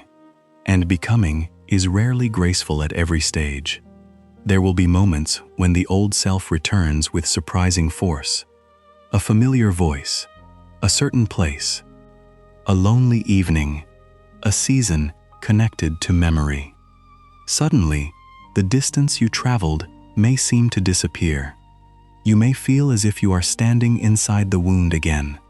But memory is not reversal. Feeling an old emotion does not mean you have returned to your old life. The body remembers in cycles. Healing is not a straight road rising continuously toward peace. It circles. It revisits. But each return can happen from a different level of awareness. You may visit the same memory and notice something new. The first time, you feel only pain. Later, you recognize anger. Later still, grief. Then perhaps compassion for the person you were when it happened. Eventually, you may remember without abandoning the present. The memory remains, but it no longer owns the room. This is freedom, not erasure. Not amnesia. Freedom is the ability to remember without being commanded. You do not have to remove every scar in order to live peacefully. A scar is evidence that the body closed what once stood open. Treat your inner scars with the same respect. They may remain sensitive. They may remind you to move carefully, but they are not proof that you are still bleeding. When pain returns, ask what it needs now. Does it need rest, expression, movement, silence, support, or does it simply need to be felt without another story being built around it? Sometimes sadness is only sadness. It does not mean your life is wrong. It does not mean you made the wrong decision. It does not mean darkness will remain forever. A cloud passing through the sky is not a prophecy about the weather of every future day. Let emotion move. Do not trap it by demanding that it justify its presence. The more gently you allow a feeling to exist, the less desperately it must fight to be acknowledged. Sit with it. Breathe beneath it. Notice where it lives in the body. A heaviness in the chest, a tightness in the throat, a trembling in the hands, a pressure behind the eyes. Instead of saying, "I am sadness," say, "Sadness is present." Instead of saying, "I am broken," say, "Pain is moving through me." Language can create space. You are the awareness noticing the storm. You are not limited to the storm. The sky does not become the cloud merely because the cloud appears within it. Your awareness is spacious enough to contain grief, joy, fear, hope, and uncertainty without being reduced to any one of them. Return to that spaciousness, especially when the mind becomes narrow, especially when it says there is only one answer, one future, one person, one chance. Pain often speaks in absolutes. Nothing will ever change. No one will ever understand. I will always feel this way. This was my only opportunity. Listen carefully. These are feelings pretending to be prophecies. You do not need to argue with them. Simply answer, I cannot know that. This small sentence opens the locked door. You cannot know that no one will understand. You cannot know that peace will never return. You cannot know what meeting, insight, opportunity, or transformation is already moving toward your life through causes you cannot yet see. Uncertainty frightens the mind because it contains loss, but uncertainty also contains possibility. The unopened future holds both. Do not fill it entirely with fear. Leave some space for surprise. Leave some space for grace. Leave some space for the person you are becoming to respond with wisdom you do not yet possess. You have survived moments you once believed would destroy you, not without cost, not without change, but you are here. And perhaps survival is no longer the only task. Perhaps the time has come to live. Not recklessly, not by forgetting what you learned, but by allowing the heart to participate in the world again. Open one window. Accept one kind invitation. Begin one meaningful task. Let one trustworthy person know how you truly feel.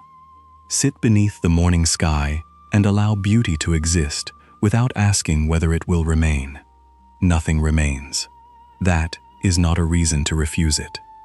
The meal ends, yet you eat.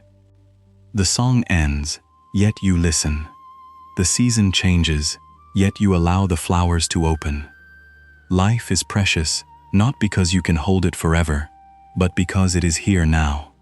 Impermanence does not remove meaning. It creates urgency of a wiser kind.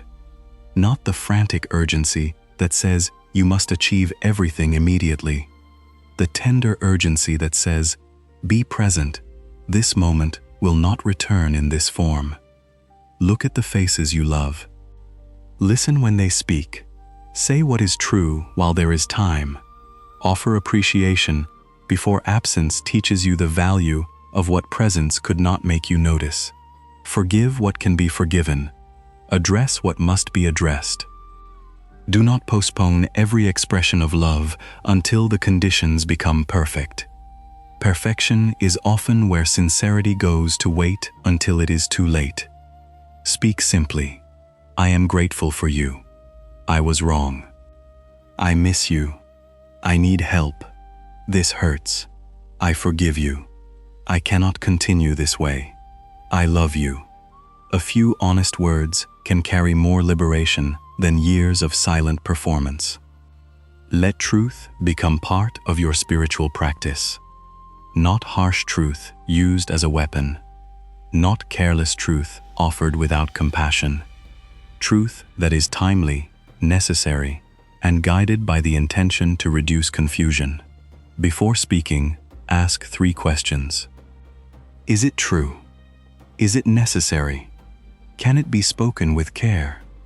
If the words are true but unnecessary, silence may be wiser. If they are necessary but filled with cruelty, wait until the fire has cooled. If they are gentle but false, kindness has become avoidance. Right speech holds truth and compassion in the same hand. This is difficult. You will not always succeed. Sometimes your silence will last too long. Sometimes honesty will arrive with sharp edges. Sometimes you will speak from fear and only recognize it afterward. Notice. Repair. Practice again. No path becomes clear merely because you understand its teachings. Understanding must enter conduct. A person may know everything about patience and still shout when delayed. They may speak beautifully about detachment while controlling everyone they love. They may meditate for hours and remain unwilling to apologize. Spiritual language is not awakening. Awakening is visible in the reduction of harm. Are you becoming easier to speak honestly with? Are you less controlled by praise and criticism? Can you remain present when discomfort appears? Are you quicker to recognize your own defensiveness? Can you protect yourself without needing to destroy another person? Can you experience joy without immediately fearing its loss? These are quiet signs that the teaching is becoming alive. Do not seek the appearance of wisdom. Seek its practice. And if no one applauds the change, let the change itself be the reward. The deepest transformations often happen without witnesses. One night, you choose not to return to the old addiction. One morning, you look in the mirror and speak without hatred. One afternoon, you receive criticism and pause before responding. One conversation, you tell the truth while your hands tremble. The world continues as if nothing extraordinary happened. But within the hidden architecture of your life, a wall has moved. A door has opened. A chain has weakened. Honor these unseen victories. They are building the mind that will meet your future. And when another difficult season arrives, as difficult seasons will, you may discover that you are no longer asking only, "How can I escape this?" You may begin asking, "How can I meet this without losing myself?" That question changes everything. Because life cannot promise you the absence of storms, but awareness can teach you how to stop becoming every storm that passes. Stand within yourself. Feel the wind. Acknowledge the fear. Protect what is precious. Seek shelter when shelter is needed. But remember that no storm has remained forever. The sky has room for its arrival, and the sky has room for its departure. So do you. So do you. You have room for pain without becoming only pain. You have room for uncertainty without surrendering your entire future to fear. You have room for anger without allowing it to choose your words. You have room for grief without believing that joy has abandoned you forever. Everything that appears within you is not the whole of you. Remember this when the night feels endless. Remember it when the mind begins repeating the same painful story. Remember it when someone's absence feels larger than every presence that remains. The storm is real, but so is the sky. And the sky was there before the storm arrived. It will remain after the storm has passed. This spacious awareness is not something you must create. It is something you learn to recognize. It is beneath the thoughts, beneath the roles, beneath the name you defend and the story you repeat about who you are. For a few moments, allow everything else to become quiet. Notice your breath. Do not change it. Do not force it to become deeper. Simply notice that life is breathing through you. The breath enters without asking whether you have succeeded. It leaves without demanding that you become perfect. Another breath arrives, another opportunity, another beginning. This is the mercy hidden inside the present moment. Life does not ask you to solve every problem before allowing you to breathe again. It offers the next breath freely. Receive it. Perhaps you have been living as though peace must be earned, as though you must first heal every wound, correct every mistake, understand every loss, and become someone more worthy. But peace is not a medal awarded to the person who has finally controlled life. Peace begins when you stop fighting the fact that this moment has already arrived. You may not like what it contains. You may still need to act. You may need to leave, speak, apologize, rebuild, or begin again. Acceptance does not forbid action. It removes the useless argument with reality so that wise action becomes possible. If rain is falling, acceptance says, rain is falling. It does not say the rain is pleasant. It does not say you must remain outside and become soaked. It simply stops insisting that the sky should be different before you are willing to open an umbrella. See what is here. Then respond. This is one of the simplest teachings and one of the most difficult practices. The mind prefers its imagined life, the conversation that should have happened, the person who should have stayed, the opportunity that should have arrived sooner, the body that should never have weakened, the past that should have unfolded differently. But the word should cannot return you to yesterday. It can only make you absent from today. Grieve what did not happen. Honor what was lost. Then return to the life that is still asking for your participation. There is food to taste, air to breathe, work to complete, kindness to offer, truth to speak, silence to enter. There are ordinary moments waiting to become sacred through your attention. Do not sacrifice all of them to an argument with one moment that has already ended. The past cannot be changed by your suffering, but the present can be changed by your awareness. Bring your life back here, not all at once. Bring back one thought, one breath, one choice. If tomorrow feels too large, do not carry tomorrow. Carry this hour. If this hour feels too heavy, carry this minute. If this minute feels impossible, remain with one breath. The mind may say that one breath is insignificant, but every life is lived one breath at a time. Every journey is completed through steps that seemed small while they were being taken. Every transformation begins before there is visible evidence of change. Stay with the small beginning. A candle does not need to illuminate the entire world to end the darkness around it. Your next wise choice does not need to repair your entire life. It only needs to bring a little light to the place where you are standing. Perhaps that choice is to rest. Perhaps it is to stop pursuing someone who repeatedly shows you that they do not wish to walk beside you. Perhaps it is to ask for help. Perhaps it is to forgive yourself for not knowing then what experience has taught you now. Perhaps it is to close the screen, enter the silence, and allow your exhausted mind to become still. Perhaps it is to begin the work you have delayed because fear convinced you that imperfect action was worse than permanent waiting. Whatever the step may be, take it without demanding certainty about the entire road. The path often reveals itself only beneath the feet of the person willing to walk. You cannot see around every turn.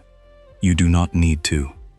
The bird does not wait to understand the whole sky before opening its wings. The river does not require a map of the ocean before continuing forward. Life asks for participation, not omniscience. Move with humility. Observe. Correct your direction when necessary. Rest when the body asks for rest. Seek guidance when you cannot see clearly.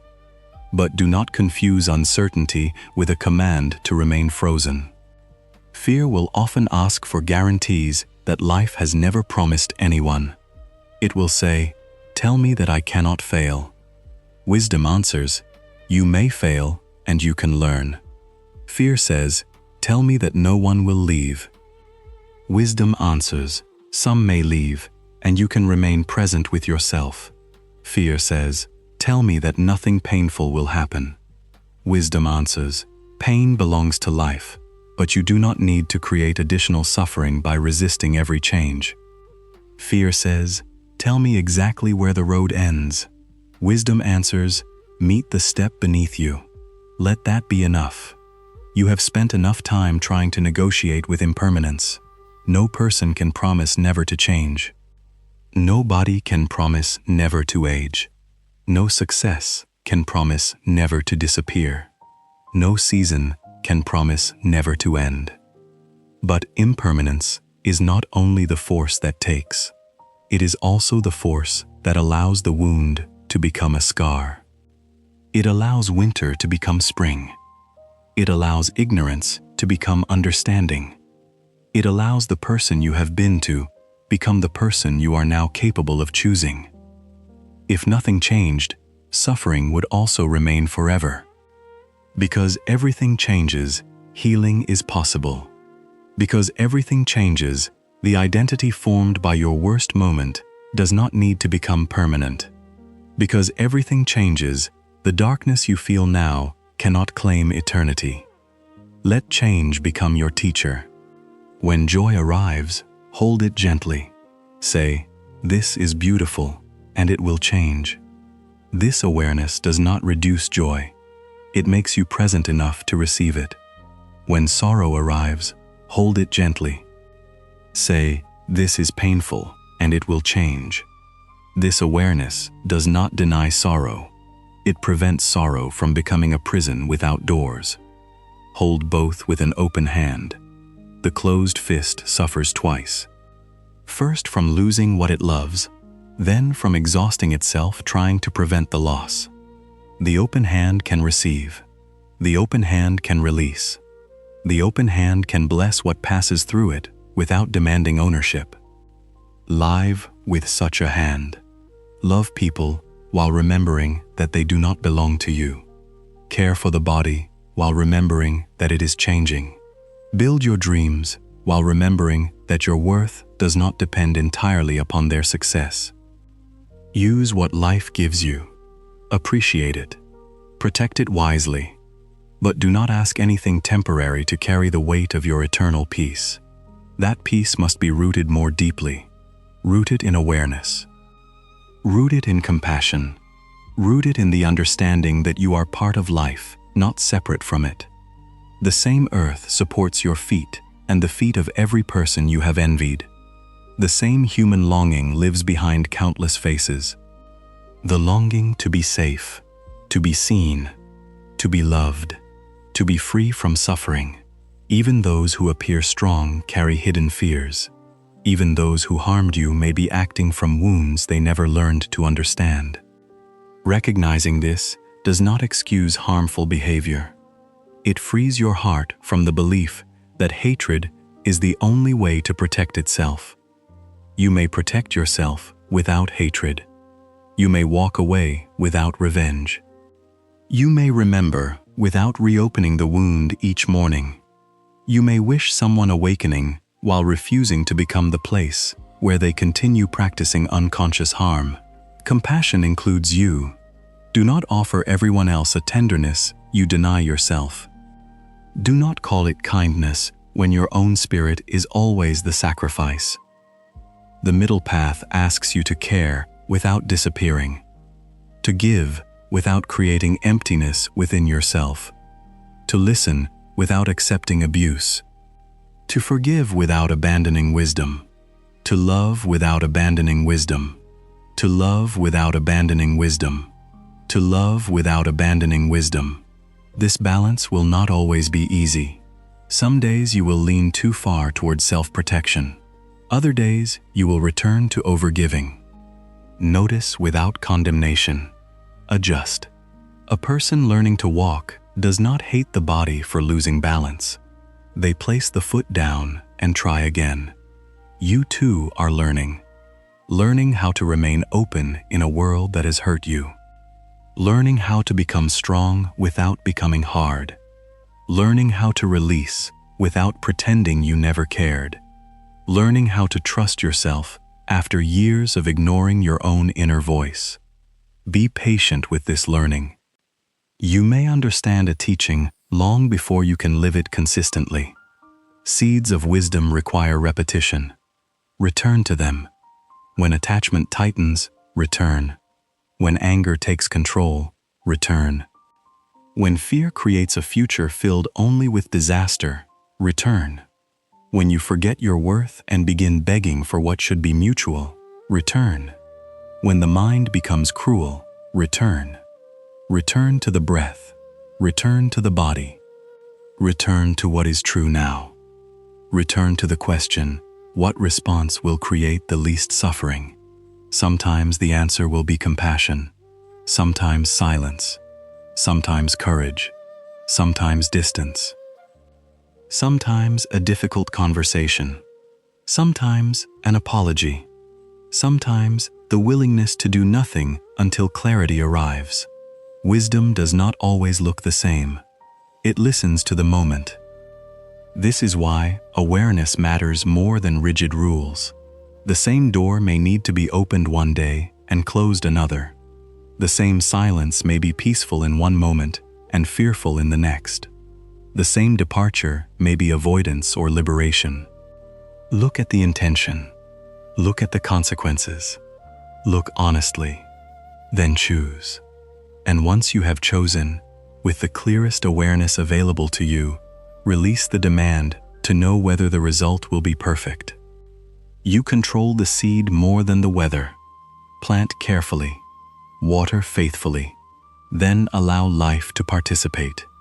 Some seeds will grow differently from what you imagined. Some will not grow at all. Others will become trees whose shade you never expected to receive. Do your part. Release the rest. This is not passivity. It is freedom from the illusion that anxiety controls outcomes.